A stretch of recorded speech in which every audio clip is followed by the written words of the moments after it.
The bullet that struck President Trump's head was less than an inch from taking his life. President Trump survived, but one rallygoer, Corey Comparator, tragically did not. 2 others were seriously injured. It was a horrifying moment in American history.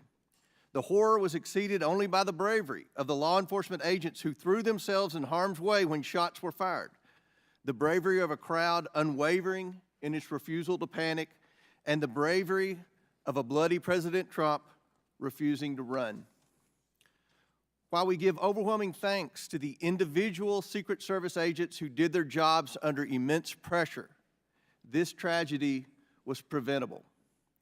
The Secret Service's protective mission is to protect U.S. and visiting world leaders and safeguard U.S. elections through protection of candidates and nominees.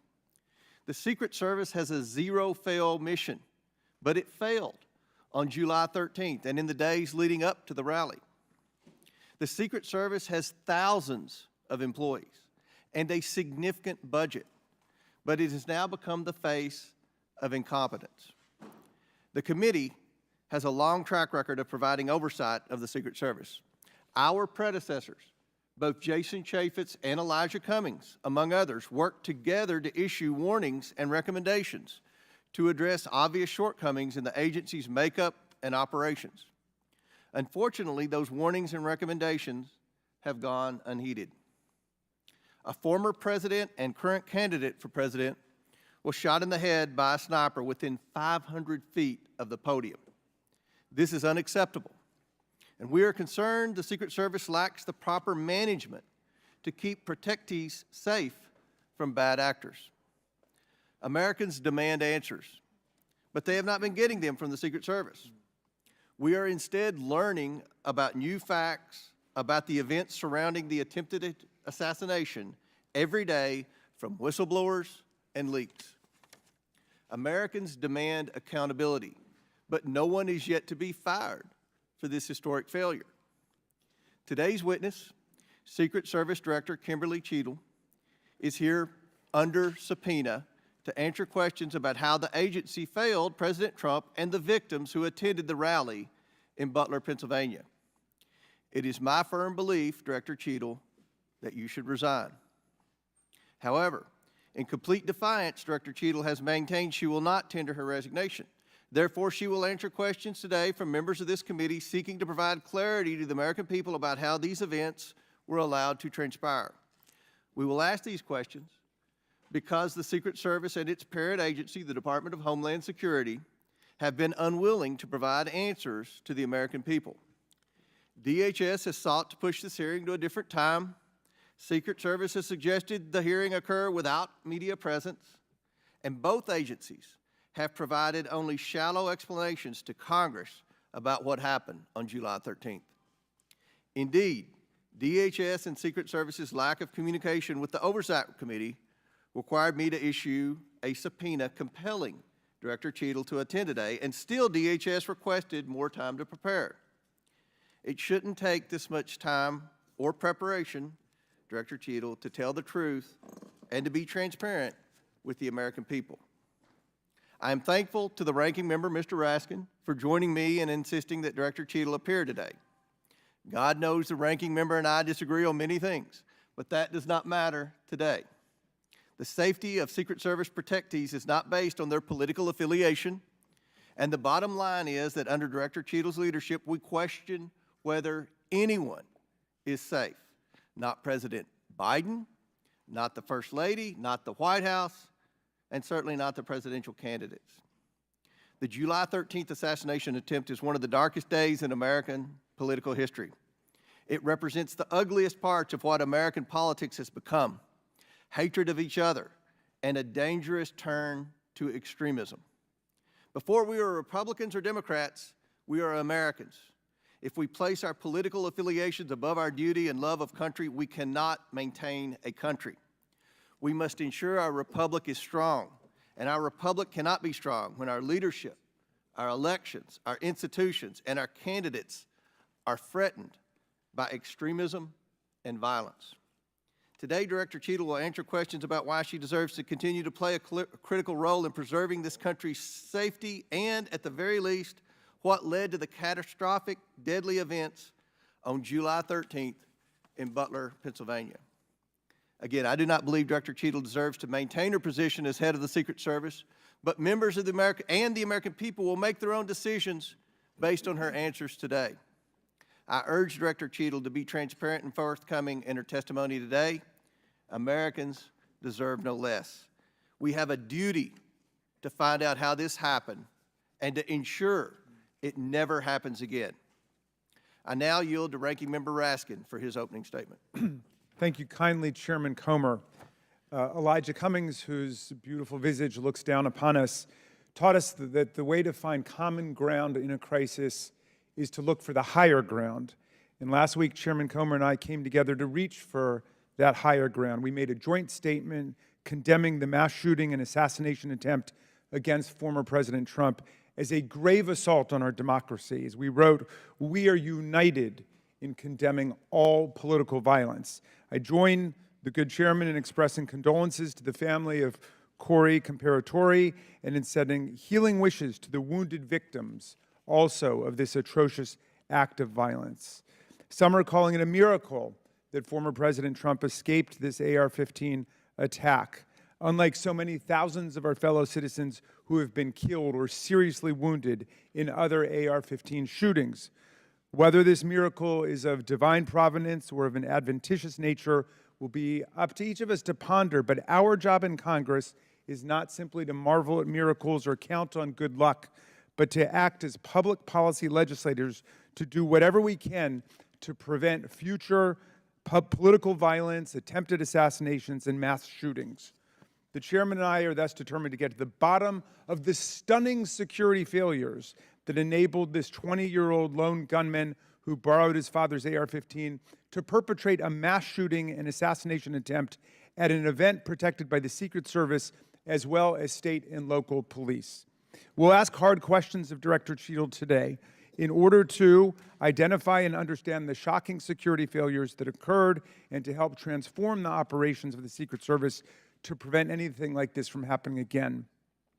But we can't let ourselves off the hook either, dear colleagues. What happened in Butler, Pennsylvania was a double failure: the failure by the Secret Service to properly protect former President Trump and the failure of Congress to properly protect our people from criminal gun violence. We must therefore also ask hard questions about whether our laws are making it too easy for potential assassins to obtain firearms generally and the AR-15 specifically. Mr. Comparatori, former President Trump, and the other rally attendees wounded in Butler are now members of a club no one wants to belong to, the thousands of people who have fallen victim to mass shootings.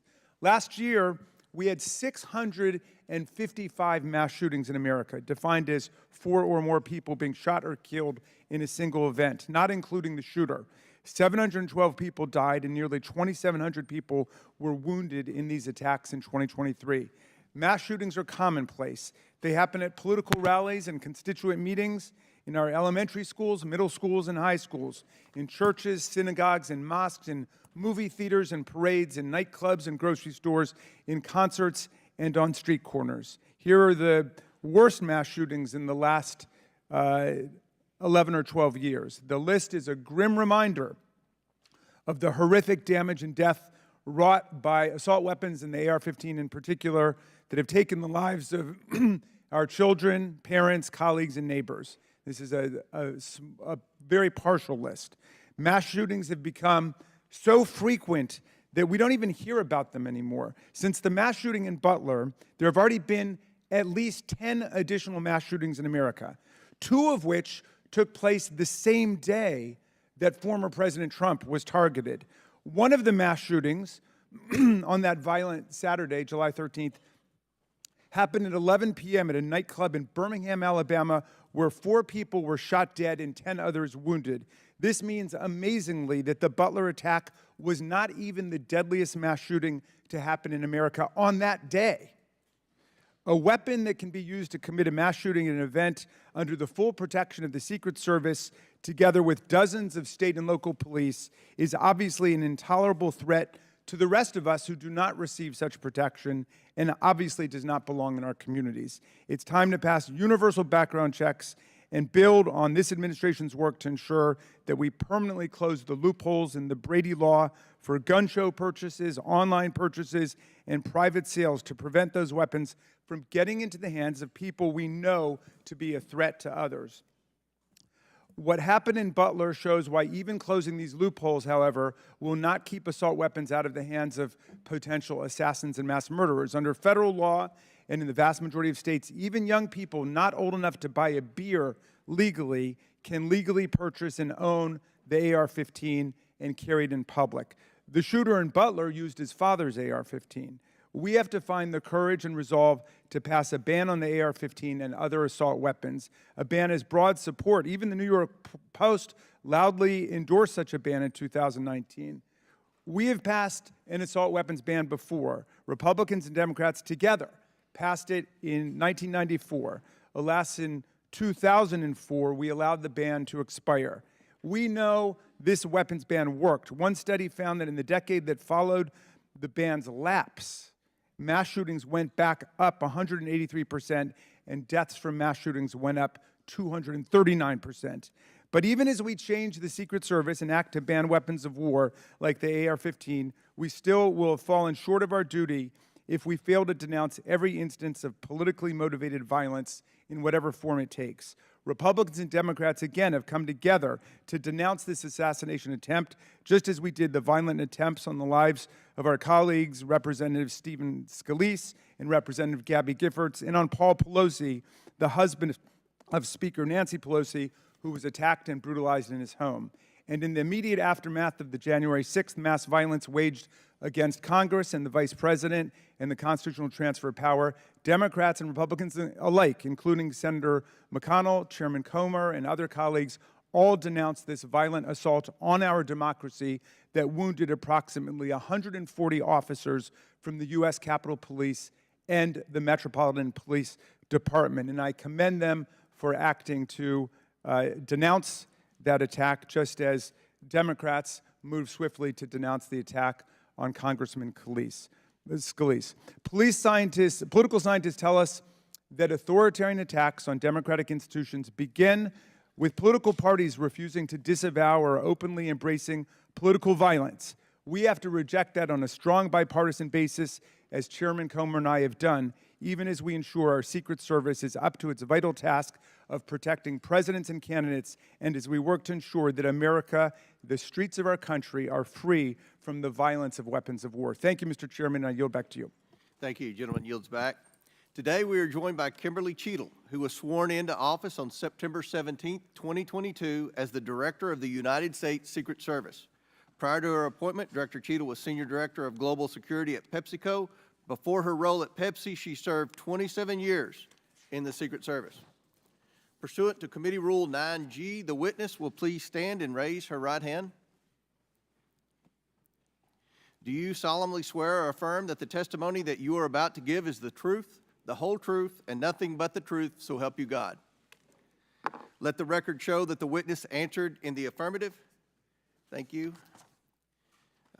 We certainly appreciate you being here today and look forward to your testimony.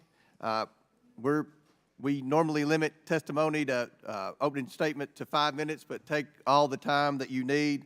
Obviously, the rules that we will abide by, when you're finished with your statement, we will then turn to questions. Each member will have 5 minutes. And just a note to the members, I'm going to strictly adhere to the 5 minutes. Once 5 minutes is up, I will hit the gavel. If the director is in the process of answering a question, we'll certainly let her finish her answers, and then we will move on. We're going to have about 100% attendance here today, plus a few additional add-ons, so this will be a very lengthy hearing, and we want to make sure every member gets their 5 minutes uninterrupted to be able to ask these important questions in this very bipartisan hearing today. I now recognize Director Cheatle for your opening statement. Thank you. Good morning, Chairman Comer, Ranking Member Raskin, and distinguished members of the committee. My name is Kimberly Cheatle, and I am the Director of the United States Secret Service. I appreciate the opportunity to appear before you today. The assassination attempt of former President Donald Trump on July 13th is the most significant operational failure of the Secret Service in decades, and I am keeping him and his family in my thoughts.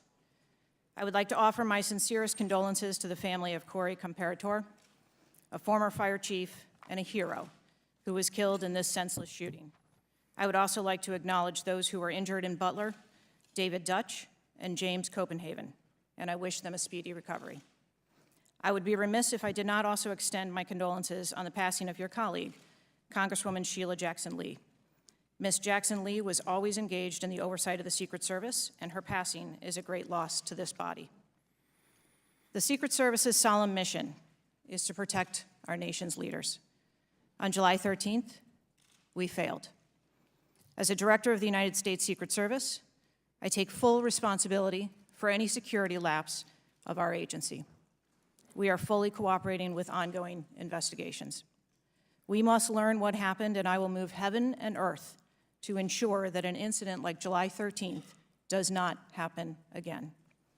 Let me state unequivocally, nothing I have said should be interpreted to place blame for this failure on our federal, state, or local law enforcement partners who supported the Secret Service in Butler. We could not do our job without them.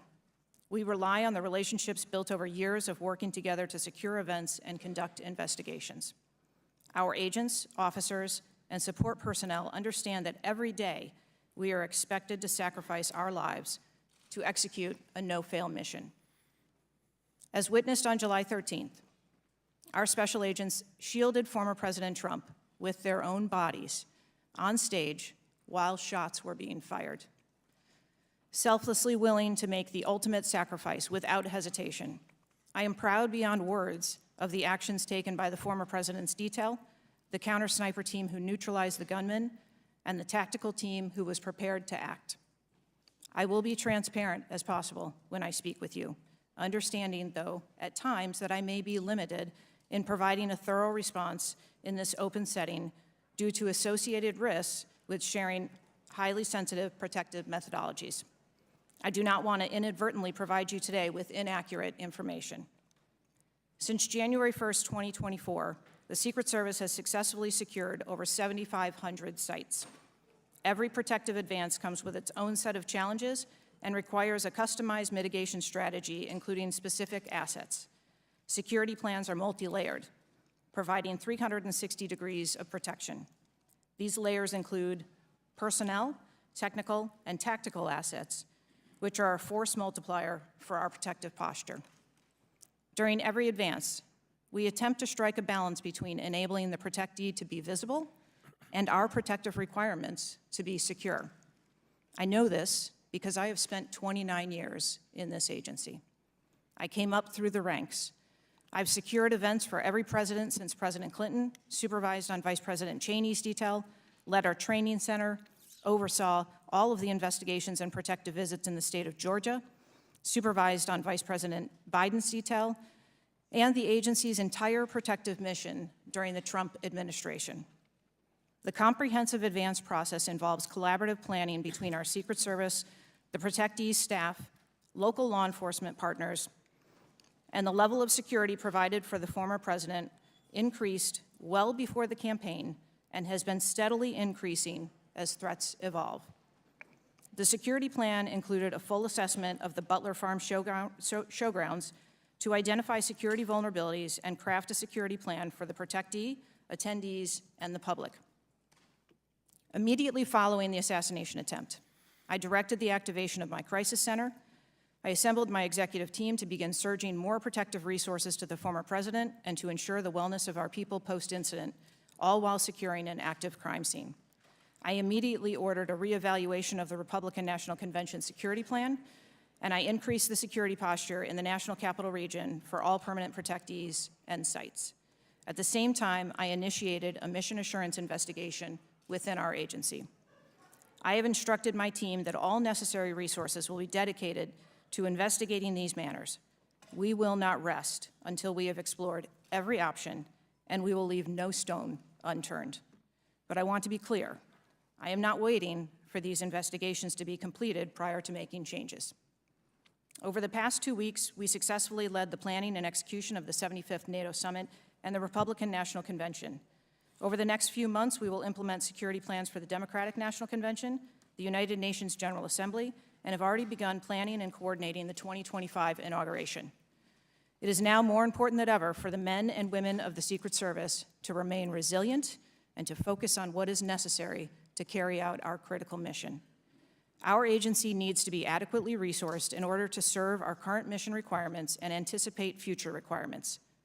The Secret Service currently protects 36 individuals on a daily basis, as well as world leaders who visit the United States, like Israeli Prime Minister Benjamin Netanyahu, who arrived in Washington, D.C. today. The coming years will bring an unprecedented heavy protection tempo. I have no doubt that the processes that I have implemented during my tenure as director, in addition to my nearly 30 years of experience in this agency, have positioned the Secret Service to be stronger. Our mission is not political. It is literally a matter of life and death, and the tragic events on July 13th remind us of that. I have full confidence in the men and women of the Secret Service. They are worthy of our support in executing our protective mission. I will now answer any questions that the committee may have. Thank you very much, Director Cheatle. We'll now begin our 5 minutes questions, and I will begin. Just for the record, the Secret Service has an annual budget of around $3.1 billion, and I believe around 8,000 employees. Is that correct? Yes, sir. Obviously, there were many security failures on the day of the attempted assassination and leading up to that day. Let's start with the building that the shooter used to shoot President Trump from. At any point Saturday, did the Secret Service have an agent on top of that roof? Sir, I'm sure, as you can imagine, that we are just 9 days out from this incident, and there's still an ongoing investigation. And so I want to make sure that any information that we are providing to you is factual. You can't, okay. Why did the Secret Service not, can you answer why the Secret Service didn't place a single agent on the roof? We are still looking into the advanced process and the decisions that were made. Okay. Wasn't that building within the perimeter that should be secured? Do we agree with that? The building was outside of the perimeter on the day of the visit. But again, that is one of the things that during the investigation we want to take a look at and determine whether or not other decisions should have been made. One of the things that you said, I believe in an interview, that there wasn't an agent on the roof because it was a sloped roof. Is that normal, and do you fear that that immediately creates an opportunity for future would-be assassins to look for a slanted roof? I mean, this is a huge question that every American has. Why wasn't a Secret Service agent on the roof? And there have been reports that agents were supposed to be on the roof, but it was hot that day and they didn't want to be on the roof. Can you answer any of those questions, Director? So I appreciate you asking me that question, Chairman. I should have been more clear in my answer when I spoke about where we place personnel in that interview. What I can tell you is that there was a plan in place to provide overwatch, and we are still looking into responsibilities and who was going to provide overwatch. But the Secret Service in general, not speaking specifically to this incident, when we are providing overwatch, whether that be through counter snipers or other technology, prefer to have sterile rooftops. Did the Secret Service use any drones for surveillance that day? So again, I'm not going to get into specifics of that day in itself, but there are times during a security plan that the Secret Service does deploy an asset like a drone. There were reports that the shooter used a drone just a few hours before the rally start time. Is that accurate? I have heard those same reports, and again, am waiting for the final report. Do you know, if you can't answer the question, that's your answer. But can you answer this? Do you know, I'm not asking yes or no, but do you know if the shooter used a drone before the shooting? That information has been passed to us from the FBI. How many Secret Service agents were assigned to President Trump on the day of the rally? Again, I'm not going to get into the specifics of the numbers of personnel that we had there, but we feel that there was a sufficient number of agents assigned. There are reports that several agents assigned to the rally on July 13th were temporary agents, agents not normally assigned to President Trump. Is that accurate? What I can tell you is that the agents that were assigned to former President Trump are Secret Service agents that provide close protection to him, and that was what was actual on that day. How many temporary agents were there that day? Quite frequently, sir, during campaign events, the Secret Service utilizes agents from HSI or the Department of Homeland Security You don't to know how help many, or you can't supplement answer? our plan. Have the investigators reconstructed the shooter's precise movements over the past days, weeks, and months? So, We- again, We need to have confidence that if the FBI is leading this investigation, that they're leading a credible investigation, because there's some of us sitting up here today that don't have a lot of confidence in the FBI. So I will repeat the question. Have the investigators reconstructed the shooter's precise moments over the past days, weeks, and months?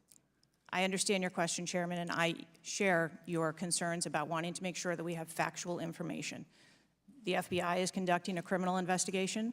The Secret Service is conducting an internal investigation. There are a number of OIG investigations, and there is the external investigation that the President Last question for me. Before July 13th, had the Trump detail requested additional resources?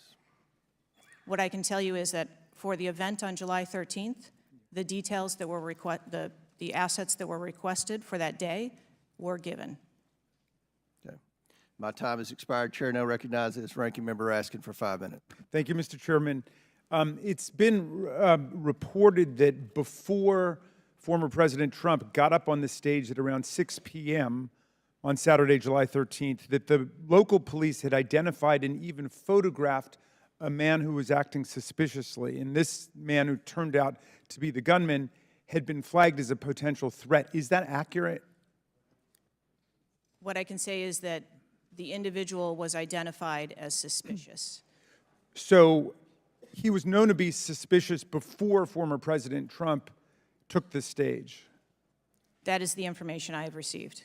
Why was he allowed to take the stage with a suspicious person having been identified in the crowd? So I appreciate the question, and I'd like to make 2 points. If the detail had been passed information that there was a threat, the detail would never have brought the former president out onto stage. That is what we do, and that is who we are. We are charged with protecting all of our protectees. So you distinguish between someone who is suspicious and someone who's threatening, is that right? I do. There are a number of times at protective events where suspicious people are identified, and those individuals have to be investigated and determined what is it that identifies that person as suspicious. So did you deny a request for additional resources that had been made by the Trump campaign? There were no assets denied for that event in Butler on the 13th. I see. So you're saying there were requests made for additional assistance for other specific events rather than for the campaign as a whole. Is that right? I'm sorry, I'm not understanding. Well, you seem to say that there were not additional resources requested for that event. And forgive me for being unfamiliar with this. Is it requested event by event, or is it requested just in general for the campaign? So if I can explain the advance process, when an event or a venue is identified by, in this case, campaign staff, then the campaign staff works together with Secret Service agents who go out and conduct an advance. Generally, that is a 5-day time period where those discussions are had about what the perimeter is going to look like, what the size of the event is, what the venue is, and then from there, there is a request made to mitigate potential risk and threat. And I'm saying that on that day, the requests that were pushed forward were granted. So the Secret Service did not know that the gunman actually had a weapon before President Trump was allowed to get up on the stage? To the best of our knowledge and the facts that we have at this point, that is correct.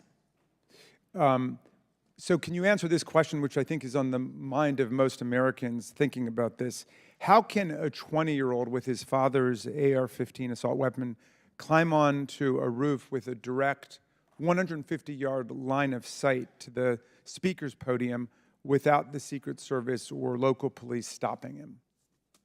So again, sir, I will say we are 9 days out from this event, and I would like to know those answers as well, which is why we are going through these investigations to be able to determine that fully. Okay, it's been reported that the shooter was not carrying a driver's license or any form of identification. They had no idea who he was, but then he was quickly identified, I think within 30 minutes, by using the serial number on the AR-15 under a tracing system that is now controversial. Some people say we should get rid of it. Some people want to keep it. But is that right that the serial number was the key information which led to the identification of the shooter? That is my understanding, sir, yes. Okay.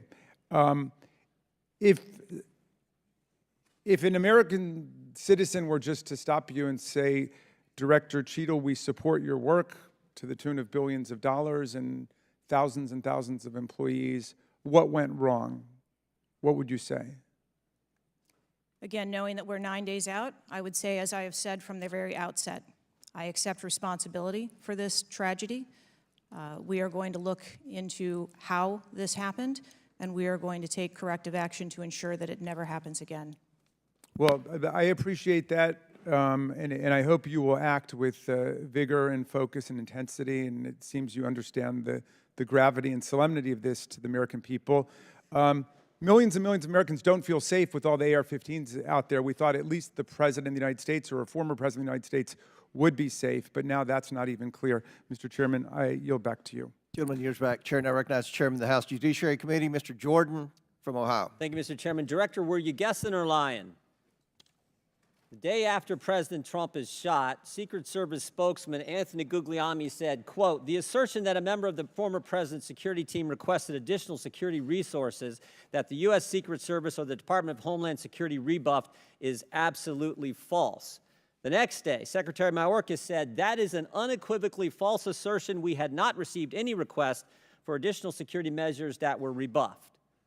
But 5 days later, the Washington Post said this: "Top officials repeatedly rejected requests from Donald Trump's security detail for more personnel." The next day, the New York Times said this: "Mr. Guglielmi acknowledged that the Secret Service had turned down some requests for additional federal security assets for Mr. Trump's detail." So which is it? Because both statements can't be true. Were you guessing or lying when you said you didn't turn down requests from President Trump's detail? Neither, sir, and I appreciate the question. Well, what were you doing? Because those statements don't jive. So what I can tell you is that for the event in Butler, there were no requests that were denied. As far as requests... Well, maybe they got tired of asking. Maybe you turned them down so darn much, they said, not worth asking. How many times did you turn them down ahead of that? I think that it is important to distinguish between what some people may view as a denial of an asset or a request. Well, is Mr. Guglielmi your spokesperson? He said he acknowledged the Secret Service had turned down some requests. I'm asking how many? A denial of a request does not equal a vulnerability. Well, tell me what it is. There are a number of ways that threats and risks can be mitigated with a number of different assets, whether that be through personnel, whether that be through technology, or other resources. Well, tell the committee which it was. They asked for additional help in some form or another. You told them no. How many times did you tell them no, and what did you tell them no to? Again, I cannot speak to specific incidents, but I can tell you in general terms, the Secret Service is judicious with their resources based on... What does some requests mean? How many times? Some indicate requests is plural. So more than once they asked for additional help and you turned them down. What did they ask for and how many times did you turn them down? Pretty basic questions. So again, without having all of the details in front of me, sir, what I can tell you is that there are times... You didn't get briefed on how many times you turned down the Trump detail when they asked for additional help? I'm sorry. You didn't get briefed on that before you came to this hearing knowing you were going to get asked that question? What I can tell you is that in generic terms, when details make a request, there are times that there are alternate ways to cover off on that threat or that risk. But that's not what he said. He said they were denied certain requests, some requests. This is your spokesperson, not me talking. This is the Secret Service talking. And what a change from absolutely false, unequivocally false to, oh, by the way, there were some times where we didn't give them what they wanted. That's a huge change in 5 days. And the fact that you can't answer how many times you did that, that's pretty darn frustrating, not just for me, but for the country. I hear your frustration. Let me ask you this. Were any of those requests denied to President Trump's detail after you knew about the Iranian threat? What I can tell you, again, I don't know the specifics, is that there are times when we can fill a request. It doesn't necessarily have to be with a Secret Service asset or resource. We can fill that request with locally available assets. You spoke to anyone at the White House since July 13th? Yes, I have. Who'd you talk to? I have briefed the President and the Vice President. Talked to the First Lady? No, I have not. Talked to the White House staff? Anyone in the White House communications? No, I have not. Have you talked to the counter sniper who took the shot that took out the bad guy? Yes, I have. And can you tell us about that conversation? I would not want to reveal conversations that I've had with my employees. But that's exactly the kind of information the American people want to know. American people who pay your salary. I understand this is an ongoing investigation, and Who's all doing the investigating at Secret Service? I know the Inspector General, but is there also an internal investigation in addition to the Inspector General? We are conducting a mission assurance investigation internally, yes. You know what it looks like, Director? It looks like you won't answer some pretty basic questions. It looks like you got a 9% raise and you cut corners when it came to protecting one of the most important individuals, most well-known individuals on the planet. A former president, likely the guy who's going to be the next president. Looks like you guys were cutting corners. That's what it looks like to me. Is that true? I am here today because I want to answer questions, but I also want to be cautious. You might want to, but you haven't answered. I don't think you've answered one question from the chairman, the ranking member, or me. Well, we got a lot of other people asking. We'll see if your record improves, but right now you haven't answered, I don't think, any questions. I yield back. Gentleman yields back. Chair now recognizes Ms. Norton from Washington, D.C. Thank you, Mr. Chairman. In the summer of 1963, as a law student, I traveled to the South to work in the civil rights movement. When I arrived in Jackson, Mississippi, I was met by a civil rights activist who showed me around town and tried to convince me to work in Jackson that summer. I recall talking with him and his wife about the raw atmosphere in Jackson. Later that day, he took me to the bus station for my trip to my assignment. That night, he was assassinated outside his home. His name was Medgar Evers. I condemn the political violence. It is a threat to democracy. I want to discuss one of the roots of political violence, guns. For years, Republicans, including a member of this committee, have introduced legislation and amendments to repeal or block the District of Columbia gun violence protection laws, including its bans on assault weapons and large capacity magazines. The shooter at the Trump rally used the mass shooter's gun of choice, an assault weapon, specifically an AR-15 style rifle, and presumably a large capacity magazine, which is defined in D.C. as a magazine that can hold more than 10 bullets. Under current D.C. law, D.C. does not recognize concealed carry permits issued by other jurisdictions, but it does issue concealed carry permits to both residents and non-residents.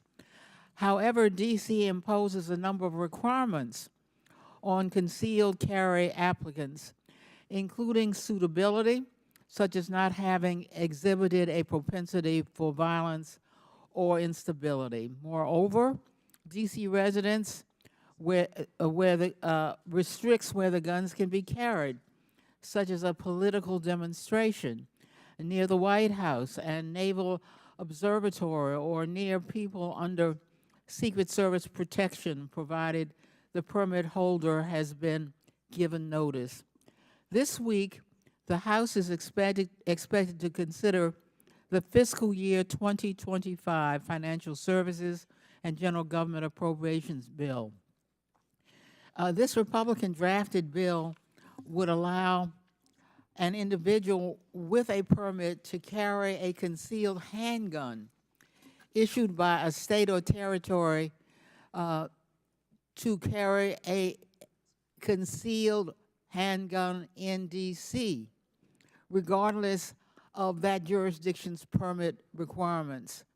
A Republican has filed an amendment to that provision to allow such an individual to carry a magazine of any size with that handgun.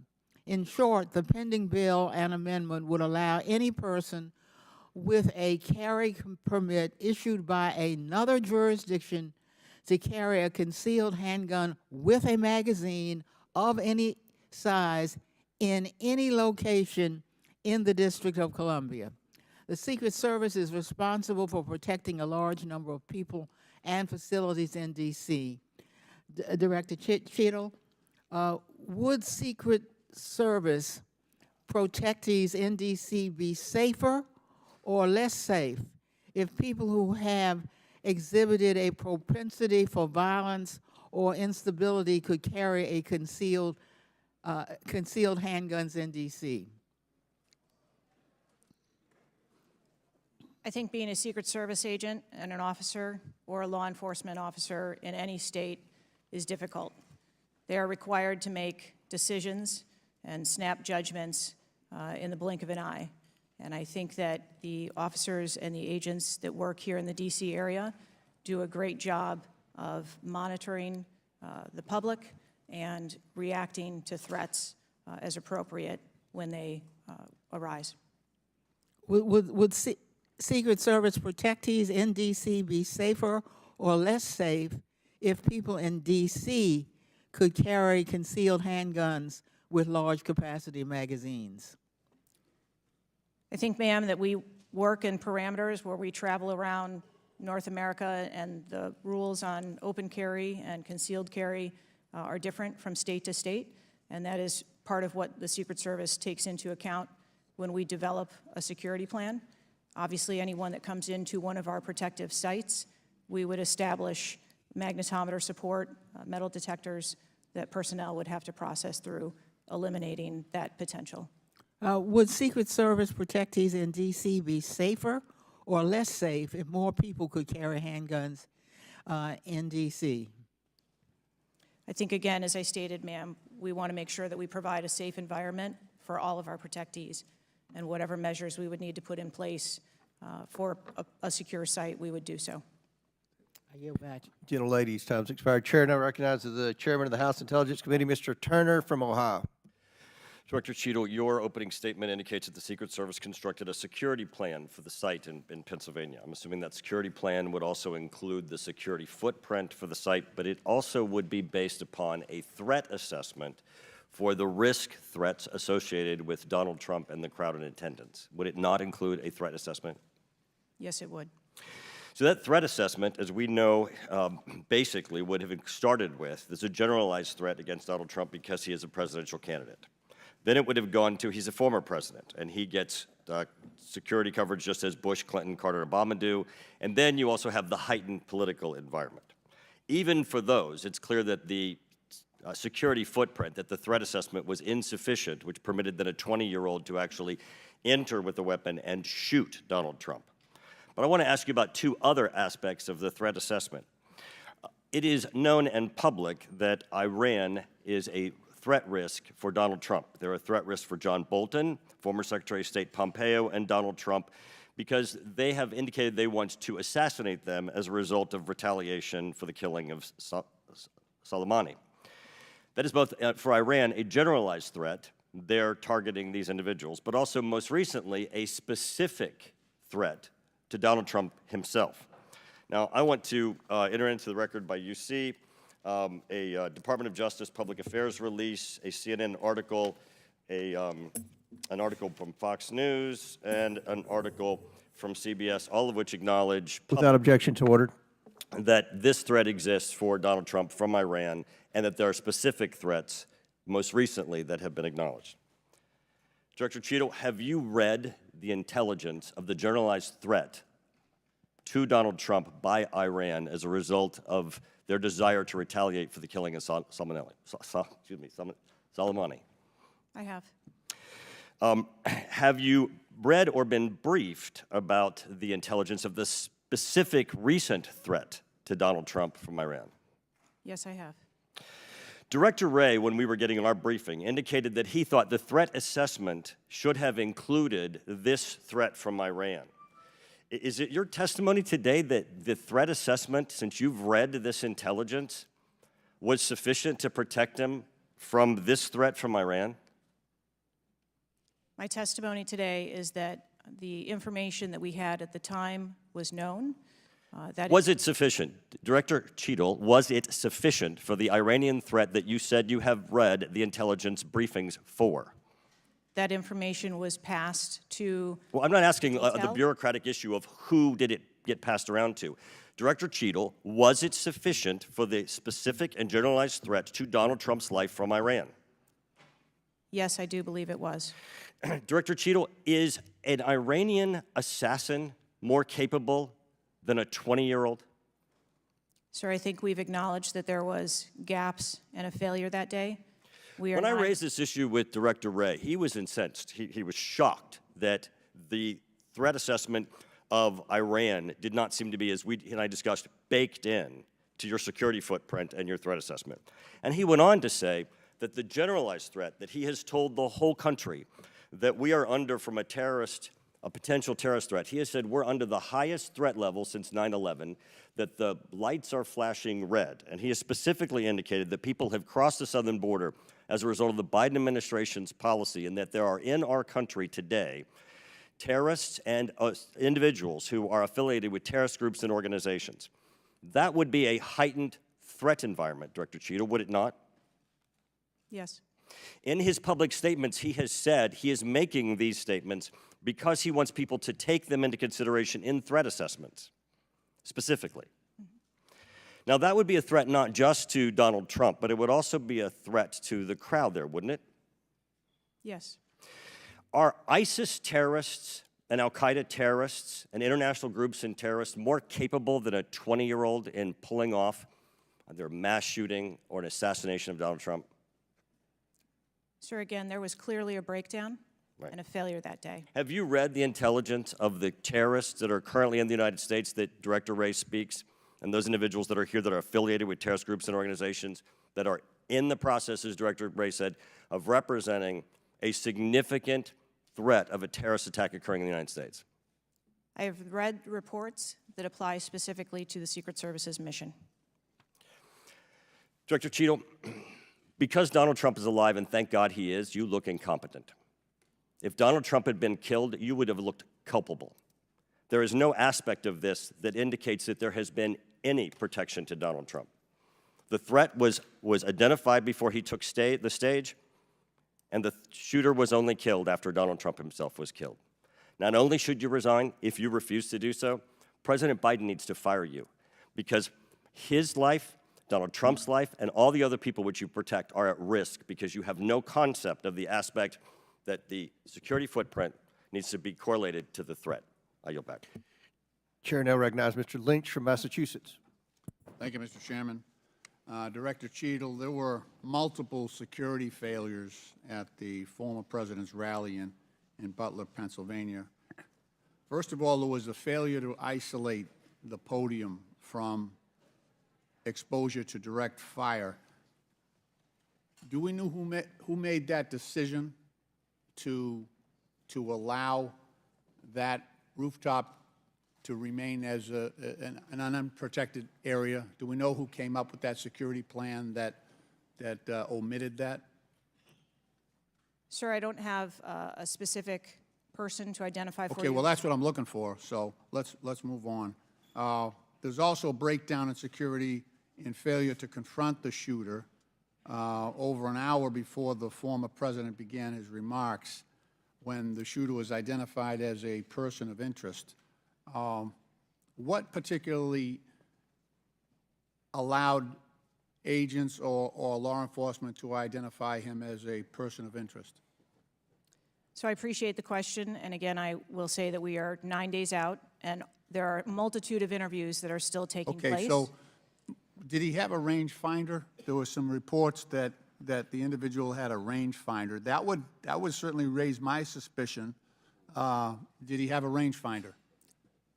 Yes, he did, but may I explain that at a number of our sites, especially when you're at outdoor venues, a rangefinder is not a prohibited item. It is sometimes an item that is brought in by individuals if you're going to be in the back. Did anybody confront him on that? Anybody ask him questions? What are you doing with the rangefinder? Anybody confront him on his presence where he was in proximity to the president? So again, to my knowledge, I believe that that was the process that was taking place, was to locate the individual. Did they confront him? Did they go up to him? Did they talk to him? I do not have those details at Okay, this time. those are important details. There was also a failure to communicate between law enforcement to act quickly upon information provided by either local law enforcement or rally attendees that the suspect was positioned on the roof. There were minutes of delay before any meaningful action was taken, even though he was several hundred feet from the podium, and this was obviously minutes before the shooting. Let me ask you, there was considerable delay in removing the president from the podium after the shooting began. He got shot in the air. It was still over a minute before he was removed from the stage. Meanwhile, this shooter had multiple clips, several clips. He got off 8 shots, and he had the capacity and the ability, if he was not neutralized, to basically mow down that whole Secret Service detachment as well as the president. What, from your own investigation, caused that delay under the circumstances? What I can tell you is that when the agents identified that the shooting was taking place, in under 3 seconds, they threw themselves on top of the president. I understand that there was heroism there, no question about it, no question about it.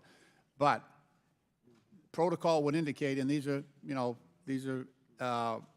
the opinions of various former Secret Service agents, people who have done this work in the past, that over a minute of exposure on that podium with a shooter with a high-capacity weapon who had already wounded the president and could have got off, we don't know how many more rounds, and yet the president remained exposed, even though he was joined in that exposure by the Secret Service in their heroic acts.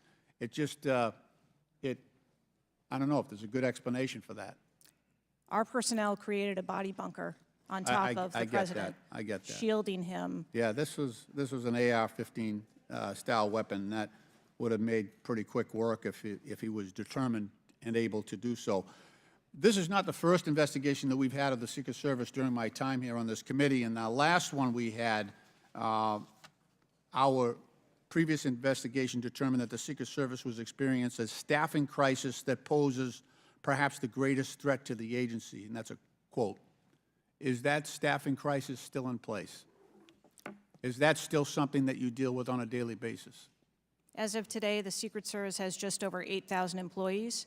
We continue to hire, knowing that we need to ensure that we keep pace with What would be the full complement of And gentlemen, time's expired, but please answer the question. yeah.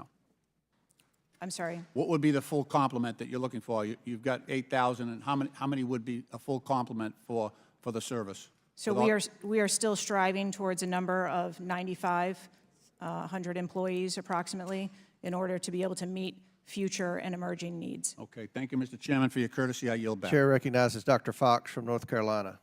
Thank you, Mr. Chairman. Director Cheatle, what grade would you give the Secret Service's performance in Butler, Pennsylvania on July 13? As I've stated, ma'am, this was clearly a failure.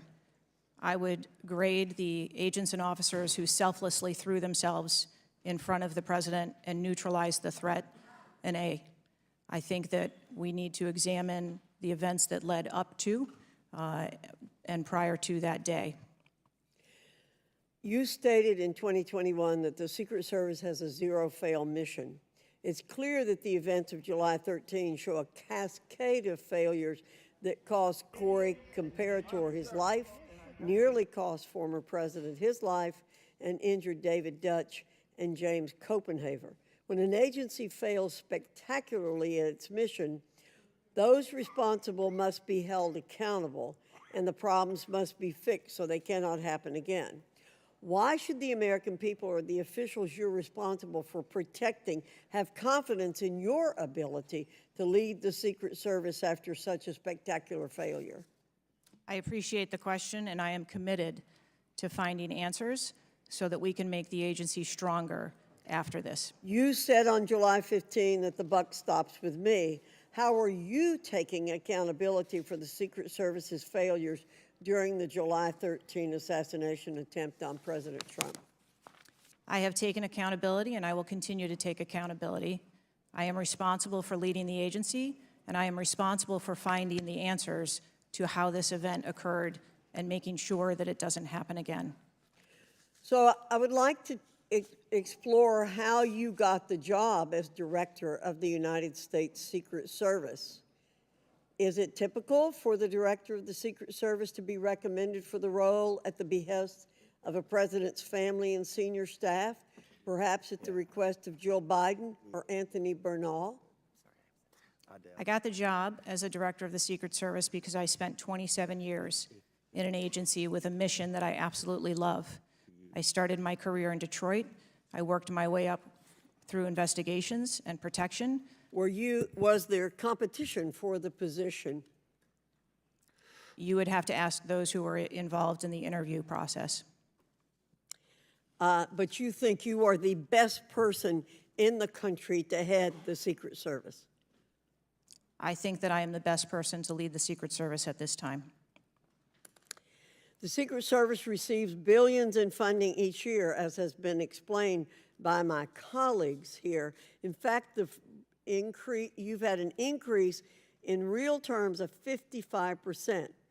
As you're no doubt aware, staffing levels for those assigned to protect the president, former presidents, and other senior officials has decreased by about 350 between 2014 and today. Clearly, a lack of financial resources not to blame for the staffing shortage. In 2022, the Secret Service saw nearly half its workforce leave in 1 year, and during the same year, it was ranked dead last among law enforcement agencies in the best places to work in the federal government. Can you explain why your agency was so poorly rated and why so many staff left in just 1 year?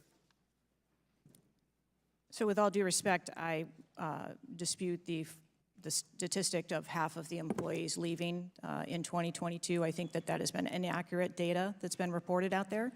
But what I can tell you is, as I have returned as the director of the agency, we have had an increase in hiring and staffing and an increase in resources, and we are committed to continue to hire so that we can be staffed appropriately to meet the dynamic mission that we have. Well, you may want to dispute it, but it's out there. My understanding, given the high-profile failures and rotten culture at the Secret Service during your nearly two-year tenure, why should the American people have any confidence in your ability to lead the Secret Service to perform its zero-fail mission to protect our senior leaders? The Secret Service has an incredible culture. Our men and women place service over self. They come in every day willing to risk their lives for our protective mission, and they work investigations that thwart people who would do harm to children, child exploiters. We have an incredible mission, and our culture is we will get the job done no matter what. Well, those on the front line certainly have a great culture, and they were willing to risk their lives for President Trump. But I'm not sure the leadership at the agency has this right kind of culture. I yield back, Mr. Chairman. Chair now recognizes Mr. Conley from Virginia. Thank you, Mr. Chairman. Well, I hope the American people do appreciate the incredible daily risks Secret Service agents take on our behalf. You mentioned there are 36 regular clients you've got that you protect constantly, but I was participating in the NATO summit just 2 weeks ago. We had 32 heads of government and heads of state, plus visiting heads of state and heads of government. Presumably, you provided protection for all of them. That is correct. Just saying. help us understand, however, I will stipulate that there's an ongoing investigation. You don't want to go into too much detail on that until you've been able to ascertain all the facts and analyze what they mean. You can understand, however, the anxiety we and the American public have about how could this happen and how can we ensure it can't recur. Now, there are some things my friends on one particular side of the aisle don't really want to talk about, like AR-15s and access to them by a 20-year-old, or anybody for that matter. Presumably, Director Cheatle, the ubiquity of weapons, guns in America, especially assault weapons or semi-automatic weapons, that's helped your job and the mission of your agencies, right? It's made it less complicated, isn't that true? I'm sorry, I'm not understanding your question. Real simple. More guns, especially dangerous ones, have made your job protecting people easier. Is that not right? I think from every Director state, Cheatle, this is simple English. More guns, do they make your job more complicated or less complicated in protecting these 36 clients and visiting heads of state and heads of government that come to Washington? I think the Secret Service needs to take into account. I didn't ask that. That they're in. I'm sorry. I asked a simple question, which deserves a simple answer. The ubiquity of guns, dangerous weapons in America, like AR-15s, has that made your job, that is to say the mission of the Secret Service, easier or more difficult? I think the threat environment for protecting our Secret Service protectees is always difficult, and that's dynamic, and it's always evolving. We stipulate it's always difficult. Again, this is a simple one. Does the ubiquity of guns make your job easier or more difficult today? I understand the Second Amendment rights of individuals. I didn't ask that question. I'm not questioning the Second Amendment. I'm asking a simple analysis, Director Cheatle. And I can tell you, you're not making my job easier in terms of assessing your qualification for continuing on as director. Please answer the question. You're the head of the Secret Service. You're speaking on behalf of 8,000 members who put their lives on the line. We just had a failure by your own admission. Do guns make your job easier or harder? I think the job of the Secret Service is difficult on every day, and we need to make sure that we are mitigating all threats, whether that be That weapons, isn't my question. personnel. That is not my question. And now I think you're evading the answer, which is not a hard one. I am sorry that you feel that way, sir. How else could I feel, Director Cheatle, when you're clearly avoiding a direct answer to a very simple declarative question? We almost lost a presidential candidate the other day. A 20-year-old had access to his father's AR-15 and got on top of a roof within 500 yards or feet of the podium. And I'm asking you, did the availability of that AR-15, which is replicated all across America, make your job harder or easier? And you're not willing to answer that question? And you think, and you wonder why we might have a lack of confidence in your continued ability to direct this agency? I understand your question, and that's the environment. Well, if you understand my question, why not answer it? Because it's the environment that the Secret Service works in every day. That doesn't tell me anything. That's the environment we work in. I had an attack on my office a year ago. I know a little bit about violence too. He came to kill me. When he couldn't, he beat one of my staffers 8 times with a baseball bat on the head. We live with the threat of violence. But a simple answer from the director of the Secret Service would be helpful. And I'm sorry you've chosen to evade it. I yield back. Chair, now recognize Mr. Grofman from Wisconsin. Thank you. When this guy took the shots, he climbed a ladder to get on the roof, correct? I'm unable to answer details of exactly how the individual accessed the roof at this time. Do you know when if he did use The ladder, do you know when the ladder was placed there? Was the ladder there 2 days before, just the night before? Do you have any information at all as to when the ladder got there? I would like to be able to answer those questions. The FBI is still conducting an investigation. How did the rifle get to the roof? Again, sir, at this time, I'm unable to answer questions to provide Have clarity. they cleaned the roof since the assassination attempt?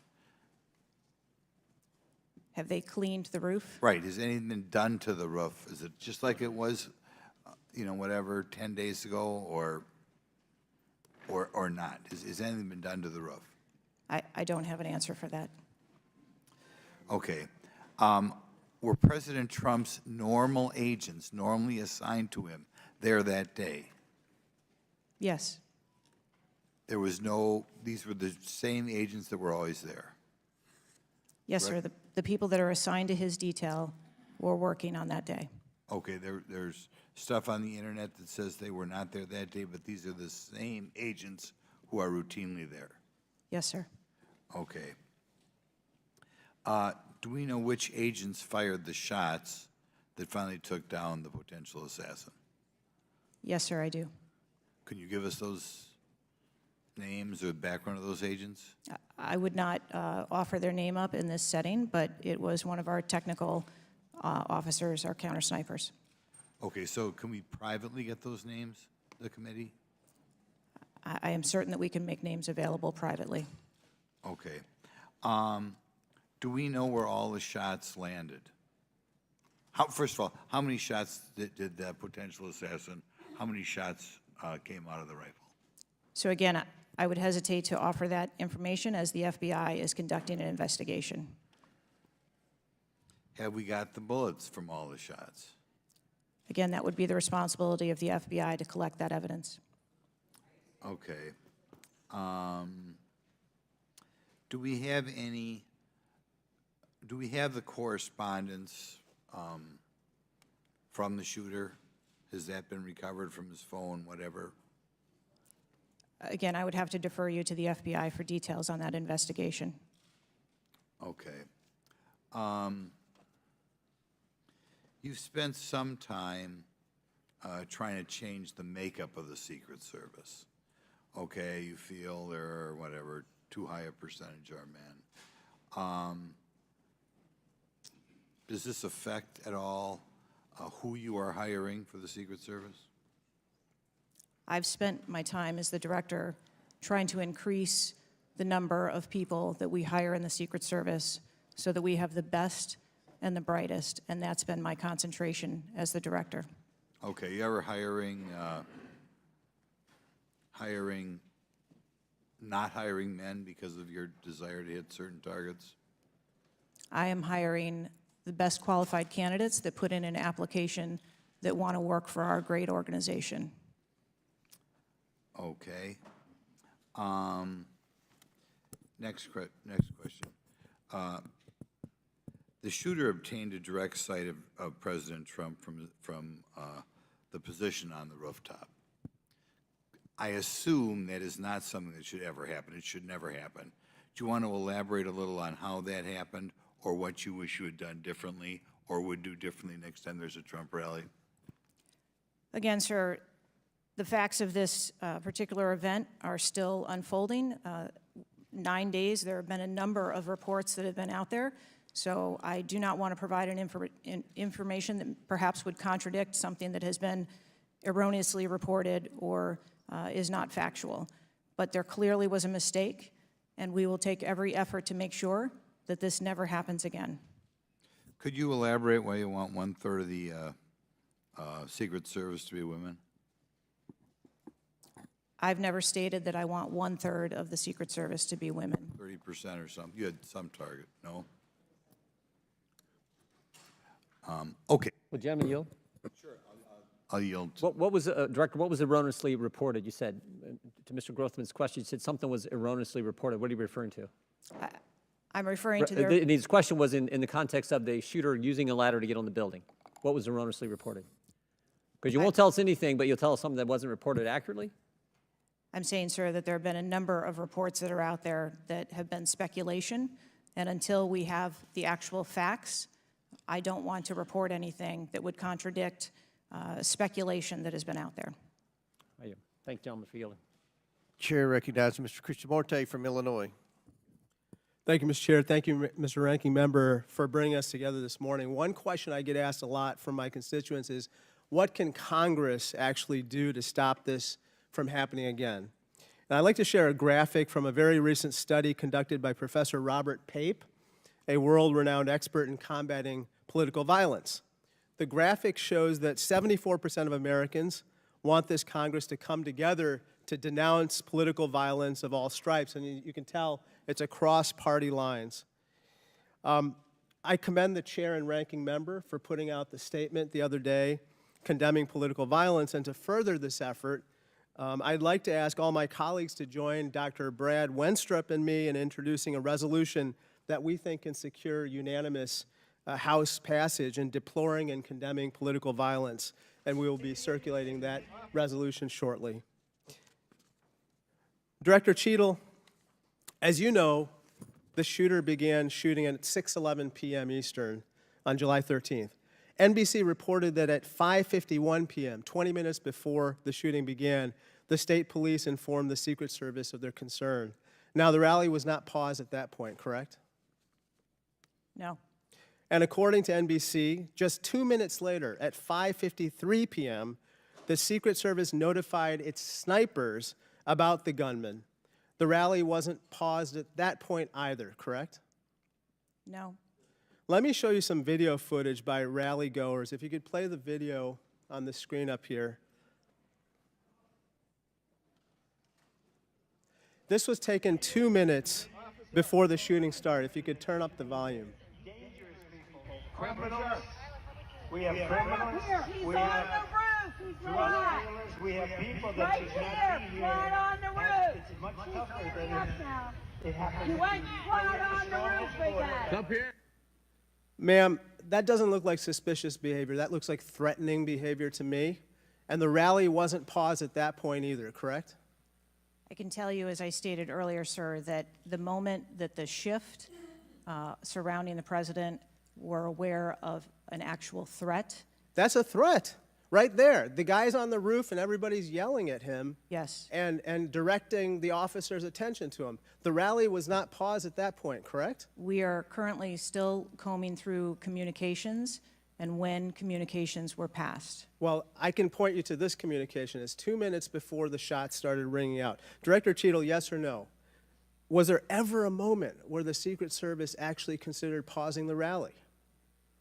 The Secret Service would have paused the rally had they known or been So the told answer is there no. was an actual threat. The answer is no, correct? I can speak to you in generalities. No, I don't want I don't generalities. I know want all of the specifics. communications The that were- answer is no. You did not consider pausing the rally, correct? The people that are in charge of protecting the president on that day would never bring the former president out if there was a threat that had been identified. Well, they did, because we've now identified 3 points in the 20 minutes before the shooting that the threat emerged. Let me point you to something else, which is the building that the shooter was perched on, seen here. This building is called the AGR building. I'm sure that you're familiar with it. It's no more than 150 yards from the stage where Donald Trump stood, yet the security perimeter was drawn such that the AGR building was placed outside of it. Director Cheatle, according to the Washington Post, the AR-15 styled rifle used in the shooting had a range of 400 to 600 yards, and therefore the AGR building was clearly within rifle range of the stage, correct? Yes. NBC News has reported that in the days before the rally, the Secret Service had identified the building as a vulnerability that required special attention, correct? That's reporting from NBC. Yes. So I am still looking into an active investigation. I know, but it's been 9 days. I mean, you should know that, right? And yet, despite the fact that the AGR building was in rifle range of the stage, and it was flagged as a vulnerability, this building was put outside of the Secret Service's security perimeter. And I respectfully submit the Secret Service must expand its security perimeter to account for the kinds of weapons that can be used outside the perimeter to endanger the protectees inside the perimeter, ma'am. Let me turn your attention to some conspiracy theories that have been circulating and ask you to comment on them. First, you have not found evidence that the incident was a staged shooting, right? Correct. And you haven't found evidence that this was a result of a conspiracy of high-ranking government officials, correct? Correct. And you have not found evidence that this incident was in fact directed or perpetrated by a foreign state or entity, right? And that's the last question, but I'll let the director answer that, please. Not at this time. Thank you. I yield back. Gentleman's time's expired. Chair now recognizes Mr. Cloud from Texas. Thank you. I just wanted to confirm there was only one counter sniper who took one shot? Is that We had multiple counter sniper teams available yeah, on the that day. premises, but is only one took one shot? Is that correct, or only one? Correct. Okay. How many spent shell casings were found on the roof? Again, I would have to defer you to the FBI's criminal investigation. Okay. Word is that the car was rigged with explosives. Again, sir, I'd have to defer you To to the the FBI. FBI's investigation. Okay. You're not curious about? You don't communicate with them? No. Okay. CNN reported that the Secret Service did not sweep the building the shooter was used to shoot President Trump and other attendees. Is that true or false? So we are conducting a mission insurance investigation and will depend on the information that we obtain from our investigations. Okay. The Secret Service knew there was a suspicious person anywhere from 8 minutes before President walked on stage to 30 to 60 minutes. We have different reports. Was President Trump or his team notified of the threat? I think there's a difference and a distinction between suspicious person. and threat. Yeah. So we are going back and looking at communications to know when the information about a suspicious person was passed to Secret Service personnel. Okay, but was President Trump or his team notified? Again, we are going back and looking to make sure that we have the exact information of when those notifications were made and who those notifications were made to. Okay.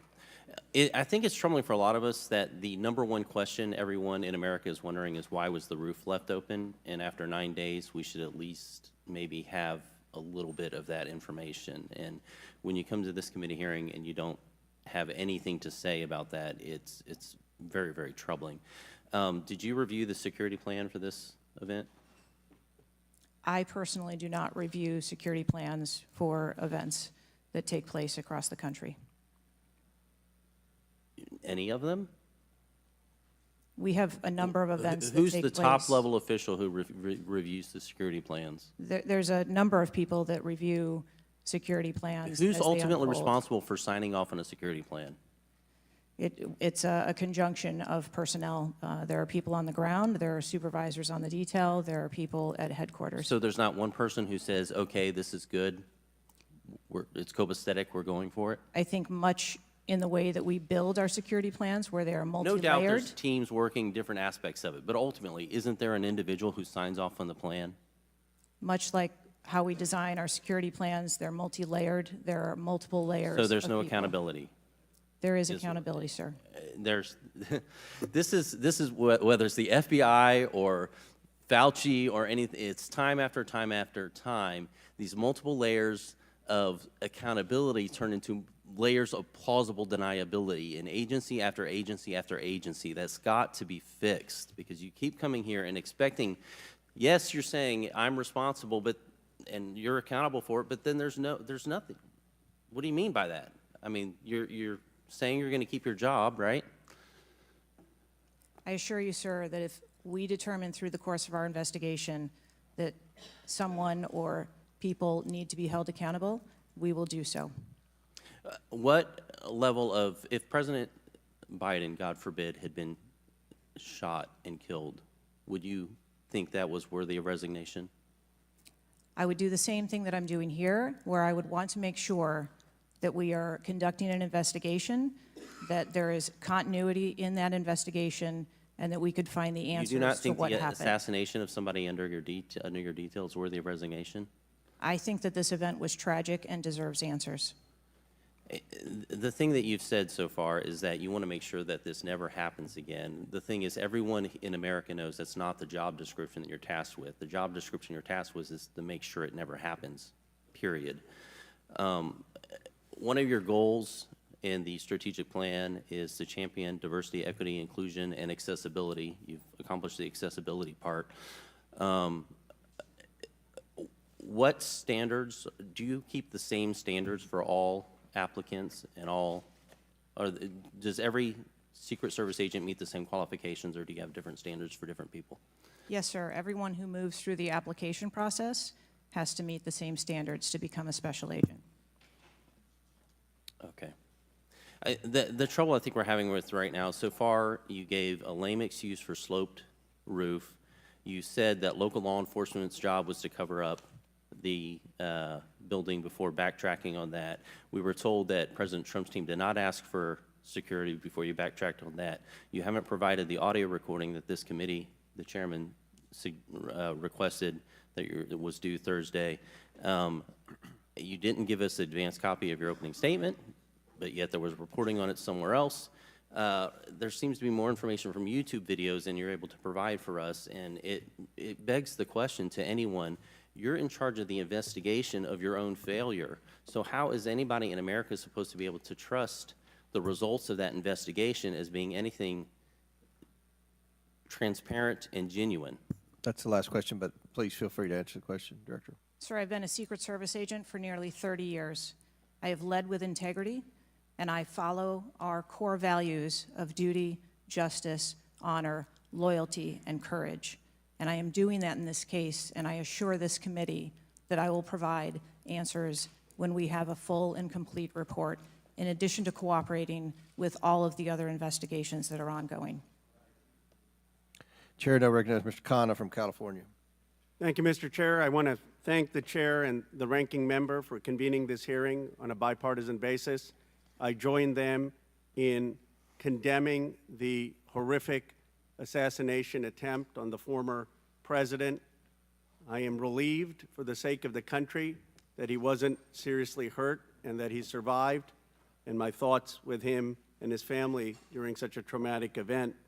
I also want to express condolences to Corey Comprator's family and recognize his heroism in saving his daughter's lives, and to the victims of that awful event.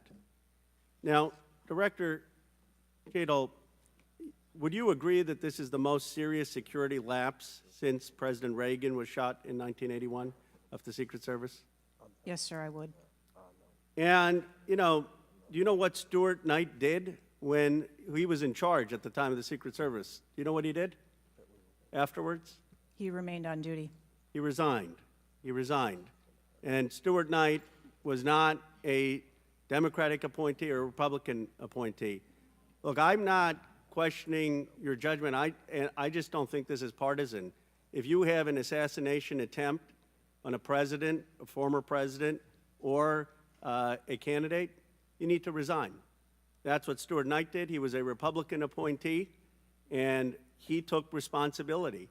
And I think you need to reflect. This is not a question of you. It's a question of the American people. You cannot go leading a Secret Service agency when there is an assassination attempt on a presidential candidate. I would say that about anyone who is running. And so I guess my question to you is, what's the difference between your position and what Stuart Knight did? What I will tell you, sir, is that I am dedicated to finding the answers to what happened. And like every Secret Service agent, we don't shirk from our responsibilities. I will remain on and be responsible to the agency, to this committee, to the former president, and to the American public. But is there a reason you wouldn't just do what Stuart Knight did after the Reagan assassination attempt? I believe that I provided an answer. There's nothing more that you have to say? I mean, do you really believe at this moment, given how divided the country is and the questions asked, that your service in this role is the best for the nation? I mean, I'm not saying you can't do public service again, you can't do something else again. Do you really genuinely in your heart believe that you being in this role is what's right for America at this moment? I mean, do you think there are people who are Trump supporters who have confidence in you? The one thing that we've got to have agencies in this country that transcend politics, that have the confidence of independents, Democrats, Republicans, progressives, conservatives. Do you really believe that the majority of this country has confidence in you right now? I believe that the country deserves answers, and I am committed to finding those answers and providing those answers. Well, look, I believe, Director Cheatle, that you should resign. I think there are colleagues on both sides of the aisle who believe that, and I hope you'll consider it. I yield back.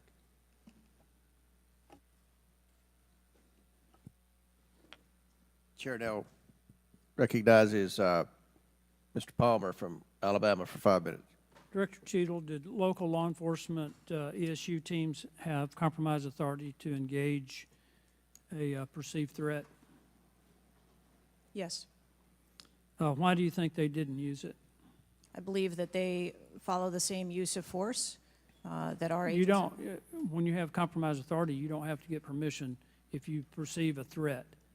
And there were not just the ESU units, but there were local law enforcement that had line of sight on the shooter before the shots were taken.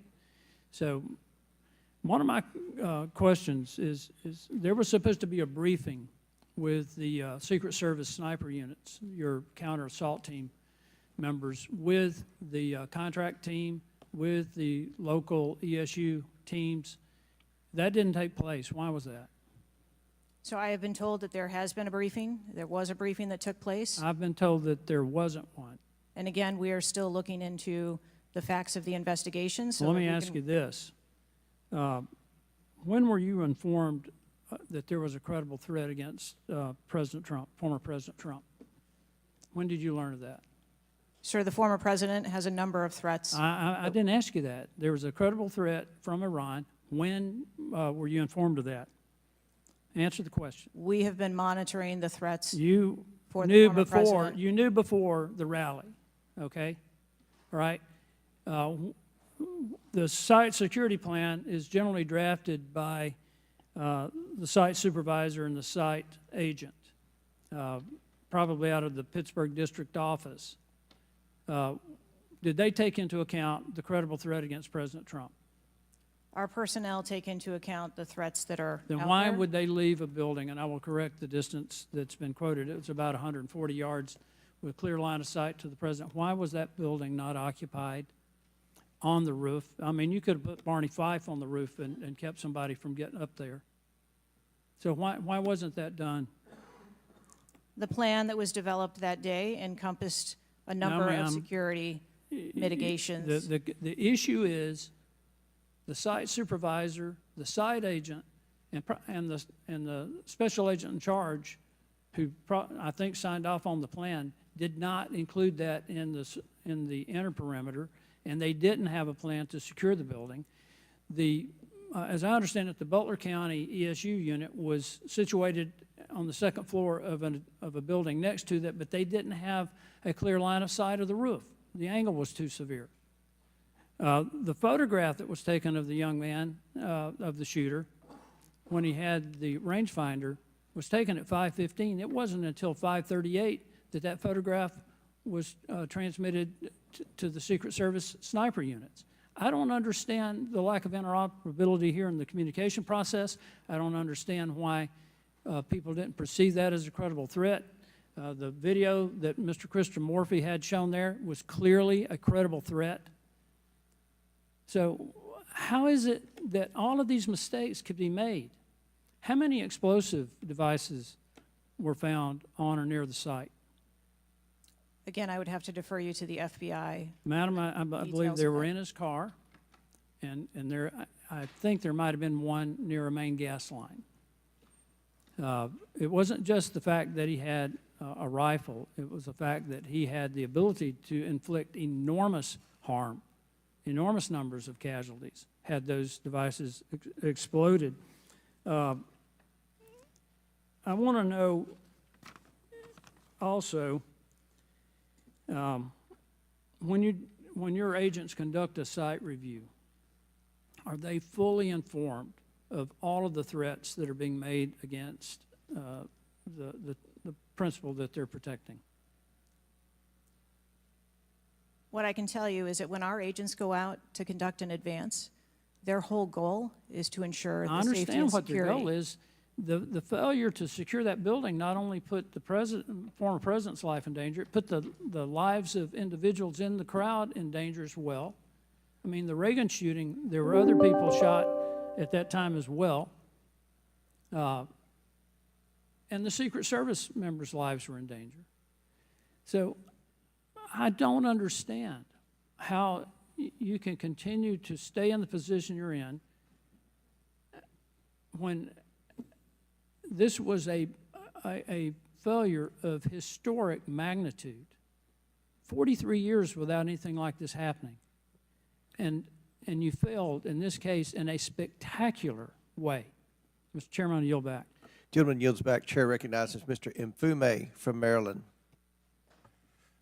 Thank you, Mr. Chair. I want to commend you and the ranking member on your joint statement and for holding this hearing that we might all at least attempt to try to get some answers. Some of us, Ms. Cheatle, grew up in an era not too unlike what we see today in terms of political violence. And some of us remember the November 22nd, 1963 assassination of President Kennedy. Some of us, like myself, remember 2 days later when Jack Ruby on live TV shot and killed Lee Harvey Oswald. We've seen over and over and over since that time these kind of attempts, whether it was the assassination of Martin Luther King or Bobby Kennedy, or the attempted attack on George Wallace in Laurel, Maryland, the shooting in 1981 of Ronald Reagan, our friend and colleague Steve Scalise shooting here in D.C., and the unfortunate attack on Paul Pelosi, and now this matter regarding former President Trump. Let me try, if I might, to take another walk at this. People just assume that whoever is in charge takes full responsibility when there's never been, at least on this magnitude and scale, this sort of failure. So when members ask you, are you going to resign, and you say you have no intention to, they are perplexed, like many people who watch what's going on. And there's some things I just don't understand. Why was the building, the ARG building, placed outside of the perimeter when clearly it was close enough for someone to launch an attack? So again, sir, we are looking into all of the details of how the advance was comprised, but I can tell you that there was overwatch on that building provided that day. By a drone? I'm not going to get into the specifics of technology or assets that were used in this Well, forum. I think it's fair to say the overwatch failed because the shooter got up on the roof and stayed there for a while, and people had pointed him out. So do you think that your overwatch was a failure in that case? I think that we need to know the full details to understand how this occurred. And why was the rooftop left naked to begin with? Can you tell us that, considering it was within the line of sight and so very close? Again, I can't speak to the specifics of this particular event site, but what I can tell you is that when the Secret Service develops an advance plan, they take into account a number of factors when they're building their advance. If there are buildings or areas of concern, and overwatch is one of those mitigations that they want to put in place, then they will cover off areas of responsibility. I understand that, but the shooter came to the attention of your agency 52 minutes before the former president got to the stage. Did anybody get assigned to watch or cover that individual who had already been seen with a advanced finder on him and other suspicious matters? Was anybody assigned to track him? So what I'd like to clarify is that a suspicious individual I got that part. was It's brought not a threat. to the attention I know. of our personnel. And again, having a rangefinder at an outdoor event. Well, let me ask you this. When the suspicious person was brought to the attention of the Secret Service, was anybody in the detail ordered to follow and stay with that suspicious person just because they might become a threat? So we have a number of teams that are on the ground. And again, we are trying to verify the timelines of when those notifications were made to our personnel so that they could assume the responsibility of trying to track that individual. Ms. Cheatle, there has been a lot of discussion, some of which raised itself earlier in this hearing, about poor staff morale within your agency. And I have the July 17th report of Government Executive, which is a credible reporting service for the federal government, for employees. And the 2023 ranking of places to work within the federal government showed, and this is through the Office of Personnel Management, that the Secret Service came in 413th out of 459 sub-agencies and agencies. Can you explain that? Certainly. What I can tell you is the Secret Service is a difficult job. It challenges our employees daily. It's holidays, it's weekends, it's no leave periods. But, Madam, people come to work knowing that. You do explain that when you hire somebody. They know that. It's the same with other agencies. They miss holidays, they come to work at odd hours. But to be one of the worst places to work within the federal government, 413 out of 459? I just need an explanation. What do you think as the director there? I think that this And that's the last question, but please answer Mr. Mfube's question. I think that this is a challenging job. I think that it's a challenging environment to be in law enforcement, and we do have a no-fail mission, and our folks are tasked with that every day, 365 days of the year. But I can tell you I've also taken a number of measures since I've been the director to recruit and retain and stem the tide of attrition in our agency, which will hopefully alleviate some of that. Thank you, Mr. Chairman. Chair now recognizes Mr. Sessions from Texas. Mr. Chairman, thank you very much. I join in the calls of all of our members to say thank you for doing this hearing on a bipartisan basis. Director, I'm not going to sit here and say you ought to resign, but I am going to say that you have not given us confidence that you have the ability to understand what happened, to take the responsibility in terms of understanding. You've spent a number of years. How many years do you say you've been with the agency? 29. Well, I spent 16 years with AT&T, moved 7 times with them, and had a really good feel about their operations, how they worked, what was acceptable, who was responsible. And I've heard you say today numbers of times, well, you've got to wait. Well, you've got to wait. Wait for the final report. When is the final going to happen? I mean, how long do we have to wait before you can give us credible answers? You've been there 28 years. You've had a few days to be able to draw your own analysis of this. You should understand the entire process. You talked about being on the team, perhaps in Georgia. You have talked about your experience in this. You've talked about the professional nature of the agency. That I don't doubt. But the director, just like it was when I ran my operations at AT&T, was responsible for making sure they worked. And in business, it either works or it doesn't work. There's no in between. It either works or it does not work. And your job as the, in essence, administrator, the director, is to make sure it looks right and works. And I've not heard you say one thing about my analysis is, I have asked these questions. It's always, I've got to sit back and wait for someone else to decide that. So I'm going to ask you a question that maybe you can answer. Have any employees been disciplined for their role in Butler, PA incident?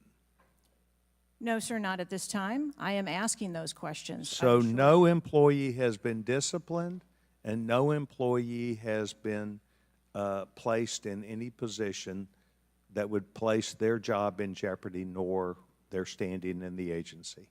We are still in the process of That's interviewing not what I people. asked. You're the person that runs the place. You're the person that knows right from wrong, good from bad. You've had a number of days, and now you come before this committee knowing you're going to be before us, and you've got to slough it off to someone else. Do you see where there was something that went wrong as a professional at an agency with 28 years, or do you have to count on someone else to give you the final report? I see that something went wrong, and I've acknowledged that something went Then wrong. what went wrong? I Was need the to- special agent in charge not doing their job? Was the shooter was the shooter given extra time? Was the sniper doing their job? I mean, these are things that people who've been around for 28 years can analyze quickly. I watched it live on TV, and then within minutes saw a number of facts and factors that would have and should have been known by people who were there. You've got 28 years. You're showing up here telling us and the American public, well, I've got to wait for the final answer. What is your evaluation? I'm asking those same questions. Well, no, you're before the And committee. Tell us what went wrong. A special agent in charge, the person who was there. Tell us, and don't try and play a shell game with us. Do you have the ability to effectively, as the director of this agency, to understand what went wrong and at least tell us, I do or don't know what I'm doing? And we come away with, and I'm not asking for you to resign. I'm asking for you, if you've got this experience, then you should be able to say to us, we know what we did wrong. It was a failure in our system, and we're immediately making these corrections. That's why you're having a difficult time with this group of members of Congress, because we saw it too. We've seen the things, but you are the 28-year expert. You are the person that, and only you, that can make the changes. And I hear you say, well, I've got to wait for a final report before at 28 years experience. That is why we think what you're doing, the answers you're giving us are not correct, and you are not using your professional expertise. Mr. Chairman, I will allow her to respond. I am asking those same questions, sir, and I assure you, when I have a full and complete report of exactly what happened, there will be accountability, and we will make changes. Before I recognize the question, just out of curiosity, Director, it's been 9 days. Every American wants these questions answered. Do you have a ballpark estimate of when what Mr. Sessions asked you would be able to answer? So I can tell time-wise? I can tell you on our mission assurance, internal investigation, we are targeting to have that completed within 60 days. There's also an external investigation that is going to be taking place. There are a number of Office of Inspector General investigations as well, and we are working in concert. And then, of course, there is the Department of Justice, FBI, criminal investigation. Chair recognizes Ms. Ocasio-Cortez from New York. Thank you, Mr. Chairman. Director Cheatle, respectfully, what you had just laid out about 60 days. We are currently in the midst of an especially concentrated presidential campaign in the moment. That is also paired with, of course, elections happening across the country that are happening in about 100 days. So the notion of a report coming out in 60 days when the threat environment is so high in the United States, irrespective of party, is not acceptable. And I think it's very important to understand that. This is not theater. This is not about jockeying. This is about the safety of some of the most highly targeted and valued targets internationally and domestically in the United States of America. So the idea that a report will be finalized in 60 days, let alone prior to any actionable decisions that would be made, is simply not acceptable. It has been 10 days since an assassination attempt on a former president of the United States, regardless of party. There need to be answers. Again, this committee, this is not a moment of theater. We have to make policy decisions, and we have to make them now. We do. And that may be that may require legislation. That may require policy that we must pass in the immediate term. And without that, we are flying blind. So the lack of answers and the lack of report is just simply not something that we can accept here. Director Cheatle, is there a standard perimeter that the Secret Service establishes around an event, or are those perimeters independently determined per event and scenario? There is no standard. Every event and every venue is different and treated as such. So each event has a different perimeter that is established depending on the logistics of that event. Now, you established earlier that the building upon which the shooter operated from was outside of that established perimeter, correct, for the Butler, Pennsylvania event? It was outside of our secure perimeter, yes. Now, that building was, I believe, 500. How far away was that building from the president? It was approximately 200 yards. 200 yards. Now, the individual used an AR-15 in order to act out his assassination attempt.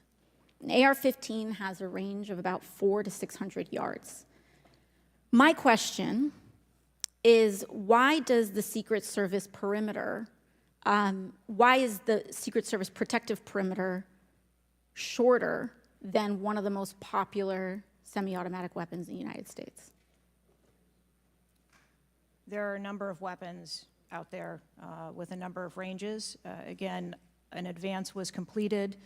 The determination of the perimeter, I'm not going to speak to specifics, but there are a number of factors that are taken into account when we determine our perimeter. Some of it has to do with terrain, some of it has to do with buildings, some of it has to do with assets and resources that are available. And so what I'm hearing is that a perimeter was not established outdoors in an outdoor venue that would prevent an AR-15, which is one of the most common weapons used in mass shootings, from being able to be within the range of Secret Service protection. A perimeter was established, and even though there were buildings that were outside of that perimeter, it wasn't just that building. There were a number of buildings in the area, and there was overwatch that was created to help mitigate some of those buildings. Respectfully, Dr. Cheatle, as well, as a person who has experienced an enormous amount of threat incidents, including incidents that have never been reported publicly, there is a common pattern that happens here, whether it's Secret Service, FBI, Capitol Police, local departments. After a critical security failure, we often hear there will be an independent investigation. That independent investigation gets set up. Usually the expectation is between 2 to 3 months after the incident, and then nothing really occurs from there. The report is usually not satisfactory to the questions that are usually being raised here, and most importantly, corrective action is rarely taken. If I were to state anything that I think is profoundly important, is that we need to have answers to the public. Ideally, I would encourage you and the agency to be more forthright with the members that still have yet to have their questioning, because the public deserves to have full confidence, and the stakes are too high. The violence that could break out in this political moment, regardless of party, in the event of someone getting hurt, constitutes a national security threat to the entire country. Thank you, and I yield back. Could I go back to something you Yes, said? please, feel free, Director. Ma'am, if I could just speak to something you said at the outset when you started your questioning. I want to assure you and everyone on this committee that I'm not waiting for a report to take action. We have been conducting analysis all along, and we have been adding additional features to our security details since this incident occurred. And I'd hope you can highlight and illuminate what some of those are in the event of other members questioning as well. Very good. Chair recognizes the gentleman from Arizona, Mr. Biggs. Thank you, Mr. Chairman. I request unanimous consent for that photo to go into the official record. Without objection, so ordered. Thank you. Director, your agency has a no-fail mission, and on Saturday, July 13th, your agency spectacularly failed. The failure resulted in the death of Corey Comparator and serious injury to 2 other rally attendees, David Dutch and James Copenhaver, besides the injuries to President Trump. It is unfathomable that a 20-year-old on the radar of Secret Service and local law enforcement before President Trump went on stage was able to climb onto the roof of a building with a rifle and fire off multiple rounds before he was neutralized. Was Mr. Crooks acting alone? Again, I would have to refer you to the FBI's investigation. Was he just a lone gunman? I would have to refer you to the FBI's investigation for motive. What did the Technical Services Division determine was going to be the event perimeter? Those are questions that we are asking, and we are I mean, you're sitting here today. Come on, Director. Everybody said this. You knew you were going to be asked that question because it's been asked multiple times. So this is an easy one. What did they determine was going to be the event perimeter? So you should know that. I mean, this is not, gee, I got to wait till someone else tells me. What was it? Again, I don't want to speak to specifics of the event Okay, that took place. this is a specific. I understand. This is a specific that you ought to know. As someone who said the buck stops with me, I'm going to stay in my job, I'm going to give the answers to the American people, and I know what happened, except for you're not going to tell us. And you're not going to tell the American people. And you yourself said in an interview that foments this notion of conspiracy theories. Guess what? When you sit here and repeatedly tell people, hey, I have to wait, as it frustrated everybody on this committee, guess what? It undermines your credibility and whether you're really going to get to it. So I'm going to ask you again, what did the Technical Service Division determine was going to be the event perimeter? We are still gathering reports. We are interviewing individuals. You know what it is, though. No, you're just not going to tell us, right? When I have those details, I will most certainly share those. Was the gun already on the roof, or did the shooter carry the gun up with him? I do not have that information at this time. Well, when was the last sweep of that roof done prior to the rally? I do not have that information at this time. So how many holds, I mean, so most of us here have been in events, and Secret Service has been there, there's been security, and I can't tell you how many times we've said there's going to be a security hold right here. So we're going to wait. And we wait to 1 or 2 or 3 minutes. And yet we're hearing from you, apparently, that there were no holds in place. So ever instituted here with President Trump's going on stage. And you said, and this is, I think, connected with this, you said they hadn't adjudicated the shooter to be a threat. He was adjudicated to be a suspicious person, even though we've got some dynamic video that Mr. Krishnamurthy put on the video for us.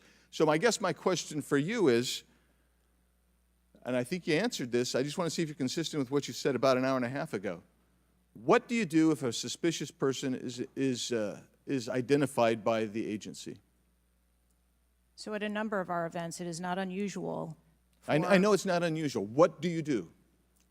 Those individuals that are identified as suspicious, we will send teams out Was a team sent out here then? There were teams that were sent to identify and interview that individual. They were sent to interview the individual who's scampered up in camo on top of a roof within 130 yards of his target. And did your team get there? When did your team get there to conduct that interview? I don't have the details on the timeline. It is my understanding. So if they did send a team and they're going to interview him, and you described that earlier as an investigation, why didn't they put a security hold on President Trump going on stage at that rally?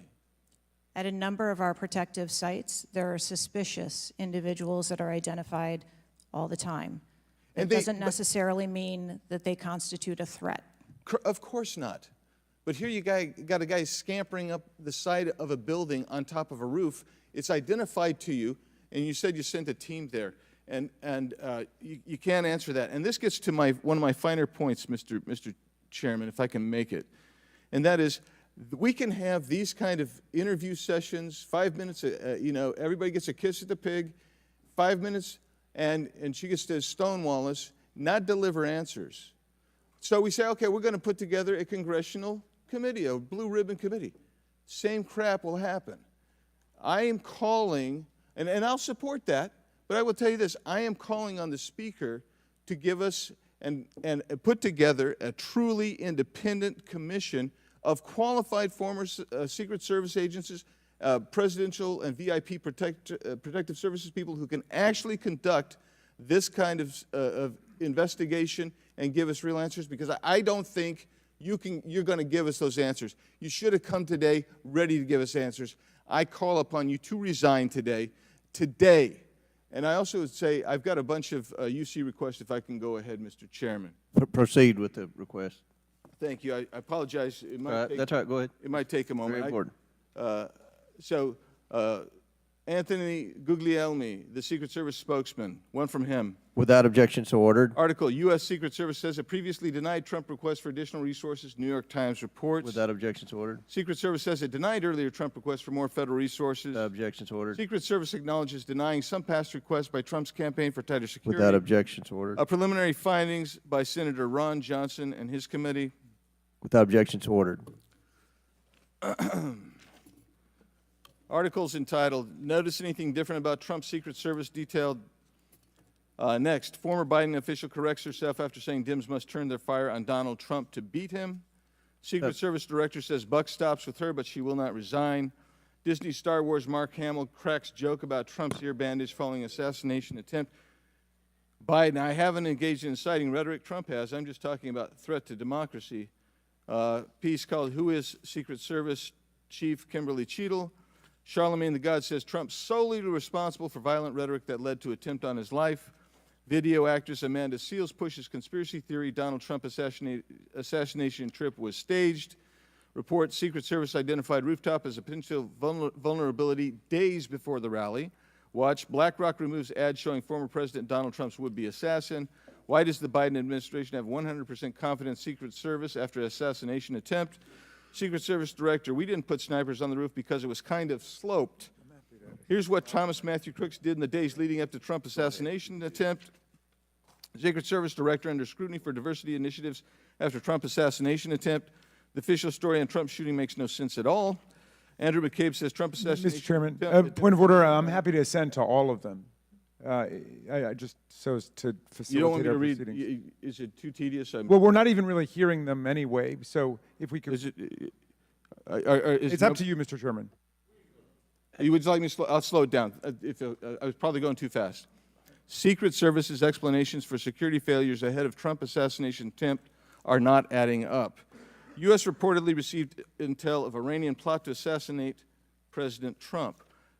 What WTH, Secret Service now saying that they didn't put any agents on the roof because slight slope was too dangerous. Report, U.S. officials received intel of Iranian plot to assassinate Donald Trump before Crook's attempt. Exclusive GOP rep Cloud. Homeland Security Agency is interfering in House's assassination investigation. Why Trump's raised fist after surviving assassination attempt is triggering the liberal media. Questions swirl over the security lapse at Trump rally, reviving old concerns about Secret Service. Secret Service scrambles to shift blame after Trump shooting as backlash hits hard. Nobody contacted me. Must-see 6-camera split screen of assassination attempt captures everything shooter was in open 2+ minutes. Murillo, 5 reasons you should be angry. Breaking, shooter spotted up to 30 minutes before firing, reported multiple times. Pictures taken, no one stopped him. Cheatle calls the 30 minutes between noticing and neutralizing shooter a very short period of time. Secret Service director says buck stops with me on Trump assassination attempt but won't resign. Mr. Biggs, we'll stop right there. We can retake them on the next one. I know there are more, but without objection, we'll enter into the record all of those, and we'll take up the others after the next speaker. Chair now recognizes Ms. Brown from Ohio for 5 minutes. Thank you, Mr. Chairman. I first want to highlight certain comments from Ranking Member Raskin, my colleagues on both sides of the aisle, President Biden and Vice President Harris, and that is political violence is completely unacceptable in this country, full stop.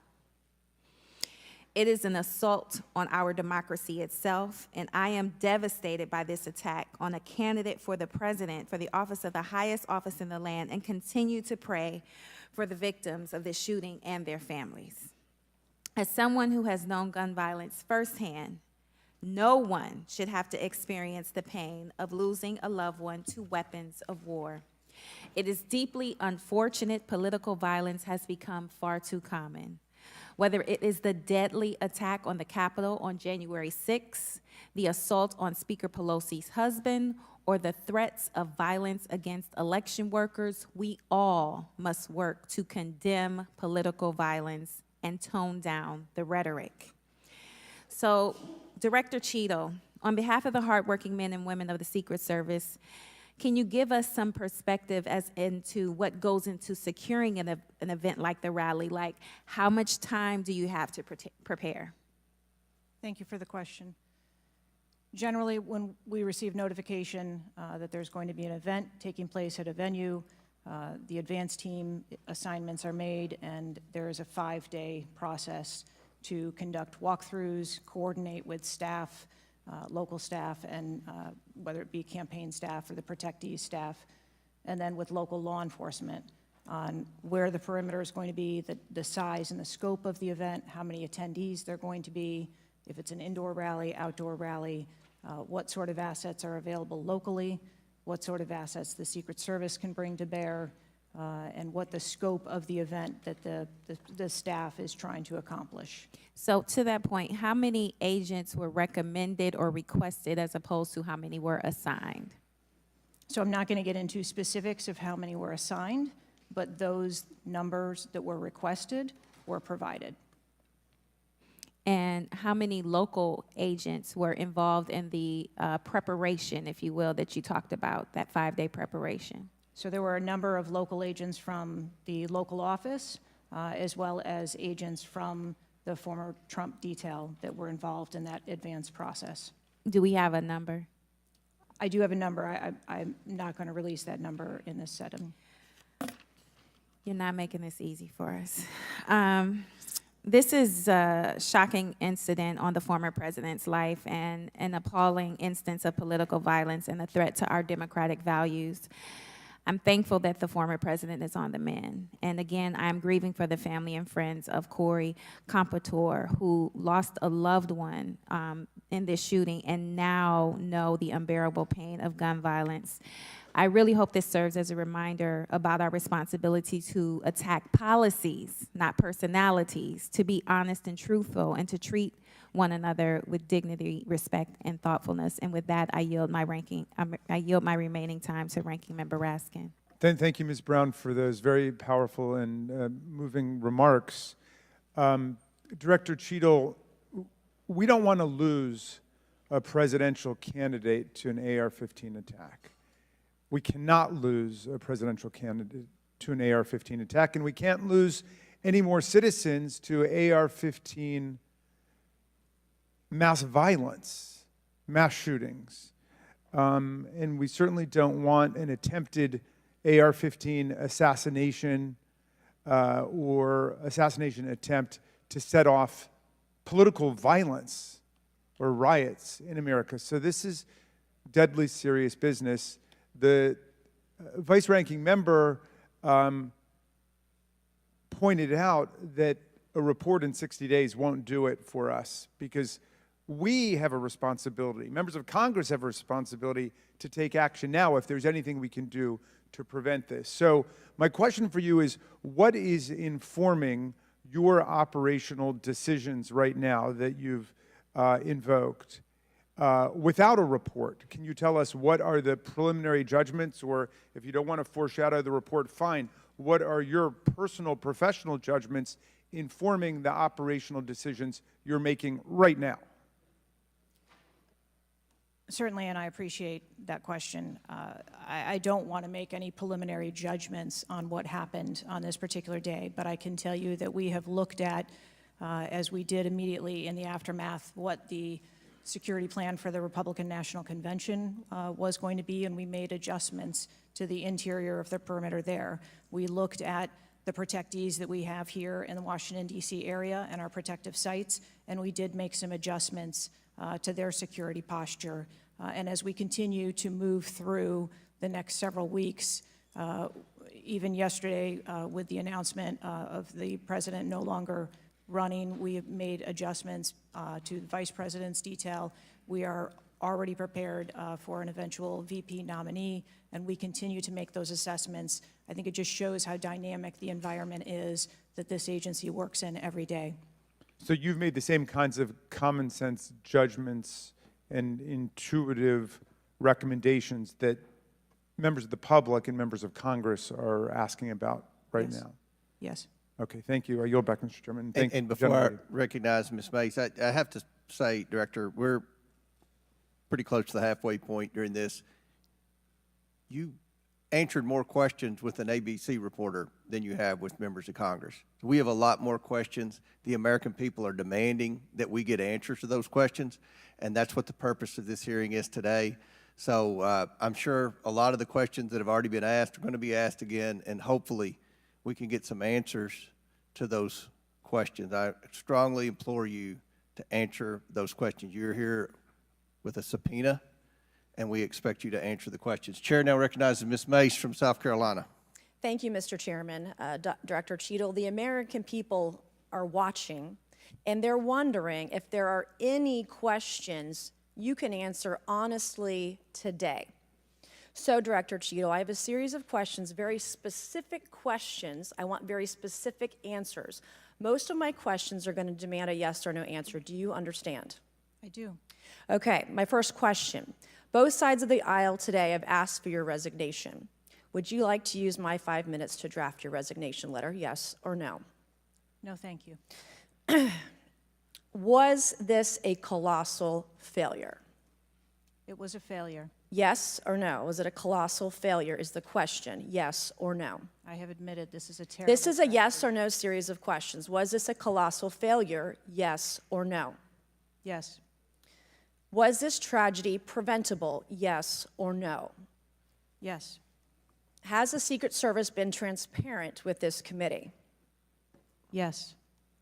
Would you say the fact that we had to issue a subpoena to get you to show up today as being transparent, yes or no? I have always been Yes eager to or no? come You didn't and want to talk answer to the question. committee. We had to issue a subpoena to get you to show up today. That is not transparent, by the way. You stated earlier, Secret Service is not political. Is that correct? Yes. Okay. Would you say leaking your opening statement to Punchbowl News, Politico's Playbook, and Washington Post several hours before you sent it to this committee as being political, yes or no? I have no idea how my statement got out. Well, that's bullshit. So, Mr. Chairman, I would like to ask unanimous consent to enter into the record articles by Punchbowl News, Political Playbook, Washington Post, all done at 5:24 a.m., 6:12 a.m., 6:34 a.m., a solid 3 to 4 hours before this committee got your statement. Without objection, so ordered. Okay. Is the Secret Service fully cooperating with our committee? Yes. Okay, you say you're fully cooperating with this committee. On July 15th, this committee sent you a list of demands of information that we wanted.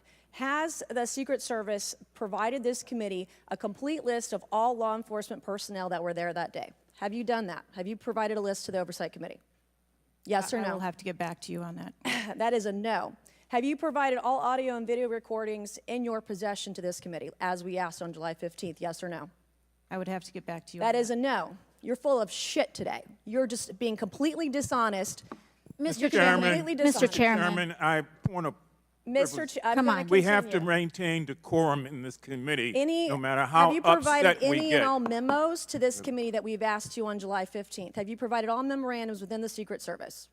I would have to get back to you on That is a no. You are being dishonest or lying. Like, you're being dishonest here with this committee. These are important questions that the American people want answers to, and you're just dodging and talking around it in generalities. And we had to subpoena you to be here, and you won't even answer the questions. We have asked you repeatedly to answer our questions. This isn't hard. These are not hard questions. Have you provided us all communications from the Secret Service related to that day and that rally? Have you provided this committee? We've asked for this information on July 15th. Have you provided any of this information that this committee has asked of the Secret Service? Any of it? I'll have to get back to you on Have that. you even read this letter that we sent you? Did you even read this? Yes. Okay. And you have said you don't know, you have no idea. Well, the answer is no. We haven't gotten a single document or piece of information or data from you or your agency in related to the rally that we have asked you for. So was this attempted assassination of Donald Trump a failure of training or execution or both? I think that those are answers that we need to Training, examine. execution, or both? Which one? I think those are answers. All we right. need How to many determine. how many Secret Service personnel have lost their jobs due to this colossal failure? At this time, none. How many Secret Service personnel have been required to take a refresher course on how not to let people shoot Donald Trump? Our personnel are currently operational. We are examining the facts of this investigation, and we will make the changes necessary. What time did law enforcement become aware that there was an individual on the roof with a clear line of sight to President Trump? I am still verifying timelines. Of course, 9 days in, you have no answers. How many minutes went by between the time law enforcement saw and took photos of crooks and the shooting? How many minutes? I am still verifying timelines. 57 minutes. Thank you, Mr. Chairman, and I yield back. Gentlelady yields back. Before I recognize Ms. Stansberry, I believe I want to recognize Mr. Mfume for a unanimous consent. Yeah, thank you, Mr. Chairman. I beg your indulgence. I meant to do this earlier. I'd like to have unanimous consent that it be submitted for the record. The 2023 ranking of best and worst workplaces in the federal government, compiled by the Office of Personnel Management, which shows the United States Secret Service coming in, again, as I said earlier, 413th out of 459 sub-agencies, and this appears in the July 17th edition of Government Executive. Without objections ordered. Chair now recognizes Ms. Stansberry from New Mexico. Thank you, Mr. Chairman. You know, I want to start by just saying that part of why you have bipartisan agreement here on the dais about the severity and importance of this hearing is because this is not just a single shooting. This is about national security and the security of our democracy. It's not just one operational failure.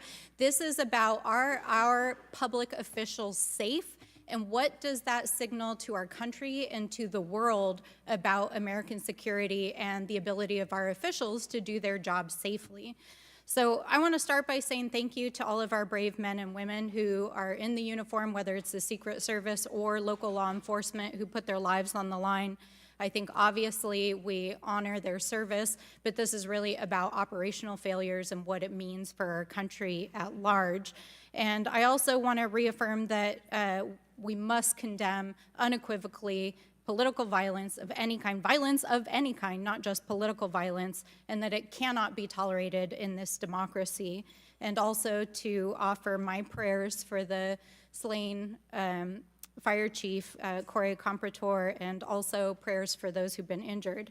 Now, I think, you know, the tone of this hearing is, how is it that a 20-year-old young man with a gun that was legally purchased by his father could, on the day of a rally, go to a gun shop, legally purchase ammunition, show up to a secured site, and then not only attempt an assassination of a political figure, but kill and injure 2 others? How could this happen? I'm not asking yet. I think we've had a lot of testimony here today.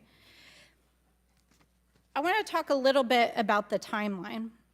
Now, here's what we know, and I know, Director, you were also on the call that we had a few days ago with the FBI and other law enforcement, so I respect that you are not able to share, based on your testimony, some of the details that are currently being investigated, but I know you were on the call because I heard you on the call and you heard them too. So I'm going to lay out the timeline a little bit. On July 3rd, the rally was announced that it was going to be in Butler. On July 6th, 3 days later, we know that the shooter searched for dates for Trump and DNC events. On July 7th, so this is 4 days after the announcement, the shooter went to the site. He actually physically went to the site. On July 12th, the shooter went to a gun range where he and his dad regularly go and practiced shooting. And the next day, on July 13th, he went to the site again before the rally began. We know that he then went and searched online for a gun store, where he went and he purchased 50 rounds of ammunition, went home, got his father's AR, which was legally purchased, and returned to the venue. At 5 p.m. that evening, this is more than an hour before Donald Trump actually took the stage that evening, local law enforcement were made aware that there was a suspicious man. In fact, at 5:20, local law enforcement flagged that he had a rangefinder, and they radioed their concerns and sent around pictures of the individual. At 5:40, 20 minutes before local law enforcement actually identified the shooter, and at 5:51, Secret Service was notified of the suspicious person by the state police, and 1 minute later, they distributed that information. That was before Donald Trump even took the stage. That was 11 minutes before he took the stage. So the Secret Service was aware that there was a suspicious person. At 6:03, he took the stage. At 6:09, rallygoers, as was shown in the video, identified this gentleman climbing on the roof. At 6:11, 3 shots were heard, 3 rounds of shots, and of course, the president and the other victims were shot. This shooter was a 20-year-old young man, no criminal record, legally purchased gun and ammunition, who for days in the lead up to this shooting was searching mass shooters. He even had a picture of a mass shooter on his cell phone the day of the shooting. He searched for explosives. He searched high-level officials. So the American people want to know, how did a 20-year-old young man with access to a military-style weapon actually bring it onto an unsecured perimeter who for days had been planning a mass shooting event? And I think that, Madam Director, with all due respect, the answers that we've received here in this hearing today are completely unsatisfactory.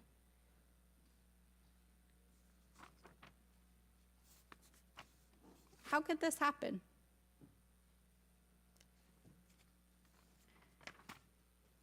We need answers. We need answers not just for the family members of the gentleman who was killed and those who were injured, but we need answers for our democracy. Because as others have stated here today, we are in a highly politically charged environment right now. We are only weeks away from one of the most significant presidential elections in American history, and it is clear that our public officials' safety has not been secured. And it is not just a matter of one shooting, it is a matter of national security. So I hope that you will take our comments to heart. I hope that there will be accountability, and we need answers. And with that, I yield back. Chair now recognizes Mr. LaTurner from Kansas. Thank you, Mr. Chairman. Director Cheatle, I have a question just right off the bat. Something that you've bragged about repeatedly is that you've increased protection for the 36 individuals that the Secret Service is also entrusted with. Is that correct? I think I stated that we currently have 36 protectees, and that we continue to make evaluations on where those levels of protection are provided. You've mentioned specific increases in protection that you've provided for some of those individuals, correct? Correct. Based on what? Well, some of it has been as a result of the tragic incident that occurred on the 13th. We went back and reassessed where we were at in providing protection and wanted to make sure that we were not, overlooking anything considering this most recent incident. So the Secret Service needed to learn that allowing a rooftop 150 yards away from a protectee, not putting that in a perimeter, not having someone guarding that roof, that information is new to you, and it's caused you to increase protection to other folks that are under your care? I think it is prudent, after any incident that occurs, to go back and take a look at your current practices and see if there is anything that needs to be done differently. It's inconsistent, because what you said earlier to Mr. Turner was that the protection that you were offering to President Trump was in line with the current threats, him being a former president, him being a nominee of a major political party, the threats from Iran, the protection that you're providing him was adequate. Do you stand by that statement? Yes. Okay. Do you think it's a problem that the Americans' trust in the federal government is an all-time low? Do you think that's a problem? I think that it's unfortunate.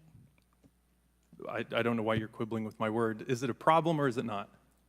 I think the American public deserves to have trust in their federal government. Okay, I don't know why you're being difficult. It's a simple question. Are you concerned about the increasing prevalence of conspiracy theories going on out there right now? Yes. I am too. You've been incredibly inconsistent with your answers before this committee today and what you were willing to reveal. You've acknowledged that the shooter was identified with a rangefinder, that President Trump's detail was sufficient for the threats he faced from Iran, that certain details were erroneously reported, in your words, but you haven't been willing to provide any information about the decision to place the building in question outside the perimeter, the explosives placed in the shooter's vehicle, the use of a drone by the shooter, or when exactly the Secret Service identified the shooter as a threat rather than merely suspicious. What is your standard today for what you are willing to answer and what you are not, because you've been inconsistent? I'm certain that you can understand that some of the information that's been provided to you thus far has come from the FBI's investigation and has come from information that we have released. I want to make sure that information that is being provided to this committee is consistent and is factual. But the question about the drone that the chairman asked at the beginning of the hearing, he said, do you know this information? And you acknowledged that, yes, you do know the information, you just don't want to tell us. I guess my question is that if you wanted to wait till the end of the investigation to draw conclusions, which you've acknowledged you're not, you're drawing conclusions right now and making changes. But if that was your standard, that you want to wait till the end of the investigation to draw conclusions, okay, at least you would be consistent in that. But what we're wanting to know today, and what would dispel some of the conspiracy theories out there, what would increase trust with the American people, is for you to let facts out, for you to tell us what you know. And I want to understand from you, why is that a problem? Why is it inconsistent with a quality investigation to release to the American people today at least the information that you know for sure? Because you certainly know for sure more information than you're willing to give us today. I have released that there was a failure and that there are gaps that we need to make sure that they don't happen again. That's not acceptable. That's not enough. That doesn't quell any conspiracy theories out there. In your 27 years of experience, would you have been concerned about an elevated location within 150 yards of a protectee that did not have a Secret Service presence, just based on your experience? What I can tell you is that every site and every venue No. I'm asking for your experience. Looking at this situation, would that have been of concern to you? Or would you have agreed that it's fine, it doesn't need to be covered? What I have explained today You're is not going that to answer. there was... Is it true that at 5:45 p.m., approximately 18 minutes before President Trump took the stage, the Beaver County Emergency Services Unit noticed the shooter on the roof and photographed him? Is that a fact or not? That is the information that I have from the FBI's report, yes. You haven't been willing to share whether or when this was communicated to the Secret Service, so I'd like to get into the difference between suspicious activity and threatening activity. Is it suspicious or threatening if an individual is seen around the perimeter with a rangefinder? Is that just suspicious? That could be termed as suspicious. If that same individual with the rangefinder is found on a rooftop, is that still just suspicious, or is that considered threatening? That could be termed still as suspicious. All right, my time is over. Mr. Chairman, I yield back. Thank you. Chair now recognizes Mr. Frost from Florida. Thank you so much, Mr. Chair. And obviously, I want to start by stressing that political violence is always unacceptable, and acknowledging that this is still an ongoing investigation. But oversight hearings like this are essential components of an investigation, and I want to thank the chair for pulling this together. Madam Director, I appreciate you for being here. The events of July 13th raised serious questions about the efficacy and thoroughness of the security protocols in place. The gravity of the fact that an unsophisticated gunman was able to secure his perch and take a shot at a former president despite multiple layers of security and intelligence are not lost on me. Before I came to Congress, I used to work advance for a major political candidate and have interacted with many different law enforcement agencies on large political events like the one that just happened. How many times was the Secret Service alerted about a suspicious person at the July 13th campaign event prior to the first shot being shot? I don't have an exact number to share with you today, but from what I've been able to discern, somewhere between 2 and 5 times there was some sort of communication about a suspicious individual. To the Secret Service specifically.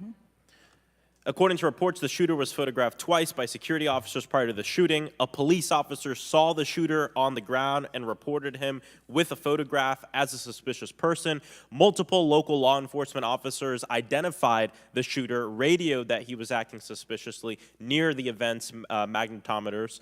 A local law enforcement tactical team saw the shooter on a roof and notified other security services and also photographed him. One police officer who photographed the shooter saw him scoping out the roof and carrying a rangefinder. My question is, and you've answered this, but why, or you haven't answered this, why wasn't the event paused right then? Again, I'm not clear on the timeline of when the Secret Service shift and the counter sniper were notified. But earlier, Madam Director, earlier you said that the Secret Service would have paused the rally if they identified a threat. Correct. So why wasn't it paused? Because I have to assume that they did not know that there was a threat when they brought the president out on the stage. I feel like this is a breakdown in communication between local law enforcement, you all, and other actors at the rally. And again, as someone who's worked on these, I understand that there's multiple people with multiple decision, with the ability to make different decisions on the ground. I've taken over the last week, I've spoken with a lot of folks in local law enforcement in my district and across the country that I've worked with before, and other people have brought up concerns around being able to communicate with with Secret Service during these big events and having their flags taken seriously. I do believe that if Secret Service believed that there was a legitimate threat, that they would have paused the rally. My concern is before that something was flagged and it wasn't taken as seriously as it should have been taken. So I think this shows an issue with communication, and I want to know, Madam Director, what you intend to do to fix that, not in 60 days, but now. We are in the middle of a presidential election, obviously a former president who had an assassination attempt, another rally goer who was killed due to this gun violence. We now have a presumptive nominee of the Democratic Party who's also historic, first black woman to be running for president. And so I am worried about everybody's life. What do you all intend to do to fix this communication breakdown and making sure that you actually take what local law enforcement, local folks are saying more seriously? We take what local law enforcement relays to us seriously. Let me just be clear on that. As far as the communication. But not this time. We always trust our law enforcement partners and have a great relationship with them. We are looking at whether or not there was a communication breakdown.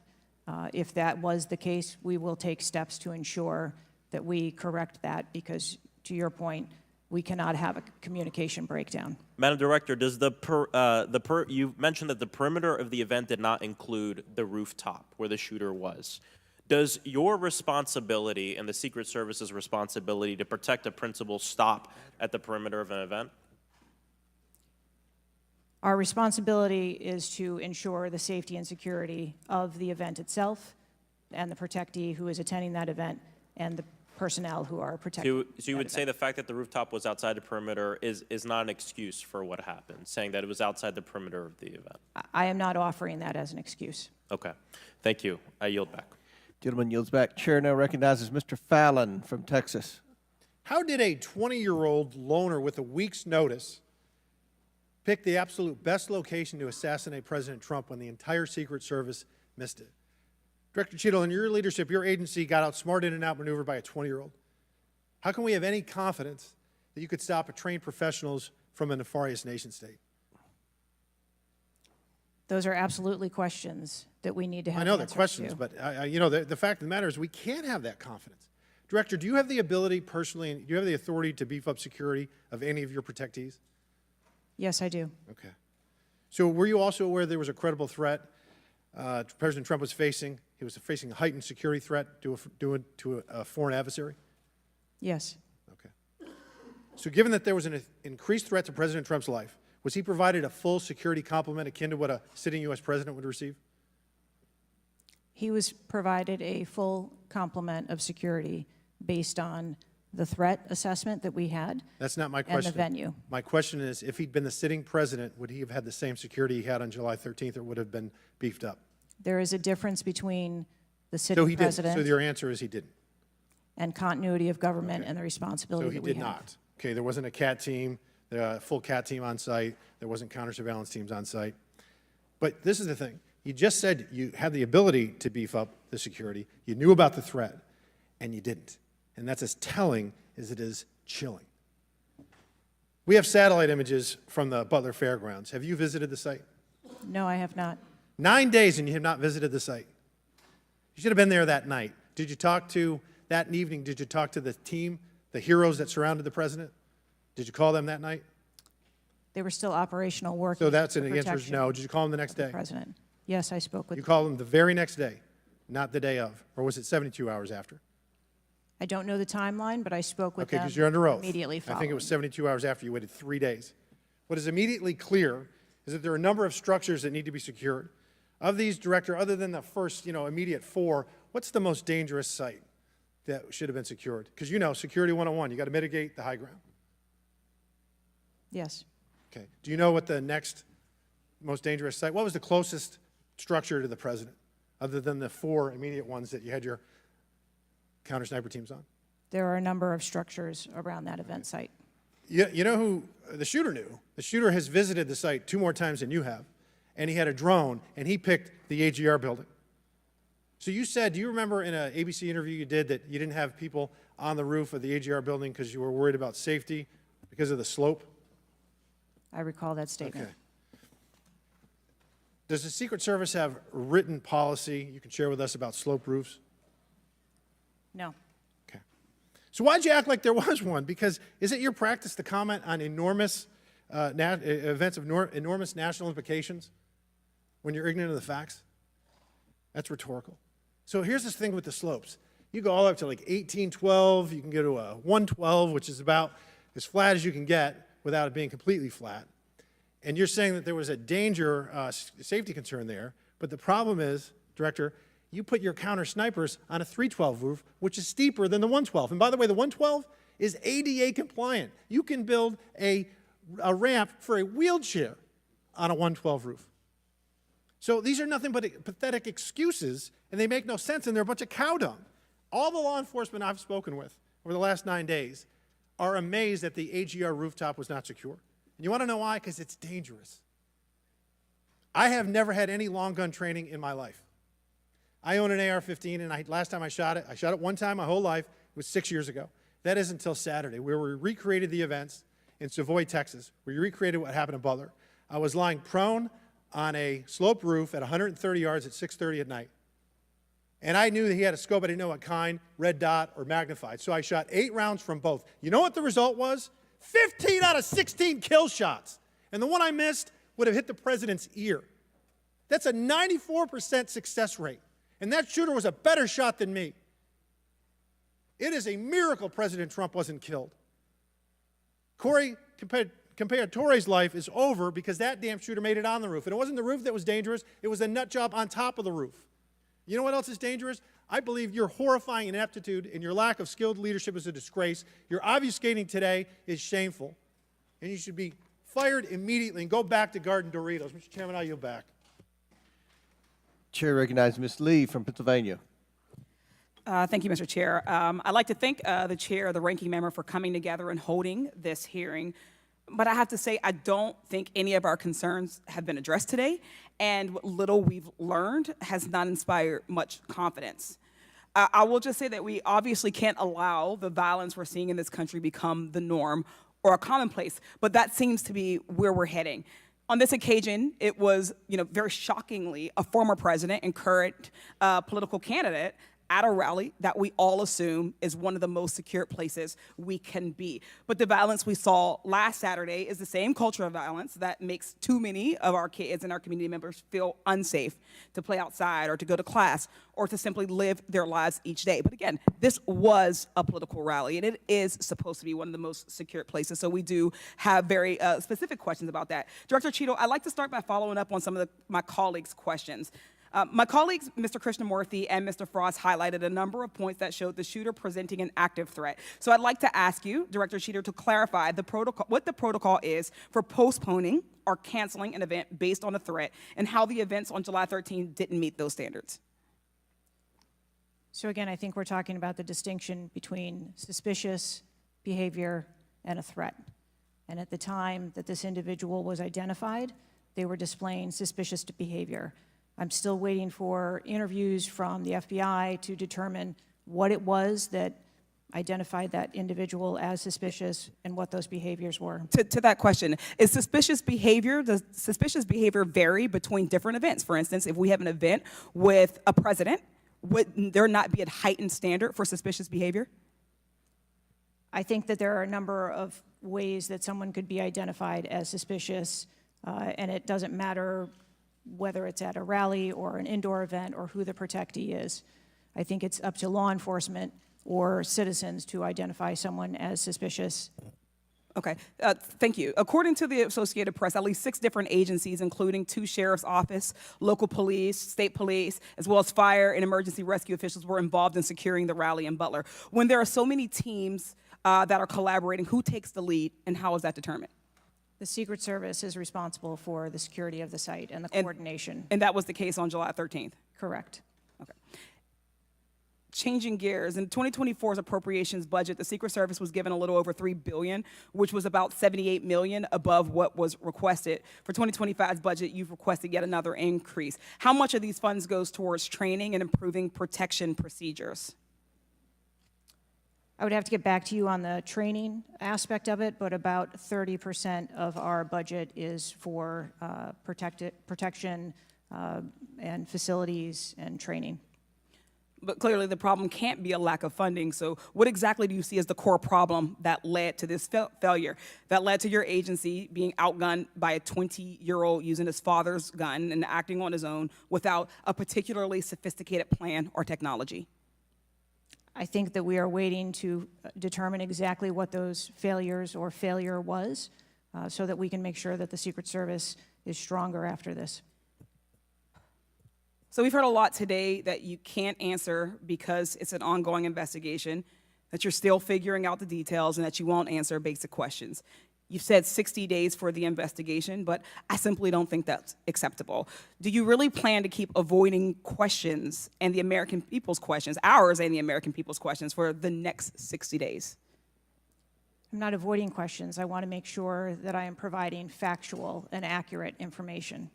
Certainly, but is there no in-between, right, between what is obviously a fact and what you can surmise from the details that you already have? I assure you, when I have a full and complete report of what took place on that day, I will certainly come back and make that available. Certainly. Studies indicate that the United States is experiencing increasing levels of political violence and tension. Does the Secret Service see increasing political violence as a threat to its work? And if so, how is the Secret Service adapting its strategies and protocols to account for increasing political violence? We are constantly evaluating the threats that we receive and monitoring that, and we make adjustments on a daily basis to our protectees based on what those threats are and what actions we need to take. Yes or no? Do you believe that stricter controls on the availability of assault weapons would make it easier for the Secret Service to fulfill its missions of protecting public officials? I think the Secret Service is tasked with providing a safe environment, which is why we put into place a number of mitigation factors. Certainly, but do assault weapons make it easier or harder for you to do your job? I think that any weapon makes it difficult for us to do our job. Okay, I yield back. Chair Dale recognizes Mr. Donalds from Florida. Thank you, Chairman.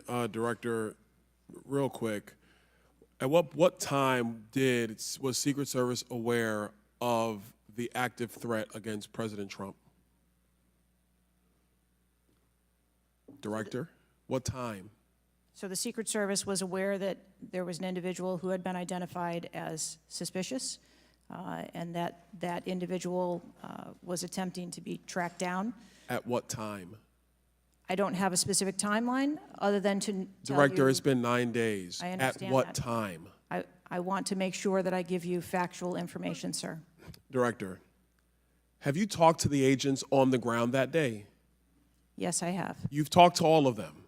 Your senior team has talked to every agent that was on the ground that day. Yes, we have. Have they all corroborated the same time they identified the shooter or they were made aware of the shooter, either by attendees in the crowd or a local police department? There are a number of reports of when those times were made. Was it those 5 minutes notifications. before the first shot rang out? No, Generally speaking, was it 10 minutes before the first shot rang out? no. It Was it 15 minutes before the first shot rang out? It was less than that time frame when it was identified as a threat. How many days before the shooting took place did Secret Service actually do their advance work to secure the facility that the rally was going to be held at? 5 days. In the 5 days prior, when the security advance team did their work, did they identify the rooftop as a potential threat? Again, I'm pulling those reports and that information. It's been 9 to days, conduct those Madam interviews. Director. Did they notice a rooftop 150 yards away that was a potential threat? Yes or no? I am certain that the rooftop was noticed. I am pulling the reports. What was the security parameters around securing that rooftop? What did they do? There was overwatch provided for that rooftop. Did Overwatch fail? I am waiting to hear what the results of the investigation were so that I can identify where the failure was. Who did you talk to that was on the ground that day that was responsible for Overwatch? What are their names? I'm not going to provide their names in this setting. Did you talk to the people that were providing Overwatch that day? I've talked to the people that conducted the advance on that day and that were working the shift and were the counter snipers on that day. So you talked to the counter sniper team, you talked to the people who were providing Overwatch that day, and you talked to the advance team, correct? Yes, sir. What did they tell you? We are putting together a comprehensive report so that I can identify exactly where the gaps and the failures. When the counter sniper team was on the roof and they identified that there was suspicious activity on the roof in question, what was the chain of command's orders around the person on said roof? Because I'm quite sure somebody saw under your organization, the Secret Service, I'm quite sure somebody saw the shooter on the roof. So what was the communication through the chain of command to deal with said person? What I can tell you is that when the individual was identified by the counter sniper, they took one shot and neutralized that individual. But that was after the shooter already took a shot, is that correct? That is correct. So what you're saying now is that the Secret Service did not see the shooter on the roof until after the shooter took a shot? I do not have all of those details at this time. If you don't have those details after 9 days, Director, then what you're telling me is that you guys didn't see it. Is that correct? I am telling you I don't have all the details of the sequence at this time. Director, it's been 9 days. Either you have the information or you do not. Is that correct? We are still in the process of conducting interviews and an investigation. Some of my colleagues have texted me over the last couple days, bipartisan, about whether you should lose your job, and I've been quiet on that question because I wanted to see what you were going to do today. In my opinion, you do need to be fired immediately, and it is because this is gross incompetence. And the fact that it's been 9 days, and these are simple questions to answer, I'm quite sure if I asked any one of my kids if they got in trouble and I told them to give me the details, I would get more answers from them than I'm getting from you right now. And that's what's frustrating on a bipartisan basis, on a nonpartisan basis. This is a joke. And Director, you're in charge, and that's why you need to go. Mr. Chairman, I yield back. Chair now recognizes Mr. Goldman from New York. Thank you, Mr. Chairman. Director, I want to follow up and just understand a little bit why there is so much information about this out in the public, including some from you and your communications team, and yet you're here pursuant to a subpoena under oath in front of Congress, and you're unable or unwilling to answer some of those same questions. Can you just explain why you are answering so many fewer questions here than you have to the media? I'm answering the questions that I'm able to answer based on the fact that there are multiple ongoing investigations. But you have answered some of these questions previously, correct? To the public, to the media. Which questions? Well, did you have an interview with ABC News? Yes, I did. Okay. And did you explain the interaction between local law enforcement and the Secret Service, and that local law enforcement was responsible for securing the perimeter of the building where the shooter was? I said that the Secret Service is responsible for designing and implementing and executing the security plan, and that we rely on the assistance of our local law enforcement partners to assist us with that plan. Let me ask you something. Were you given any instructions about what you can and cannot answer here today? My ability to answer questions is solely reflective of the fact that there are multiple ongoing investigations, and I want to make sure that I provide accurate information that doesn't conflict with any of those investigations that are going on. So is it your view that you can't talk about anything that happened that day until those investigations are completed?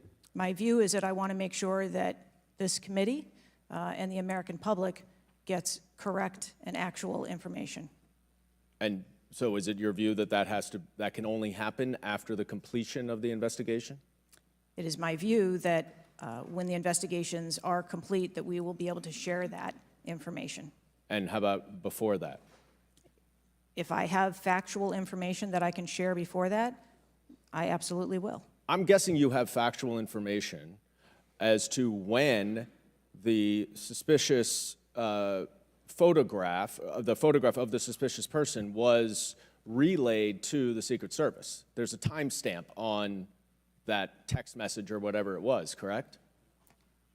Sir, I'm sure you can understand that when you're dealing with text messages, emails, and other communications, the timelines don't always match up. Not really if they're timestamped, but let me move on. Because you have acknowledged that this was a major security failure. Is that right? Yes. Do you acknowledge that it was a major security failure not to secure the rooftop of the building that the shooter shot from?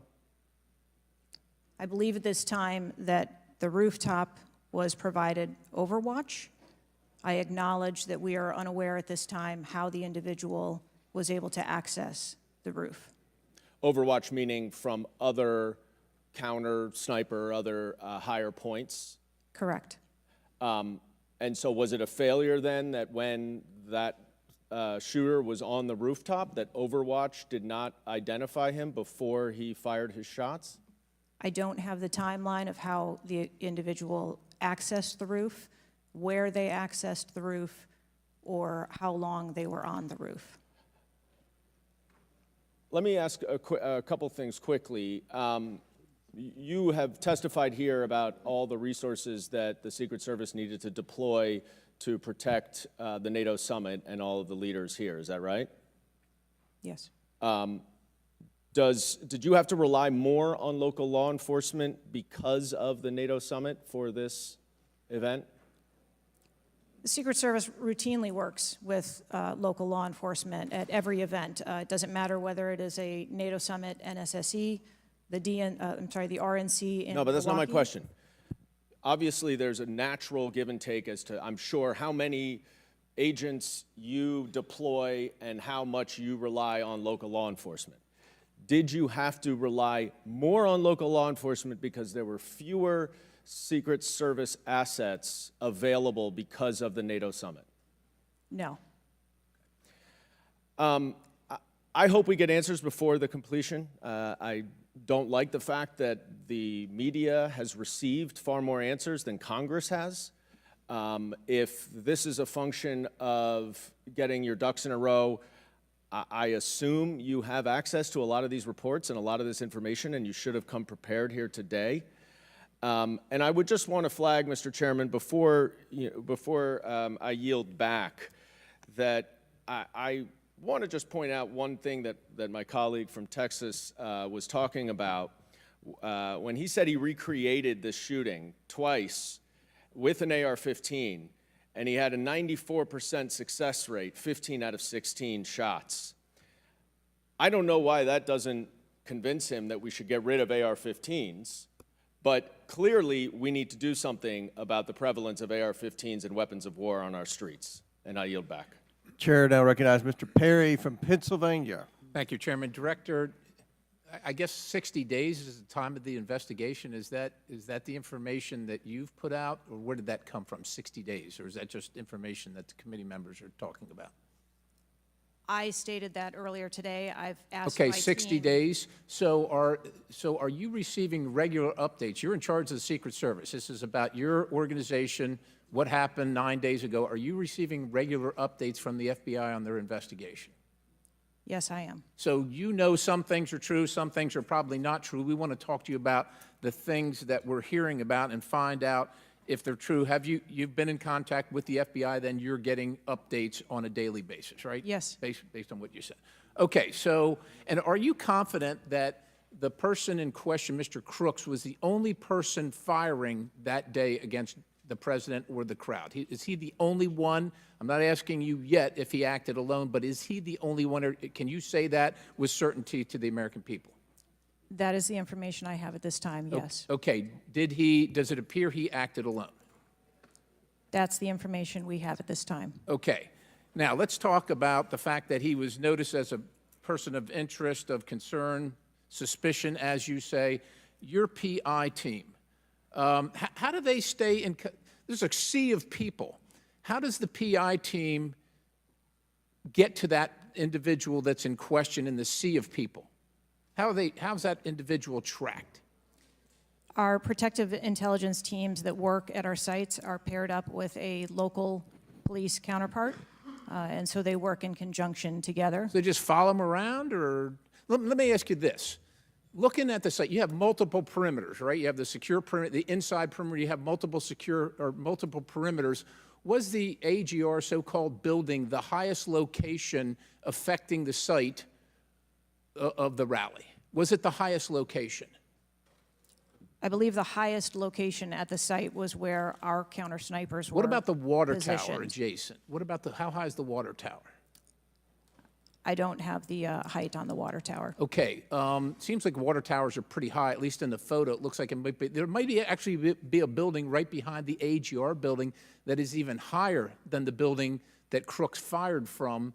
You're familiar with cover, concealment, and defilade, right? You're familiar with those terms? Yes. So how would your sniper team or your PI team track the individual and give vectors to Secret Service on the PI team to get to that individual to question him? And how would you cover the defilade, the cover and concealment of low areas that you can't see from where your sniper team immediately adjacent to the president were sighted? How would you do that if you're not up on the high ground? So when our counter sniper teams go out and conduct an advance, they have a methodology and provide a grid system that our response teams are able to vector in if they see something that is troubling.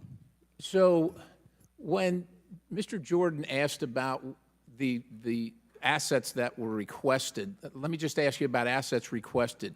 Were aerial assets requested for this event from either the Secret Service or state police or anybody else, drone, manned, otherwise?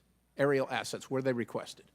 I can't speak to what the local Just asking police if they were may requested. have conversations with the local police, but I can tell you that the assets that were requested from the Secret Service for the site that day were all granted.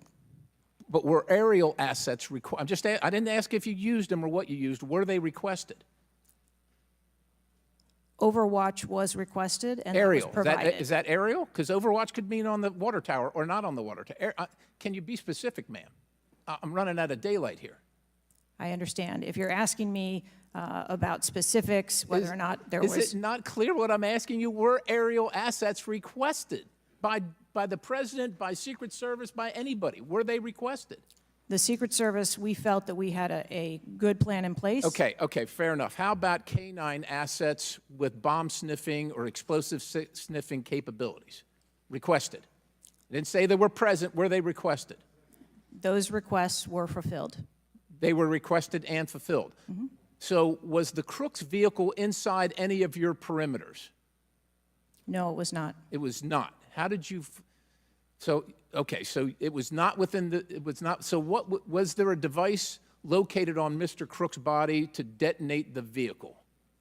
That is the information that I have. So what would be the point of detonating the vehicle if it was not inside the perimeter? I have no idea what Mr. Crook's motivation was. Ma'am, the fact that you haven't, I'll close with this, Mr. Chairman, haven't even visited the site. I understand there are other things going on, but the culture of your organization, the culture that doesn't, do you know how tall the president is? How tall is the president? President Trump, how tall is he? I don't, he's over 6 feet tall. I don't have Okay, the so exact- do you assign agents based on their ability to cover physically and carry, if necessary, the President of the United States when you assign them to this mission? Is that a parameter that is considered? I assign agents to work our protectees that are capable and have been trained by the Secret Service. I understand they're trained, but if you're not tall enough, it has nothing to do with, we're not mad at you, but if somebody's 7 feet tall and you're 5 feet tall, there's going to be a delta there that is problematic in protecting the protectee. And I'm asking, is that a consideration when these agents, not saying you, but when they're assigned to the protectee? The agents that are assigned to our protectees are perfectly capable. Okay, ma'am. So of the providing culture is what I'm protection. concerned about, because the primary objective here seems to be something other than securing the site, securing the principal, and securing the people at the site. And that's the concern based on the answers that you've given today so far. Without a yield, Mr. Chairman. Chair now recognizes Mr. Moskowitz from Florida. Thank you, Mr. Chairman. Thank you for this hearing. I want to thank the subpoena that you sent. I want to thank Ranking Member Raskin and your work, the letter you sent to the committee. And I also support the creation of a commission to get to the bottom of what happened. Director, I just want to give you an honest assessment of how this is going for you today. Did you happen to catch the hearing many months ago in education where there were a bunch of university presidents and Elise Stefanik asked a very easy question and couldn't get an answer? Did you see that hearing? No, I don't think I did. Okay, well, let me tell you, it didn't go well, and the short end of that story was those university professors all resigned. They're gone. That's how this is going for you. This is where this is headed, okay? This is, I don't know who prepared you for this. I don't know how many times you've testified in front of Congress, but a president was almost assassinated live on television, not just for Americans, but for the world to see. And this being your first opportunity, I understand there's an ongoing investigation. I understand there's things that you can not talk about. But the idea that we're getting less than you did on television is something that Democrats, Independents, or Republicans are going to find unacceptable. My high school, Marjorie Stoneman Douglas, was on the list of mass shootings that Representative Raskin held up. That very day, the school resource officer, a police officer, did not run into the building. He hid in the stairwell while the shooter was in the building. He stayed outside, never helped, okay? He also directed other officers who showed up on the scene not to go into the building. When it was determined that the failures in response and training, and that the sheriff fired nobody in his agency, Governor DeSantis then removed that sheriff. I supported the removal. So here's my question. You said there's going to be accountability. I understand you don't want to give us names. When you say that, are you telling the committee that once it's concluded, you're prepared to fire the people on the ground who made poor decisions that day? I'm prepared to take the actions necessary. No, that's nonsense, okay? Accountability. The failure was human. That doesn't mean they're bad people. It means they failed that day, and a former president was almost assassinated, okay? Are you prepared to fire the human failure on the ground? Yes or no? When you have the names of where those failures were, they're people. It's not like a piece of technology failed. It was people who failed that day. Are you prepared to fire them? I don't have an answer as to whether Well, then how can there be accountability if you're not prepared to fire someone? And the reason why your name is going to be the person who's held accountable, the reason why members in this committee are calling for resignation and I join in that, or for the president to fire you, is because you're saying there's going to be accountability, but you can't commit that people are going to get fired. Let me ask this question a different way. If Trump had been assassinated that day, if the gunman had succeeded, okay, would you have come and tendered your resignation? I would still be sitting here because I would want to ensure the integrity of the investigation. Totally that would move understand forward. that's a fair answer, that you would have set up that process. But would you have had the honor to come in front of the committee and say, a president was former president was assassinated on my watch, there should be new leadership? I think that I have admitted that there was No, that's what I'm asking. grave Would you have failure tendered your resignation if he had been killed? that occurred on my watch, and I am accountable for that. Okay, but would you have tendered your resignation if he had been killed? I think that I've admitted that I've taken accountability and will take responsibility. Okay. Well, let me ask I want to follow up on Representative Connolly's question, in which he asked about guns, and you were not willing to commit that that makes your job harder. This is not about the Second Amendment. If there were over 400 million guns on the streets, if all of those guns were machine guns, would that make your job harder to protect people? Again, I think weapons that are out there. If all make of our those job- guns were rocket-propelled grenades, would that make your job harder? Yes, sir. Yes. Okay, thank you. Perfect. This is not a trick question. Thank you. Okay. I won't ask the other 15 things I was going to do. I was going to do drone strikes, but it's okay. So that's all we were asking. It creates a challenging environment. It has nothing to do with the Second Amendment or people's rights, but it does make your job harder. So credit to Representative Connolly for asking that question. One last thing, Mr. Chairman, and I'll conclude. You know, there was a question asked, is an Iranian assassin more capable than a 20-year-old? And I have been tough on Iran. I probably have more resolutions on Iran than almost anyone in Congress. But I can tell you it isn't Iranians walking into schools and grocery stores and movie theaters and churches. It is 20-year-olds, right? And some of them are mentally unstable. And they have access to guns. And they're domestic terrorists. Someone talked about Christopher Wray. Christopher Wray has talked about domestic terrorism. And so, yes, we collectively come together on foreign threats, and I am not at all debasing the fact that there are foreign threats here and abroad, but there are domestic threats, and we have to get to the bottom of how we stop domestic terrorism, because it was a 20-year-old who walked into my high school and killed 17 people. He was plenty capable, and he was an Iranian. Thank you. Chair now recognizes Mr. Timmons from South Carolina. Thank you, Mr. Chairman. Director Cheatle, we've asked you a lot of questions and haven't really got a lot of straight answers. I have intentionally created a line of questioning that I think that you can answer. So the first question is, do you agree that the allocation of Secret Service resources should correspond with the risk profile of any given event? A higher degree of risk at one event should get more resources. Is that fair? That is fair. Okay.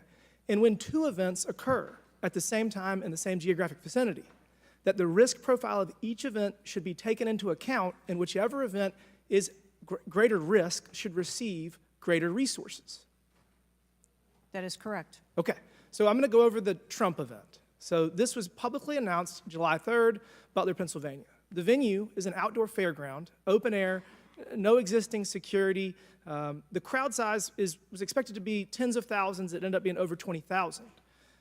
There were general and specific threats from foreign adversaries. As the chairman of intelligence remarked, Iran has said they want revenge, as well as when President Trump was in office, he made a lot of people mad, terrorists to be included all over the world. And, you know, President Trump is the former president and the future president. So I would say that that is a fairly high-risk event. Would you agree? Yes. Okay, let's conversely, the First Lady had an event at a casino in Pittsburgh, just a few dozen miles away. It was a dinner for the Italian Sons and Daughters of America. It was publicly announced on July 10th. What's interesting is that the casino is actually extremely secure. They already have magnetometers existing prior to this event even being announced. It was in a ballroom. And the size of the crowd, a mere 400. There were no specific threats. There may have been general threats. And the asset is the First Lady. Those seem like there's a huge disparity relative to risk. Would you agree? Yes. Okay, thank you. multiple whistleblowers and various media outlets have reported that the Pittsburgh field office of the Secret Service allocated 12 additional post standers to the First Lady's event and 3 additional post standers to the Trump rally. Is that correct? There were no assets that were diverted from the First So no. Lady's This is a very visit. simple question. I'm not asking if anyone was diverted. Did the First Lady's event that was relatively secure, especially compared to Trump's rally, get 12 assets? And did the First Lady's event get 12 assets and Trump's get 3 from the Pittsburgh field office? That's a yes or no question. If you don't know, don't answer it. I mean, if you don't know, don't The number answer of it. personnel that were allocated to both of those events were comparable to the risk at both of those events. Wow. Really? So you think that the Pittsburgh casino, 400 person in a ballroom with ingress egress through probably a very well-guarded parking garage was 4 times more dangerous than a 20,000 person rally on an open field with the former president and future president? You think that that's 4 times more dangerous, the casino event? I didn't say that at all. Well, they got 4 times the resources from the Pittsburgh field office, who was likely in charge of the final walkthrough for both events. I mean, we've continually highlighted the failures of the Secret Service at the Trump rally. And, you know, you have the former and future president getting shot. You have multiple injuries, 1 fatality. And I would have to think that if we had 9 more post standards, 9 more individuals that have the training and the integration into the Secret Service defense of Trump at that rally, that I have a feeling that Crooks would have had somebody come say hello to him before he fired a bunch of shots. Do you think that's possibly true? There were significantly more assets and resources available at the former president's event than there were at the First Who Lady's made the event. decision to deploy 12 post standards to the casino where the First Lady was having a 400-person dinner, and only 3 people from the Pittsburgh field office to the 20,000-person plus Trump rally? Who made that decision? There were additional Secret Service resources available at the former President Trump's event. Who made that the day. decision to deploy 12 to the First Lady's event and 3 to the Trump event?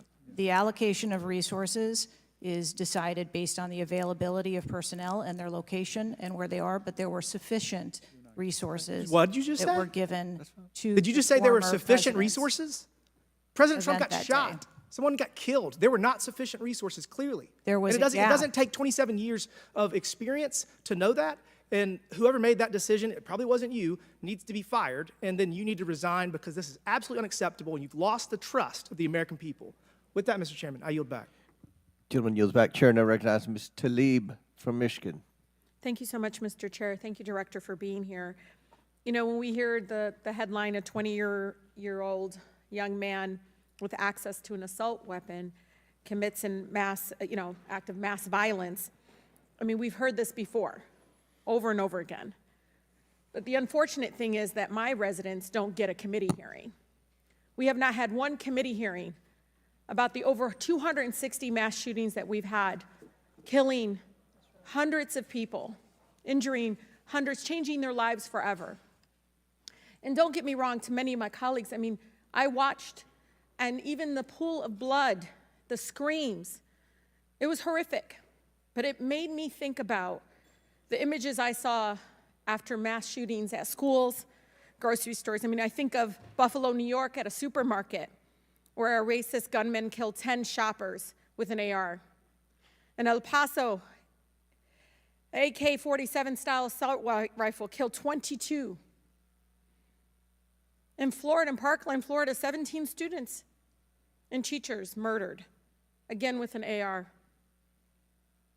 In Pittsburgh, at a place of faith, Tree of Life Synagogue, 11 murdered. And don't get me about Newton, Connecticut, which still breaks my heart. 26 murdered, including 20 elementary school children. This year in Michigan, we've had, Mr. Chair, 2 mass shootings. 21 shot in Detroit. One of the most horrific shootings we've seen. 2 killed at a splash pad in Rochester Hills, Michigan. 8 shot there. Again, an assault weapon used. But the difference here is the former president gets a hearing, in his attempt to assassinate. But our residents don't get a hearing about mass shootings, about gun violence in our country. You know, Mr. Chair, I ask this wholeheartedly. You know, they don't have Secret Service to protect them. They don't. I don't have these mass agencies protecting our kids in the schools or the supermarket, movie theaters, or going to a block party in Detroit. I don't have that. We don't have that. But I can't believe we're just going to focus on that and not the fact that we're hearing yet again in the headlines a 20-year-old young man having access to an assault weapon, a weapon of war many of my veterans say they have to be trained to use. But he can get it, wasn't safely stored by the parent, grabbing that gun, and innocent lives were lost. Director, I know you got asked about this, and I think it's important, though, you know, for us to hear this. But how difficult is your job when there's such easy access to assault weapons in the streets? I think the job of a Secret Service agent and officer is incredibly difficult. I think the environment we deal with every day and the dynamics of the threat environment is incredibly difficult. These are brave men and women who put their lives on the line, and a day like we had on July 13th is a day that no one in my agency ever wants to have as their responsibility. It is an incredibly difficult job. Yeah, I immediately thought of the children in the audience. I mean, when you think about going to a rally with your family, again, their lives are forever changed. The incident are never isolated. I really believe these incidents are never isolated. And I know Detroit Free Press had reported that the 20-year-old Pennsylvania shooter looked up the 2021 Oxford High School shooting in Michigan. Can you comment on what information this shooter was looking up in regarding the tragedy of Oxford High School, where it took 4 of our high school youth there? I'm sorry, I'm not able to. The FBI has those details. So you can't even tell us, I mean, was he looking at the type of weapon? How many? Yeah, unfortunately, I don't have those details. Do you have, I mean, did they share that with you, though? I don't have the full content of what his searches were. I think that they are still in the process of examining all of his devices. Okay. Again, you know, the impact, I want to be really serious about this. The impact on our families is more than just this political rally, Mr. Chair. We have to talk about this, even if we're in disagreement. Let's talk about it, because I've seen statistics that show that we could be saving lives now if we ban these weapons of war from being able to buy it at the local store down the street. I mean, we just can't continue to allow this to happen. And unfortunately, my residents are not former presidents of the United States. They don't get a hearing. They don't get Secret Service, any of that. And even among those that are expressing the failed in the system, they just deserve better. They truly do. Thank you, and I yield. Chair now recognizes Mr. Burchett from Tennessee. Thank you, Mr. Chairman. Ms. Cheatle, the shooter was set up on the roof of the AGR International building, as we know. Was the roof identified as a potential vulnerability days before the rally? To my knowledge, yes, it was. Were agents or officers inside the building? If so, what floor were they on? We had local police officers inside the building. The roof looks like it's a tin roof. How did no one inside that building hear someone moving on top of a metal roof? I don't have the details of all of the interviews that have been conducted yet. When will you have those? I have been asking, and I want to have that information as soon as you do as Okay. well. Why did Secret Service fail to block the line of sight from that roof? I think that the Secret Service put together a plan where they were counting that roof in as part of their overwatch, and that was the plan that they had put in place that day. If you weren't going to put a security personnel on the roof, why not at least use drone technology or aerial surveillance to monitor the rally? There are a number of times that we do use drone technology. I'm not speaking specifically to this event and what was utilized or not. There are times when drone technology is available and helpful at events, and there are times when it is not appropriate. Do y'all use Signal? Do you personally use Signal to communicate with any official from the White House? Signal on your phone? Oh, on occasion, I'm sure that there are people that use Signal, yes. Okay. Do you use it to speak with the White House? Use Signal? No, I do not. Okay. When was Thomas Crooks first identified as a person of interest? Let me help you. At 5:10, he was spotted with a rangefinder at 5:51. And when did Secret Service notice him? Again, I don't have those specific timelines, but it was a relatively short period of time. Let me help you. 5:52. Ms. Cheatle, why was President Trump allowed on stage 10 minutes after the Secret Service spotted a suspicious individual? That seems to me to be the worst thing of all. All the breakdown in all this communication, all the BS you've been feeding us here today or not feeding us, that seems to be the question. So as I've stated before, there are a number of events where suspicious people may be identified. That doesn't necessarily... Ma'am, I submit to you, you got a guy who's going to be the next president of the United States. He's on stage. I've been to these events. We've all been to these events. A car backfires, and there's a 15-minute dadgum wait. That's not acceptable. Did the Secret Service tell President Trump they'd spotted a suspicious individual before he was shot? I am unclear as to what the communication was with the former president at that time. I'll take that as a no. Did y'all deny President Trump's request for more security, yes or no? And when was the most recent request for additional security? The rally request for security, all of those requests were fulfilled. And were there any personnel redirected to Jill Biden's rally? No. Who made the decision on the direction of agents at either one of those rallies? I'm unclear as to your question on the direction of the agents. I said, who directed those agents to be at Ms. Biden's rally or President Trump's rally? The specific agents. So there is a methodology in which agents are available for assignments, and they are assigned based on either geographic location or logistics or flight. Ma'am, I appreciate all that, but that methodology about got President Trump killed. Was the security detail guarding President Trump a temporary detail? The personnel who are assigned to the former president's detail are assigned to him. Why was there a different detail on the opening night of the convention than the detail that was guarding him in Pennsylvania? The president has a very large permanent protective detail assigned to him.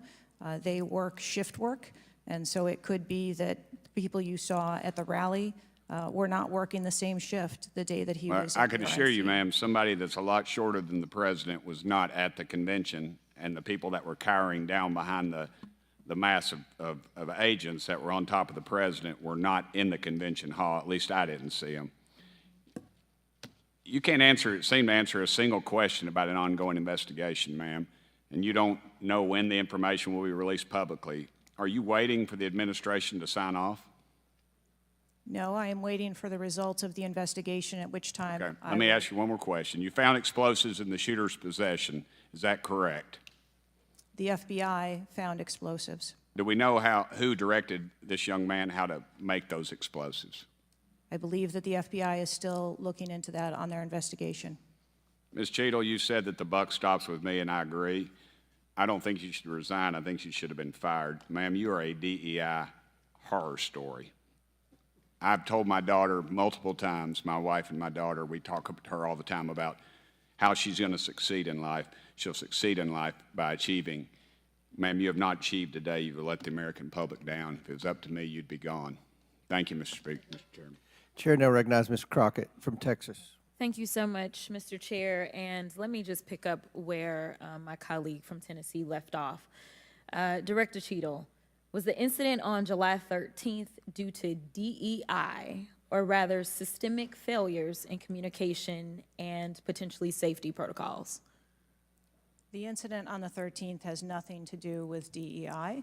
The incident on the 13th has to do with a failure or a gap either in planning or communication.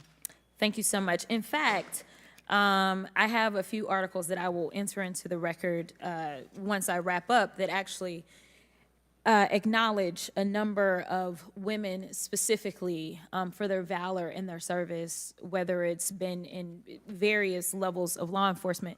But, you know, I want to stick here for just a second, because earlier you had a conversation in which there was a discussion about training. And I want to talk about training, and I want to talk about the fact that there's been a little bit of dancing around as it relates to this being a suspicious person and this being a situation that was perceived to be a threat. And it seems as if there's a different analysis that takes place. One of my questions has to do with if you have any bias training that your officers undergo. And the reason that I ask that, because as a civil rights lawyer, I have learned so many times in having to deal with law enforcement that there usually is not a perception of a threat when it is a young, white male, even if they are carrying a long gun. Yet a lot of times, at least in this country, when it comes to law enforcement, there is a perceived threat just by somebody having a little bit more melanin in their skin. So I'm curious to know, because a lot of times, one of the things that we have consistently pushed for on my side of things, and when I say my side, is once we are looking at a tragedy in which law enforcement made an error, is the bias training and whether or not our officers are getting it. So I'm curious to know, in some of the training that you talk about that is part of your budget, has bias training been part of that? Yes, it is. Okay, thank you.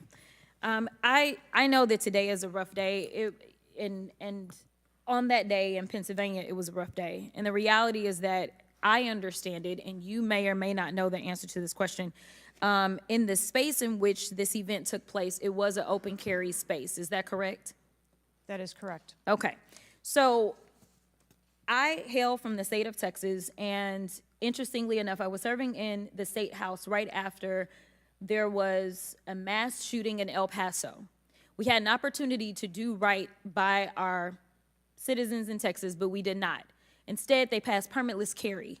And what my colleagues kept trying to get you to answer, because we want to come up with solutions, we don't want to keep pointing the finger. And right now, you've got a bunch of fingers that are pointed at you.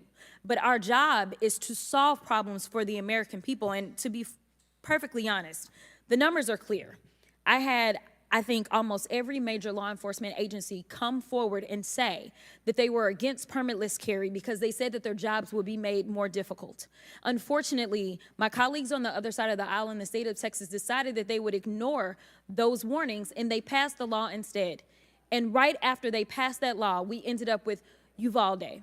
And we heard the stories of those officers that were scared to go in and save those babies because of the firearm in which that, in that case, 18-year-old had in his hands. They also were given an opportunity to say, hey, raise the age and make it to where at least you have to be 21 before you can possess this type of weapon. And they chose not to. And we have the facts. It shows, and I'll enter this into the record as well if there is no objection, deaths from firearms keep climbing in Texas decades after lawmakers began weakening gun regulations. That is from the Texas Tribune. Without objection, so ordered. Thank you so much. The last thing that I'm just going to make a point of saying is that we all care about this issue because we know that there has been a spike in violence, political violence in this country. Are you aware of the fact that the numbers are higher right now? Yes. Okay. In addition to that, and I'm going to point a little blame at ourselves because right now you got all the fingers pointed at you. But the reality is that we have a number of congressional members that are consistently engaging in violent rhetoric, and it needs to be toned down. The reality is that people are listening and they're paying attention, but unfortunately, another thing that is happening because we're not getting answers from you today is the conspiracy theories. They have already began. Have you heard of any of the conspiracies? Yes. Okay. The problem with these conspiracies is that when people believe that, say, the President of the United States ordered a hit, or they believe it was an inside job, or whatever conspiracies they believe because they don't have any facts in front of them, that potentially incites the next level of violence at the next event in retaliation for this. So we are only begging for your job as it relates to being the director, as well as the men and women that you are protecting as their director, that you keep them safe by making sure that the American people have the information that they need so that they can feel as if Secret Service is on the side of the American people. And ma'am, I don't doubt that Secret Service is on the side of the American people. But right now, so long as these conspiracy theories continue to fester, it is going to make your job that much harder. Thank you so much, and I yield. Chair now recognizes Ms. Marjorie Taylor Greene from Georgia. Thank you, Mr. Chairman. Ms. Cheatle, I'd like to remind you that you're under oath. The site team has a senior supervisor, an advanced team, a protective intelligence team, a counter sniper element, and detail. Who was the agent in charge? How long has she been the agent in charge, and what is her Secret Service background? So I'm not going to provide a name. Why not? You're here to answer our In this questions. forum, I'm not going to provide names of. You stated in your testimony, you said, I am here today to answer your questions. That is correct. Answer the question. I'm not going to provide names of our personnel.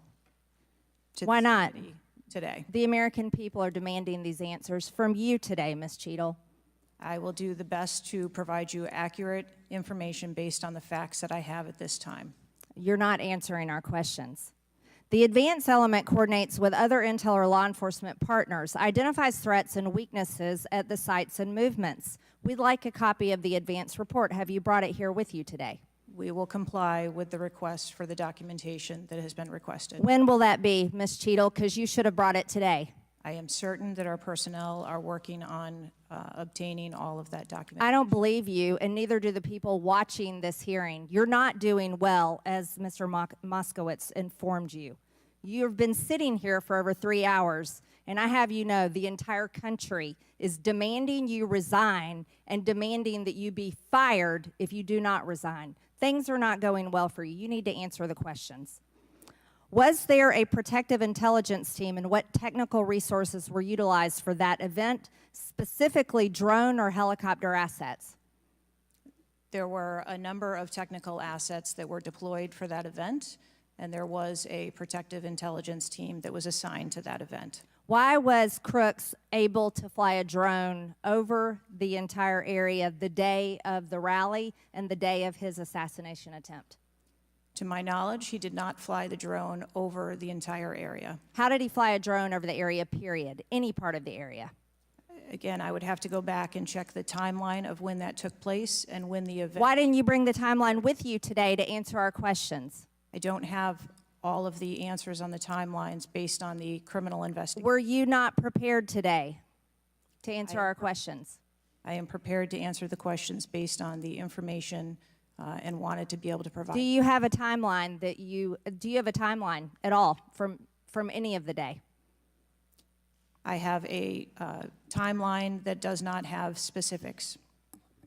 That's shocking. That is absolutely unacceptable. That means you are a failure at your job. Let's talk about things that are prohibited in Trump rallies. And I've been to a lot of Trump rallies. Backpacks and bags, bicycles, firearms, any type of weapon, or any other item determined to be a potential safety hazard, like a rangefinder would be one. At 5:10, Crooks is first observed by one of the snipers, AGR Sniper 1, at the building. 5:10, President Trump was shot in the face at 6:11 p.m. 5:28, AGR Sniper 1 takes a picture of a bicycle and 2 bags. Those belong to Crooks. 5:32, AGR Sniper 1 spots Crooks looking at his phone and using a rangefinder. 5:55, Butler ESU Command confirms receipt of photos and states they have been relayed on. 6:05 p.m., AGR Sniper 1 later communicates that Crooks is seen moving northeast in direction of Sheetz and that Crooks has a backpack. 2 minutes before the shooting, while President Trump has been allowed to take the stage, people see Crooks laying on his stomach in a sniper position on the roof, and they're yelling he has a gun, and they are trying to alert law enforcement and Secret Service. Why was Crooks not shot by the snipers? Why was he allowed to be there? As soon as the individual was identified as a threat, they were... No. What do you consider to be a threat? A man with a gun laying in a sniper position, a man that had a backpack, a man that had a bicycle, a man that had a rangefinder. At what point is he determined a threat? An individual with a backpack is not a threat. An individual with a rangefinder is not a threat. What about a man laying on a building that has direct line of sight of President Trump with a gun that people are screaming and pointing out. Is that a threat, Ms. Cheatle? Once that individual was identified, they were neutralized. No, they were neutralized. Crooks was neutralized after he shot President Trump in the face, Ms. Cheatle. Is he only a threat once he fires the weapon? As soon as the counter sniper identified that individual, they were able to neutralize them. How were people in the crowd? Okay, then let's just take it this way. People under your command did not consider him to be a threat, yet people in the crowd knew he had a gun and considered him to be a threat. That means that you are a complete failure as the director of the Secret Service, that people under your command don't perceive a man laying on a roof with direct line to the president with a gun. They don't perceive that to be a threat, yet the people in the crowd do. How is that possible? That's the last question, but please answer the question, Ms. Director. I'm not certain at this time how the information from the people in the crowd was relayed to any law enforcement personnel. No, you knew, that everyone knew. The people there knew that there was a danger. They knew there was a threat to President Trump, and it was allowed to happen. Was there a stand-down order, Ms. Cheatle? No. Was there a conspiracy to kill President Trump? Absolutely not. Then how did this happen? And why are you still sitting here not turning in your letter of resignation? Last question, but please answer, and then I'll recognize Ms. Presley. Please answer that question. That is what we are investigating to determine. We're waiting for your letter. We are waiting for your letter of resignation, and you really need to consider doing that before you leave today. Chair now recognizes Ms. Presley from Massachusetts. Thank you. No one, absolutely no one should fear for their life at a political rally, in a classroom, in a faith house, or in their home. We must do something about political violence in all its forms and gun violence in all of its forms. Now, Director Cheatle, you have noted that numerous investigations are ongoing related to the Secret Service response and that we can expect a report in the next 60 days. With the election nearly 100 days away, that is an unacceptable timeline, and it makes people less safe. It also allows my colleagues across the aisle, Republicans, additional time to spread dangerous misinformation, which also puts people in harm's way. Some Republicans have exploited this moment to continue to attack progress towards racial justice and gender equity in America. Disappointing, but not surprising. I hesitate to repeat their racist and sexist tropes, but in summary, Republicans have wrongfully and shamefully stated that hiring women and people of color hindered the response to the shooting. Now, this is part and parcel of Republican strategy to constantly attack necessary diversity, equity, and inclusion efforts, to undermine the contributions that women, people of color, the disability community, and others make to this country each and every day. And it is disgraceful. In the wake of gun violence and tragic loss of life, Republicans are ignoring solutions like gun safety reform and instead trotting out sexist tropes. Can't say I'm surprised. I ask unanimous consent to enter into the record reporting from CNN titled "Right-Wing Media Figures Blame Women in Secret Service and DEI for Security Failure in Trump Shooting." Without objection to order. This article quotes members of Congress and others that plainly accuse DEI and the hiring of women as a liability for the Secret Service. Women have been an integral part of the agency since 1971. And are held to the same standards as their male counterparts. To use them as a scapegoat during a time of crisis is shameful and it is dangerously divisive.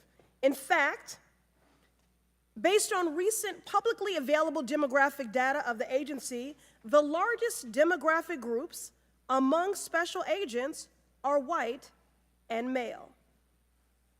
But to right-wing extremists, the truth doesn't matter. The lies they tell to advance their anti-diversity agenda, which is a key theme throughout Project 2025, will only make the American public less safe and more divided.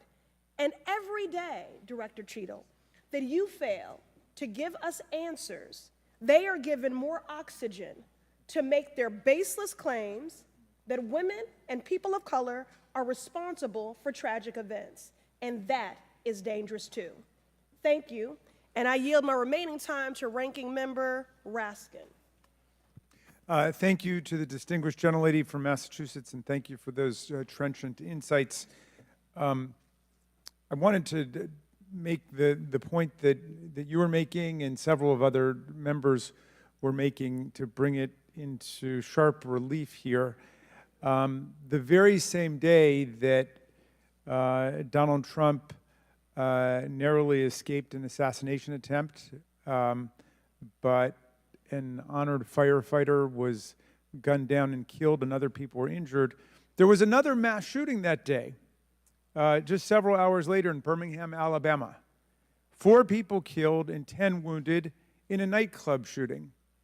And you might think, oh, that's some kind of freakish coincidence. Not at all. We have more than one mass shooting a day in America.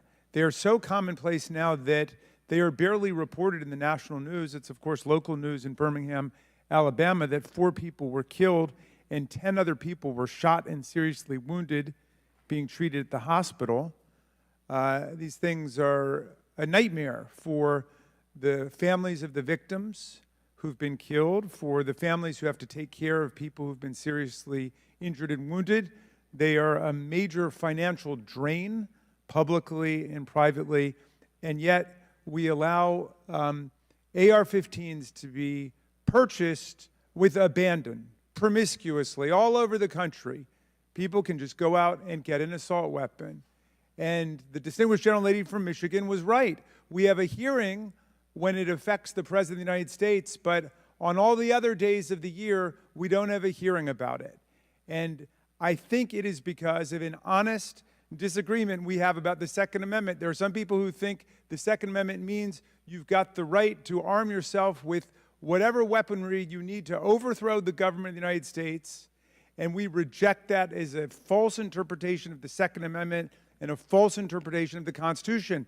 We can ban assault weapons. We did it back in 1994. It dramatically reduced these mass shootings, and when that ban was lifted, the mass shootings went up through the roof again, and we've shown it. And so just like we're demanding real answers and real action from the Secret Service, let us demand real action and real answers from ourselves about the nightmare of mass gun violence, which puts America into a category all its own when you compare us to the countries in the European Union or Canada or other similarly situated countries. There's nothing like what we're going through. So we've got to act on the Secret Service to protect ourselves against political violence, and we've got to act as a Congress to protect ourselves against AR-15 violence in America.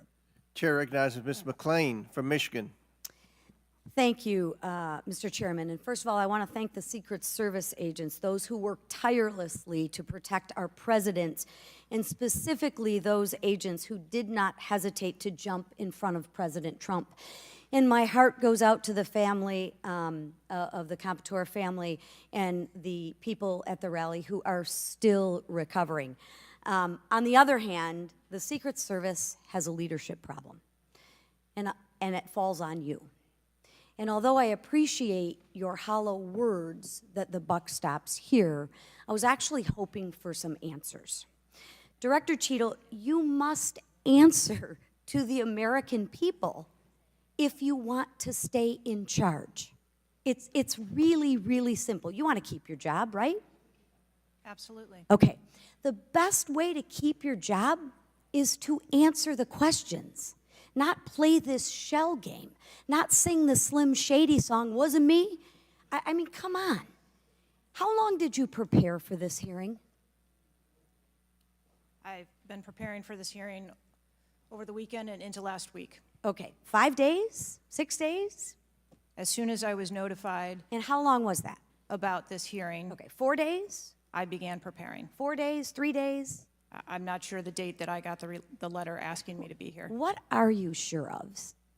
Are you sure the color of your hair? Are you sure the color of your suit? I'm just, like, tell the American people, what are you sure of? You don't even know when you started preparing for the hearing? I mean, the biggest hearing of your life, and you have no clue? You can't remember when you started preparing for this hearing? Can you understand why those words seem hollow to the American people who are supposed to entrust their faith in you? I assure you, the moment I received notification. But you can't remember. You got a little Alzheimer's, dementia going? I mean, what, you can't remember.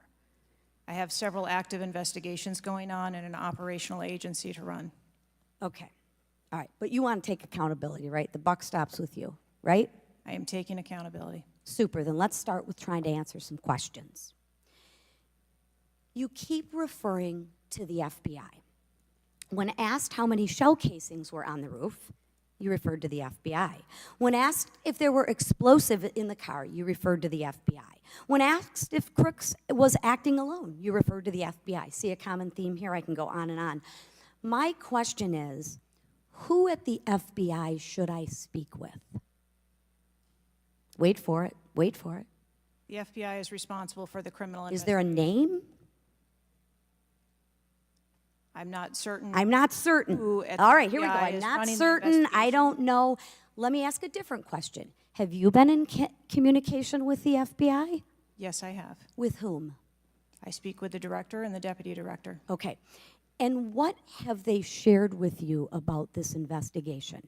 So I'll give you an opportunity to answer again. Did they share with you how many shell casings were on the roof? They have shared with me the evidence. Did they they've collected. share with you how many shell casing were on the roof? Yes. Okay, how many were there? I would refer to the FBI for their How investigation many were there? and their information that they need to share in their investigation. So they've shared the information with you, you just don't want to share the information with us, correct? We have concurrent investigations that are going on. So they have shared this information with you. You know the answer to the question. You just refuse to answer the question from the member of Congress who has subpoenaed you to be here. Is there a different answer to that question? I was always willing to come here and testify before this oversight hearing. Beautiful. Then let's Wasn't a do thing that. that was Let's necessary. for once have your actions match your words.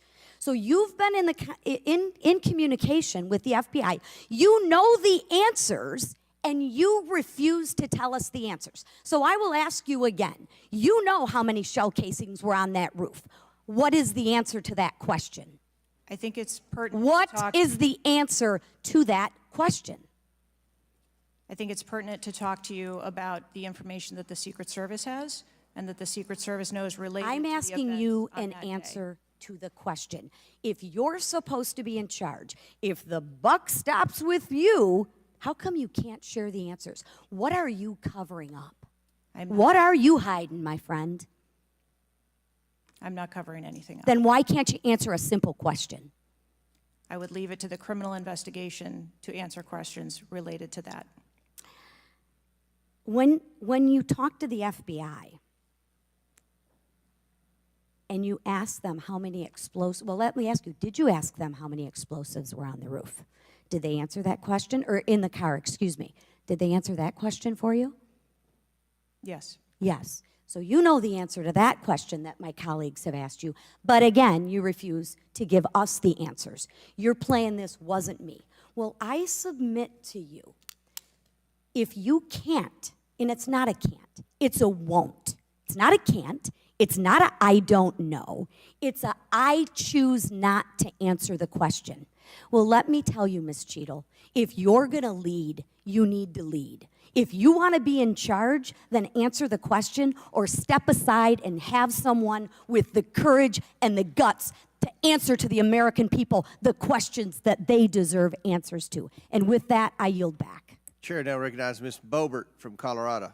Thank you, Mr. Chairman. I'm going to continue down that vein. You have been here sitting today, Director Cheatle, definitively able to dismiss erroneous information and speculation. However, you are refusing to answer questions that we now know that you have the information for. You are saying that you are wanting to answer questions that the Secret Service has information to. Well, ma'am, you are the Secret Service. You are the director. You have said that you are the best for the job. So, I'm going to ask you some questions now knowing that you do have answers from the FBI, whom you have been passing the buck to this entire day. And I'll start with something that, you know, maybe the FBI doesn't know because it has to do with you personally. You said you spoke with President Trump after the assassination attempt, and I want to know, did you apologize to him directly for nearly having President Trump killed? Yes, I did. I appreciate that. I appreciate that you recognize that this was your failure. Now, since the assassination attempt, you are under oath, reminding you, have you communicated with anyone at the White House on an encrypted messaging app like Signal? Yes or no? No, I have not. Are you willing to surrender your personal phone for analysis? If I am required to do so. Okay. I will look into making that request because I would like to see your personal phone to see if you're communicating over encrypted messaging apps. Have you ever turned down enhanced security requests from Donald Trump's detail, his special agent in charge, Sean Curran? Have you ever turned that down? No, I have not. Have there been, has your team, has the Secret Service? Maybe not you personally. I believe, as I mentioned earlier, there are times when requests are made for And you assets, have denied them. They have been denied. and a denial doesn't Has the Trump necessarily campaign mean- made requests for additional assets that have been denied? Denial doesn't mean vulnerability. Have there been additional requests for enhanced security at Mar-a-Lago? We have made a number of enhancements to. You confirmed that there were bomb-sniffing dogs that were provided. You failed to confirm if there were aerial security surveillance assets that were provided. So yes or no, was that provided? At the rally? At the rally, yes, ma'am. We had Overwatch provided at the rally. You've confirmed that the assassin was identified as suspicious 57 minutes prior to the shooting. Was the suspicious individual ever approached by an agent? Was any contact ever made with him? Not to my knowledge. Is that the standard protocol for someone who is identified as suspicious? The protocol would be to locate the individual and. And you said that conduct he an was interview. located 2 to 5 times approximately?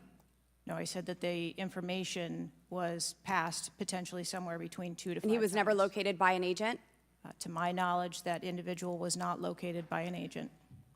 We have dozens of rally goers who have identified him and not one agent on the ground. There are many, many, many agents on the ground, local law enforcement, Secret Service. No one was able to identify him and have sights on and see him.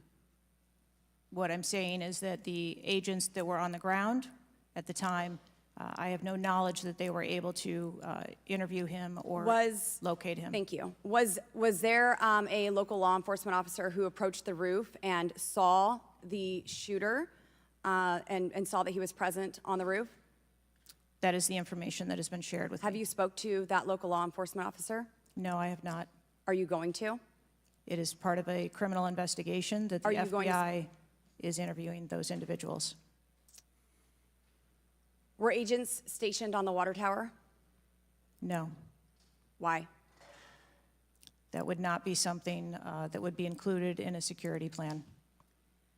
Has the man who is reported to have been present wearing a gray suit who allegedly requested a photo of the dead body of the assassin on top of the AGR roof been identified? I don't have that information. Is that something that you've heard of? No. Were ATF agents present at the rally? To attend or to work? To work. Not to my knowledge. How long did the counter sniper have crooks in his sights before the shooter opened fire on President Trump? I don't have that specific timeline. Will you be able to tell us if he communicated with other agents on what he was seeing through his sights? Once I have that information, absolutely. Because we need to know why he waited for multiple rounds to be fired at President Trump before the threat was neutralized. We need to know if he was given an order to hold fire. Now, it's you've excused the roof of being unmanned because of the slope of the roof. Do you continue to assert the slope of the roof as a credible reason for leaving this position undefended? First, I'll go back and correct that there was no order to hold fire. Our agents and officers have the ability to neutralize a threat at the time So you that don't they know, see it. I'm sorry, you don't know the communication that was taking place or how long he had him in his sights because you haven't spoke to him, but you do know that there was no order to hold fire. I can tell you the way that our personnel are trained. They are trained on the use of force scale, that when they see a threat, they are authorized to neutralize that threat. They don't have to ask for permission. You excused the roof being unmanned because of the slope. Do you stand by that assertion? The roof was not covered with an individual on it because there was overwatch provided. Apparently not. No, there was no overwatch provided. This is very evident. President Trump was shot. A man died. There was no oversight provided. I find this rather maddening, especially now knowing that you do have answers from the FBI, who you have been passing the buck to this entire hearing, not answering a congressional hearing, members of Congress, while you are under oath and under a subpoena. I find it maddening that the director, that our country has come centimeters away from oblivion under your watch. You have answers. You are refusing to give those to us, directing us to the FBI, and this entire thing is a waste of time. You are responsible for the loss of a life and the shooting that took place on President Trump. You do need to resign. This is bipartisan. You need to be fired. You do not need to hold this position. You are not the best for this job. I am over my time, but I cannot tolerate your watch any longer, and I'm going to continue to call daily for you to be removed from your position, ma'am. Chair recognizes Mr. Fry from South Carolina. Thank you, Mr. Chairman. Director Cheatle, how long have you been with the Secret Service? 29 years, right? That's correct. And how long have you been director of the Secret Service? Just under 2 years. During your tenure as director under the Secret Service, I know we're here today to talk about the assassination attempt on President Trump, but how many other security lapses have occurred with protectees under your watch? I don't have a specific number, but there have been some lapses. There have been other lapses. Was one of them Jake Sullivan? Yes, sir. What happened there? There was an individual who was able to access Mr. Sullivan's residence. His residence. A protectee, somebody was able to break into his house. And what happened? Did anyone get fired because of that? There were individuals who have been reassigned. Reassigned. What other steps have taken? What I'm seeing, what other incidents have occurred other than Jake Sullivan?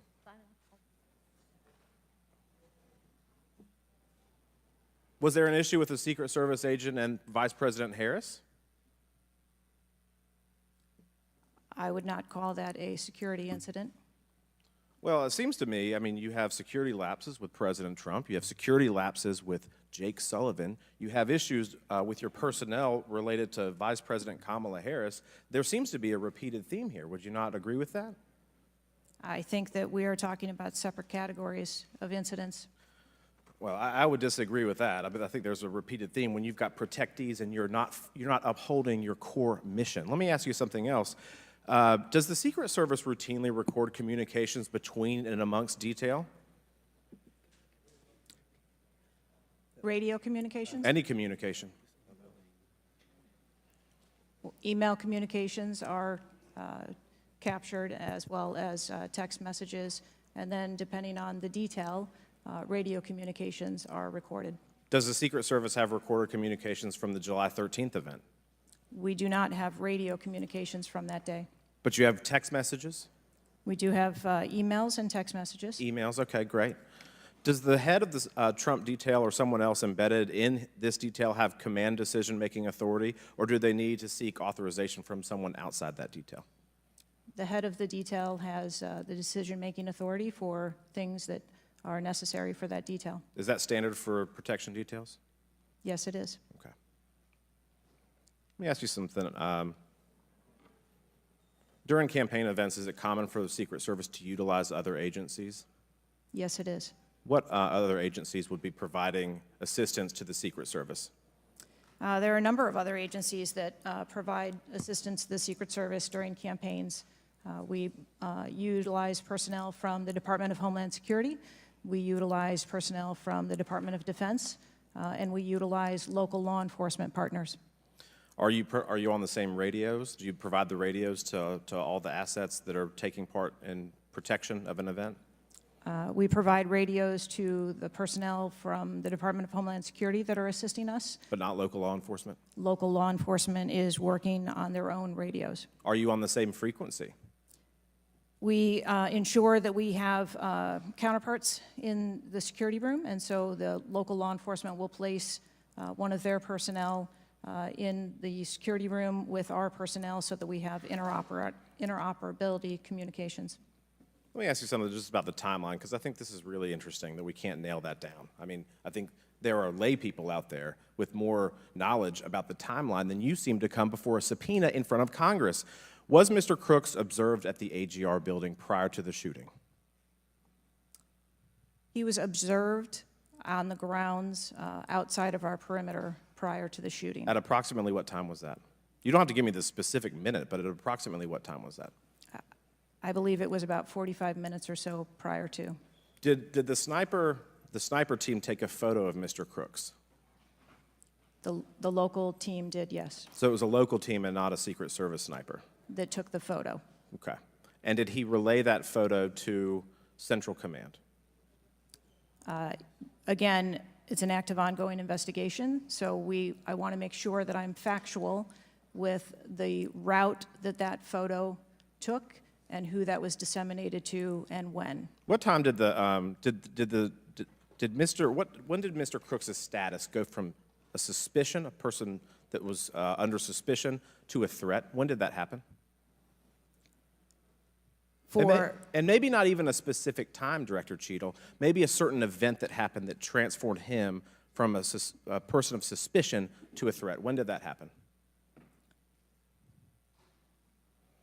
To the best of my knowledge, based on what I have been told thus far, it's approximately 5 minutes to where individuals relayed that there was an incident being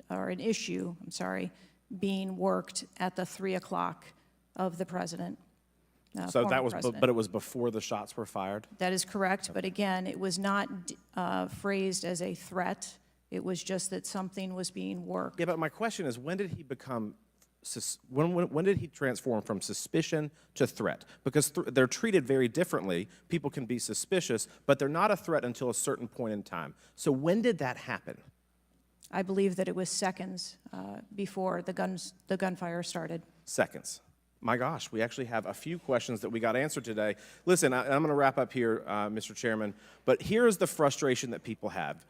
The buck stops with you. You've said that yourself. But the problem in Washington, D.C., it is the only town in America that you can be so bad at your job that you actually get a promotion or don't get fired. You have not been able to answer the number of agents, whether or not requests were denied on additional security, whether or not law enforcement were able to engage before the shooting with the assassin, how he got on the roof, how the rifle got on the roof. You can't tell us how many shots he fired, whether the casings were recovered. You can't tell us anything about his cell phone. You can't tell us whether the rally was supposed to be postponed, given the intelligence that you were receiving. You can't tell us whether the car had a bomb. You can't even tell us his motive. And the American people are incredibly distrustful because it has taken 9 days to even get a scintilla of evidence out of you. Maybe if I was CNN or ABC or NBC, I would have gotten much more thorough and accurate information, but we have not received that in a subpoenaed hearing in front of this Congress. That is why the American people are frustrated, and I echo the bipartisan calls on this committee and all across this country that you should resign, or maybe when the president wakes up from his nap, he can fire you. Thank you, Mr. Chairman. Chair now recognizes Ms. Luna from Florida. Director Cheatle, can you please give me the names of the individuals who are in charge of your conduct for the rally?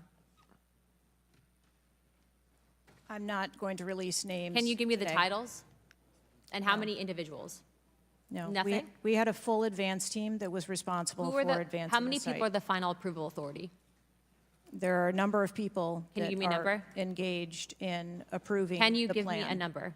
No, I do not have Okay. a firm number. Can you just confirm whether or not, I understand this is an open investigation, but in order to dispel conspiracy theories, have you guys been able to subpoena the shooter's Discord records, or has the FBI, to your knowledge? I believe that the FBI is working on those. Okay. Is it factual to say that you have not ruled out that the shooter was working with other people or persons? Again, the FBI is conducting the criminal investigation into Can the you, shooter. at least in an effort to dispel conspiracy theories, can you confirm or deny that? At this time, we do not have that there were any other people engaged. So you believe he was acting alone? I do. Okay. Have you been made aware of multiple eyewitness reporting that there was a second shooter on a water tower? I do not have any information related to any second shooter. Okay, the reason I asked that is because according to testimony from multiple witnesses, they did report that. And again, to my understanding, there were over 40 sniper teams that were briefed by the Butler ESU. And I want to make sure that people are aware, if you're saying that there's not another shooter, that we are able to clear that information, because from this whole entire briefing, it doesn't seem like much information has been able to get out to the American people. So I'm trying to dispel rumors, as I'm sure you understand. Was it true that Secret Service was present at the Butler ESU briefing? There was a briefing between the counter sniper teams that were working Secret on the Service ground. present?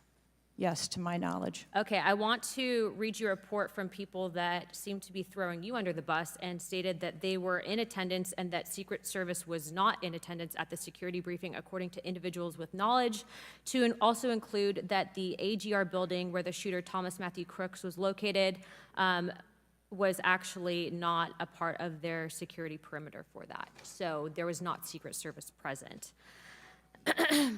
It seems as though that when you were asked earlier from Rep. Kristamurthy about whether or not Secret Service was aware of a threat, you had said no, they were unaware of a threat. And yet, according to communications, again, from law enforcement that were in some of these group chats, they actually had reported that Secret Service was made aware of a threat at around 5:59 p.m. as a part of the command, including Secret Service, aware of messages and requests about information about the suspect's location. Can you please tell me if you have knowledge of that at all? Again, I think we're conflating the difference between the term threat and suspicious. But you guys did have knowledge at 5:59 p.m. according to those group chats, did you not? Of a suspicious individual. Okay. Chairman, in my opinion, according to some of the testimony today, I feel that you have perjured yourself in some instances, and so I'm going to ask for a full review of the transcripts by staff, and if you find that to be the case, I do ask that you bring perjury charges against the director. I will say this, it is very frustrating, and I've talked to my colleagues and we've said it to your face, that you have been up here basically stonewalling our ability to get the answers to the American people. And what I will also say is that every single member of Congress does not feel safe with you in charge. You have heard that, and I think that we are all sitting ducks with you in directing the Secret Service currently. But more importantly, it sends a message to our adversaries that we are not protected, and we are one of the strongest countries in the world, so you have essentially made us a less safe country because of it. As a result of that, I'm asking you to formally step down. I share my same opinions as my Democrat colleagues. And I also think that your efforts to bring forward a full investigation and report in 60 days is unacceptable. And as a result of that, I'm going to do everything in my legislative toolkit to ensure that that happens sooner rather than later. And I'm sure that you know that we brought a vote on inherent contempt against Garland for essentially blocking a congressional investigation, and I don't think that you should be any different. So I will say that I am just completely disgusted by your performance today, and I understand that you're probably in a position where you're being told not to testify, which is why we had to subpoena you. I think that goes back to Garland. But again, that is part of the flushing that we need to get out of Washington, and I would be happy to assist in that process. Chairman, I yield the rest of my time. Chair now recognizes Mr. Langworthy from New York. Thank you very much, Mr. Chairman, and I appreciate you bringing this hearing forward with a subpoena. Director, yesterday I made the decision to get in my car and drive to Butler, Pennsylvania in preparation for this moment and asking you questions about the events of the assassination attempt on President Trump's life.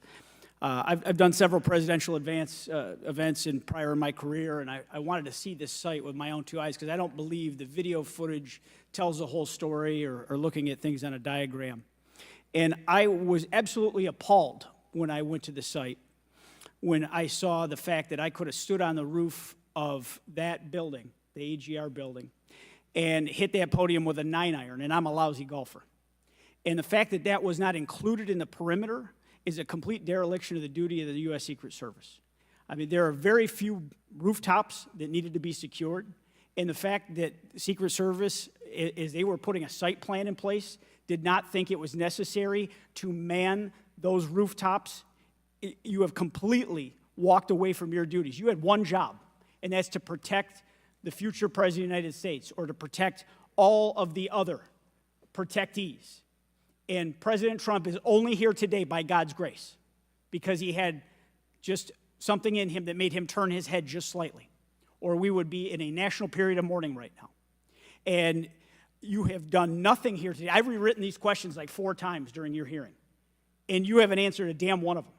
You haven't given any information. You have hidden behind this FBI investigation, and I think you should be ashamed of yourself because you have brought more shame to your agency than I think that the assassination attempt has at this point.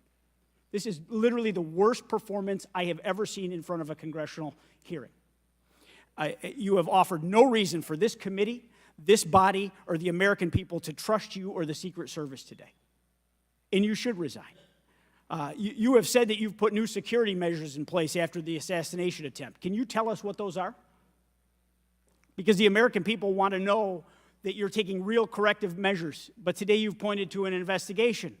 Investigation or not, you still have a job to do with a zero-fail mission. But so far, there's been absolutely no accountability, and you've admitted that here today. Not one person's been suspended. Not one person's been put on a desk. Meanwhile, we've got the most contentious of elections in our nation's history, and protectees are in danger because of incompetent leadership. Not the agents. The agents piled on President Trump to protect his life. Those are heroes. But the administrators running your agency, they're not right now. They're not doing their jobs, and you certainly aren't doing.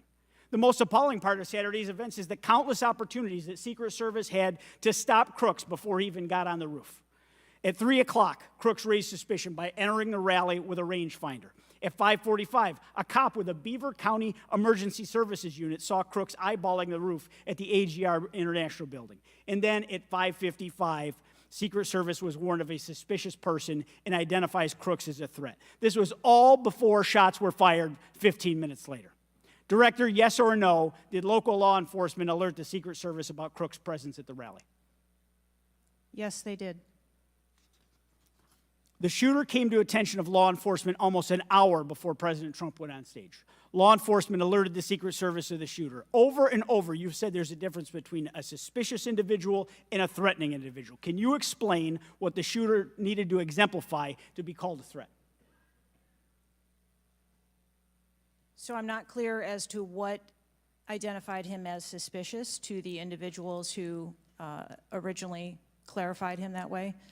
For the Secret Service, for an individual to be determined to be a threat, that individual would have to be seen with a weapon or capable of doing some sort of harm to our protectees. I mean, Director, an individual walking into a rally with a rangefinder, scoping out an unprotected rooftop, and he reportedly flew a drone over hours before. It sounds like a lot more than suspicious, especially at a presidential rally. Your operational lapses, your resource management, and poor judgment nearly resulted in the assassination of President Trump. I mean, the dereliction of duty here is just appalling. The fact that you haven't visited Butler is just maddening to me. That you're not taking this job seriously. Many people here have called for your resignation. I've introduced a resolution here into this body that hopefully will get a vote this week calling on the president to fire you, ma'am. You have not done your job. You have put 2 black eyes on your agency, and you need to go. Mr. Chairman, I yield back. Gentleman yields back. Chair now recognizes Mr. Burleson from Missouri. Director Cheatle, I just want to kind of get an idea of what you can answer, because outside of what the FBI is responsible for, you have full responsibility for the Department of Secret Service. So the question is, what is the mission? What is your, who defines the mission? Our mission of the Secret Service is to protect the President, the Vice President, their immediate families, presidential candidates, the former presidents, and those by executive order. And we also have an investigative mission. And those are well-defined? Yes, they Everyone within the agency understands the mission? Yes, they do. What about protocols and standards? Who defines the protocols and standards? We have a number of protocols and policies in place for the various missions that we have. So would it be safe to say that you failed the mission, the ultimate mission? I have stated repeatedly here today that there was a failure. What about specific failures within protocols and guidelines within the agency? Again, I am certain that the investigation that is being conducted internally as well as the external investigation. You said earlier in the hearing that there was either a communication, there was errors in communication or in operations. Could it be both? In both errors in operational decisions and errors in communications? I think the investigation potentially could identify both. So I want to talk about communications. Representative Boebert asked earlier about using encrypted apps, that you said you've not used, I guess, Signal. Have you used any encrypted app to communicate from your personal device? I do, on occasion, use encrypted apps to communicate. So you use some form of an encrypted app to communicate with people within the federal government? With local law enforcement? Whom are you communicating using the encrypted apps? Many times it's with colleagues and associates. So you're communicating with colleagues on a personal device? There are times that the Secret Service, when we work internationally with some of our partners, that they don't have the same texting capability. And you're not able to do that with your government-issued device? Recently, we have been able to install some of those apps on government devices. Okay. Let's talk about some of the things that we can get access to. I'm actually shocked that you are using your personal device and encrypted communication tools. I think that might be the most shocking thing that I've heard today. I didn't expect for you to say that. We have requested, this committee has requested multiple documents. And this is not, under the purview of the FBI, this is under your purview. We requested a complete list of all law enforcement personnel, including Secret Service, Department of Homeland Security, local law enforcement with the roles in protecting the president. And we requested that for us to receive that by July 18th. Did you provide that? I believe that our agency is in the process of collecting all documents. So you have not provided it. How long does it take to determine who the personnel were that were on site? We are collecting a comprehensive list of all the documents that have been requested. We also requested all the audio and video recordings that your agency, not the FBI, but your agency has in possession related to the event. Did we receive those? Have you provided those at all? We are in the process of collecting all documentation requested. You're in the process, but you have not. Any memorandums or any internal communications related to the event? We requested that you provide that. Have you provided any of that? We are in the process of collecting the information that has been requested. Okay. So when can we expect to receive these documents? How long does it take to determine who was on site, who was being employed to be there to protect the former president? When can we expect that? How many days does it take to provide that information? We want to make sure that we have a comprehensive accounting of all of the documents that were engaged in that day, and we will make them available as soon as possible. I think transparency is the key here. It's shocking to me that we are communicating in a encrypted app to colleagues. I'm almost certain that violates some federal laws. I would like to clarify You didn't ask me whether my communications were government work-related or whether they were personally related. You're communicating I with don't colleagues. communicate government business with colleagues on a personal device. I communicate on my work device. Are you using an encrypted device on your work device? I am not. No encrypted apps. No, I do not. Okay. Thank you, Mr. Chairman. Chair now recognizes Mr. Waltz from Florida. Thank you, Mr. Chairman. Madam Director, please, I'd like to direct your attention to this video. And I sincerely appreciate the clarity on this. Can we turn up the volume, staff? I just want to ask you, because this has popped up.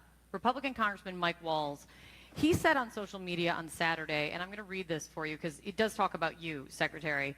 I have very reliable sources telling me that there have been repeated requests for stronger Secret Service protection for President Trump denied by Secretary Mayorkas. Your department has already pushed back on that, calling that absolutely false, but he is putting this on you. Can you respond to that, please? Well, that is, yeah, that's a baseless and irresponsible statement, and is one that is unequivocally false. Director Cheatle, did you speak with your boss, Secretary Mayorkas? You fall under DHS. Did you speak with him on the 14th, the day after? Yes, I did. So you spoke with him before he made that statement? I spoke with him immediately following the incident. Did you inform him that all requests for additional resources for President Trump had been fulfilled? Or that it was false to say they had been denied? I informed him that the request for that rally that day had been fulfilled.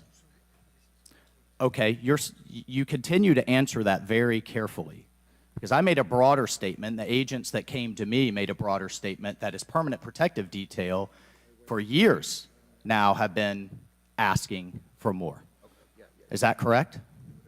I do not have specific incidents of those requests. Is it correct that they've been asking for more? I have heard the same reports that you have. Without having them in front of me, I am unable. Those requests are made in writing. I mean, the agents are telling me they make them in writing. This isn't a verbal agency. Things are made in writing. I understand what you're saying. I don't have those requests in front of me here. I'm not asking if you have them in front of you. Are you aware that they were made? As I said earlier, there are times when requests are made, and depending on the availability of assets, or if there is a way that So there were times when they were denied? if there is a way that vulnerability can be mitigated in a different way, then that is why the So there are times when they were denied, for a variety of reasons.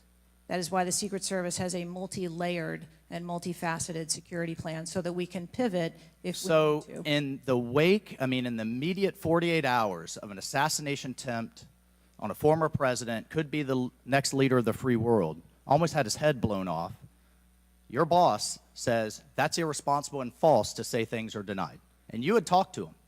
So did he just make that up on his own, or did you tell him that? We were speaking about the requests made at the rally. Staff, can we show the next slide, please? Then we have your spokesman. Did you sign off on this statement? That there's an assertion that a member of the former president's team requested additional security resources and those were rebuffed? This is absolutely false. In fact, we added protective resources and technology and capability as part of the increased campaign travel tempo. But next slide, please. Next slide, please, staff. We have the Washington Post article that then says we now have senior Secret Service officials saying there were at times when it was denied. So which is it? Again, there have been a number of conversations going on here. Did you sign off on that spokesman's statement? The spokesman's statement, I believe, was related to requests that were made. Did you sign off on it? For the requests that were made at the rally. Did you sign off on the statement before it went out? I sign off on my press spokesman's statement before they go out. I would hope you would in the wake of an assassination attempt. Yes. You did? Mm-hmm. Categorically false that any requests were made. You signed off on it. Thank you for that. Thank you for that clarity. Madam Director, how many press conferences have you held since the assassination attempt? We have put out press releases. How many press conferences have you held, gone to the mic, taken questions from the public, from the media? How many? I have not held any. How many has Secretary Mayorkas held? I don't. 0. How many has the FBI held? 0. How many has the Department of Justice held? I know you know the answer.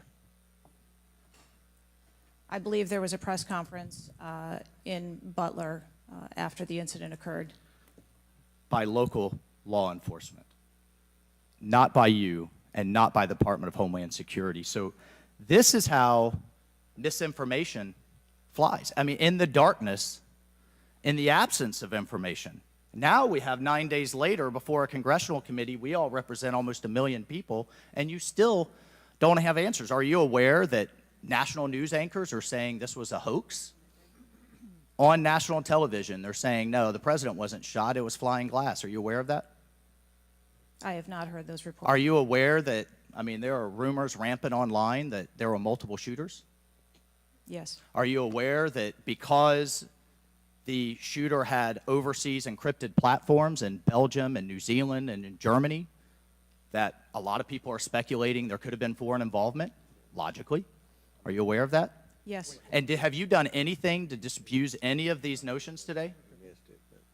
No. You haven't. Madam Director, I would fire you. Regardless of the failure, I would fire you just how you've handled it since. You should have been the first to the mics to say, America, world, I want to assure you we're going to get to the bottom of this. I want to assure you full transparency. Our agency clearly had major gaps here, and I want to personally take responsibility and accountability. You should have been the first, standing alongside Secretary Mayorkas, and I would even go so far as to say have daily press conferences, updating everyone on what we know. But you haven't had any of that. What are you hiding behind? I am not hiding. Because you're making the situation worse. I think you've heard that on a bipartisan basis here. You are making this situation far worse in the absence of information. Let's move on. This is truly astounding. I want to be clear, because you keep dodging the issue. Has President Trump's permanent protective detail requested additional assets over the last few years? He is clearly not your average former president. He's not Jimmy Carter in an old folks' home. He's not President Bush painting out in his barn. He has multiple residences, a lot of rallies. He's very publicly engaged, and he has a foreign threat in addition to domestic threats. Have they requested additional resources? That's the last question, but please feel free to answer. Thank you. Director. Thank you. We have continued, as I stated earlier, to increase over the past year the assets that are at the former president's residence and supplied to his detail.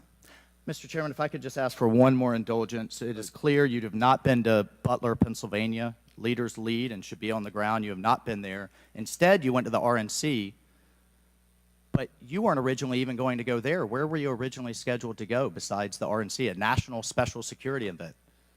I was always scheduled to go to the RNC. Mr. Chairman, I would like to enter into the record that the director was scheduled to go to Aspen, hobnobbing around with, I don't know what liberal elites go to Aspen.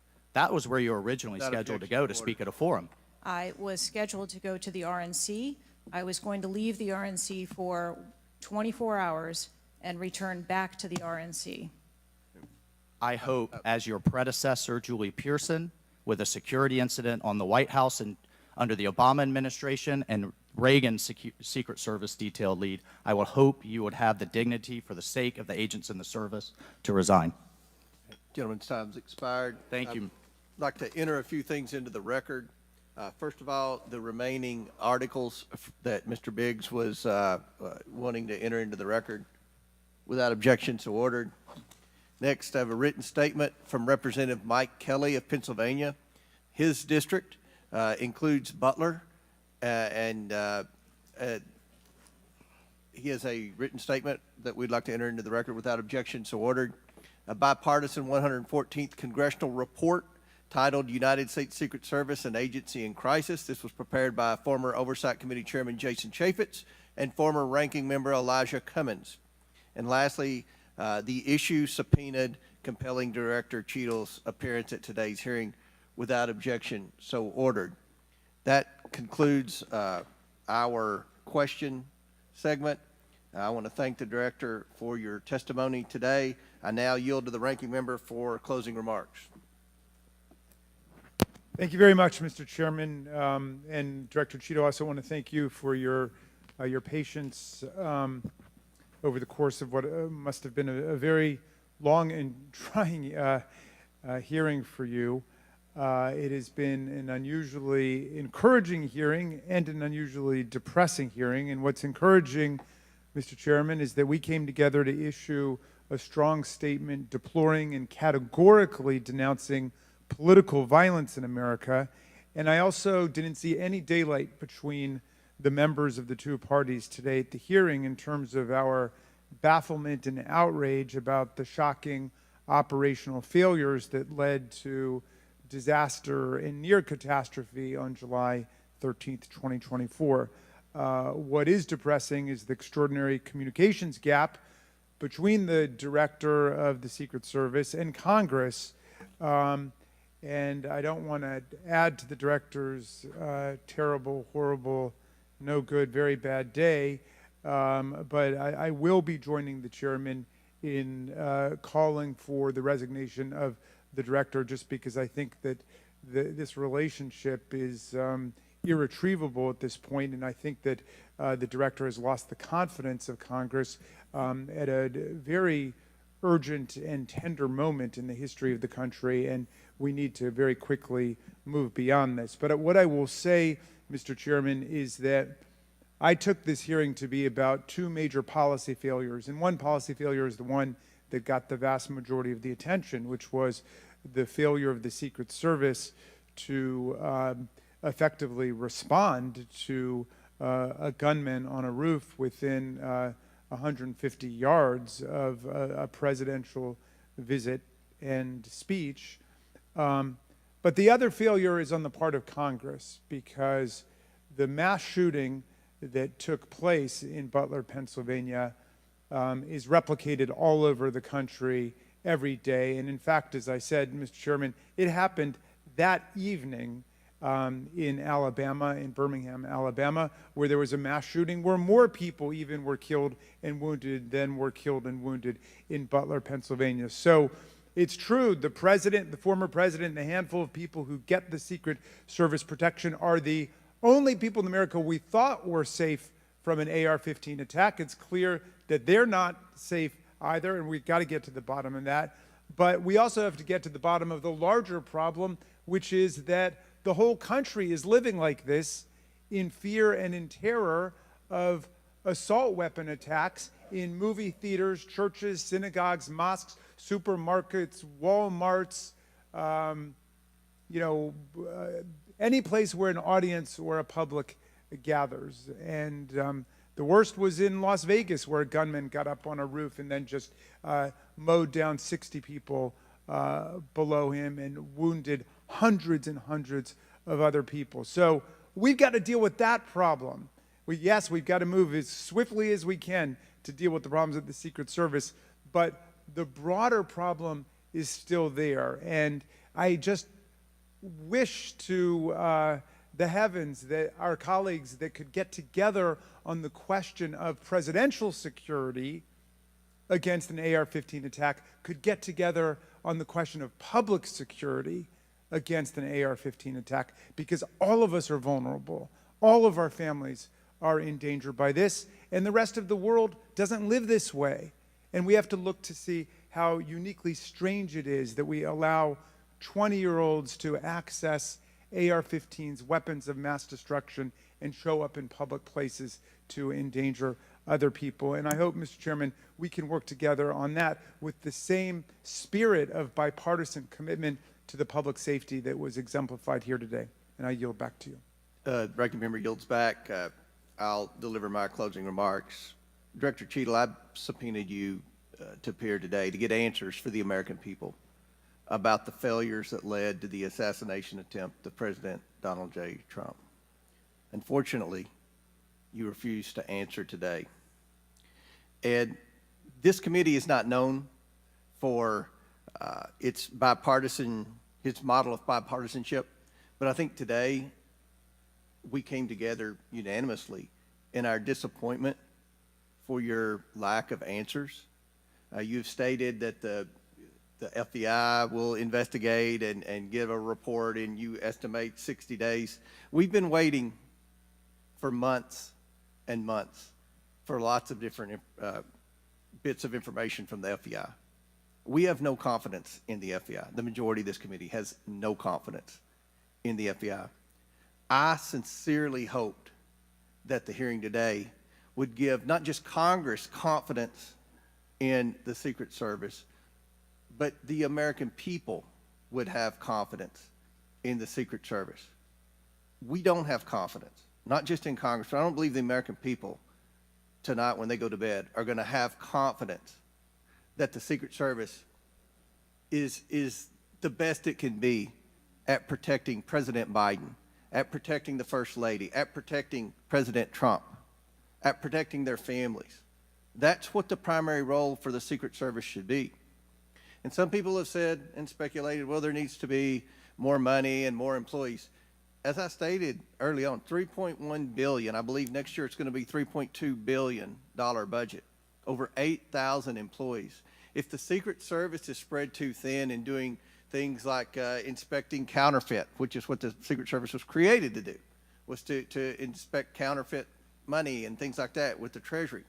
If it's spread too thin, then we need to come together in Congress, and I think we can do that in a bipartisan way to narrow the focus of the Secret Service, to protect the leaders of our country, to protect our elections by protecting our candidates. And I don't believe we have any confidence that you can do that as the leader of the FBI.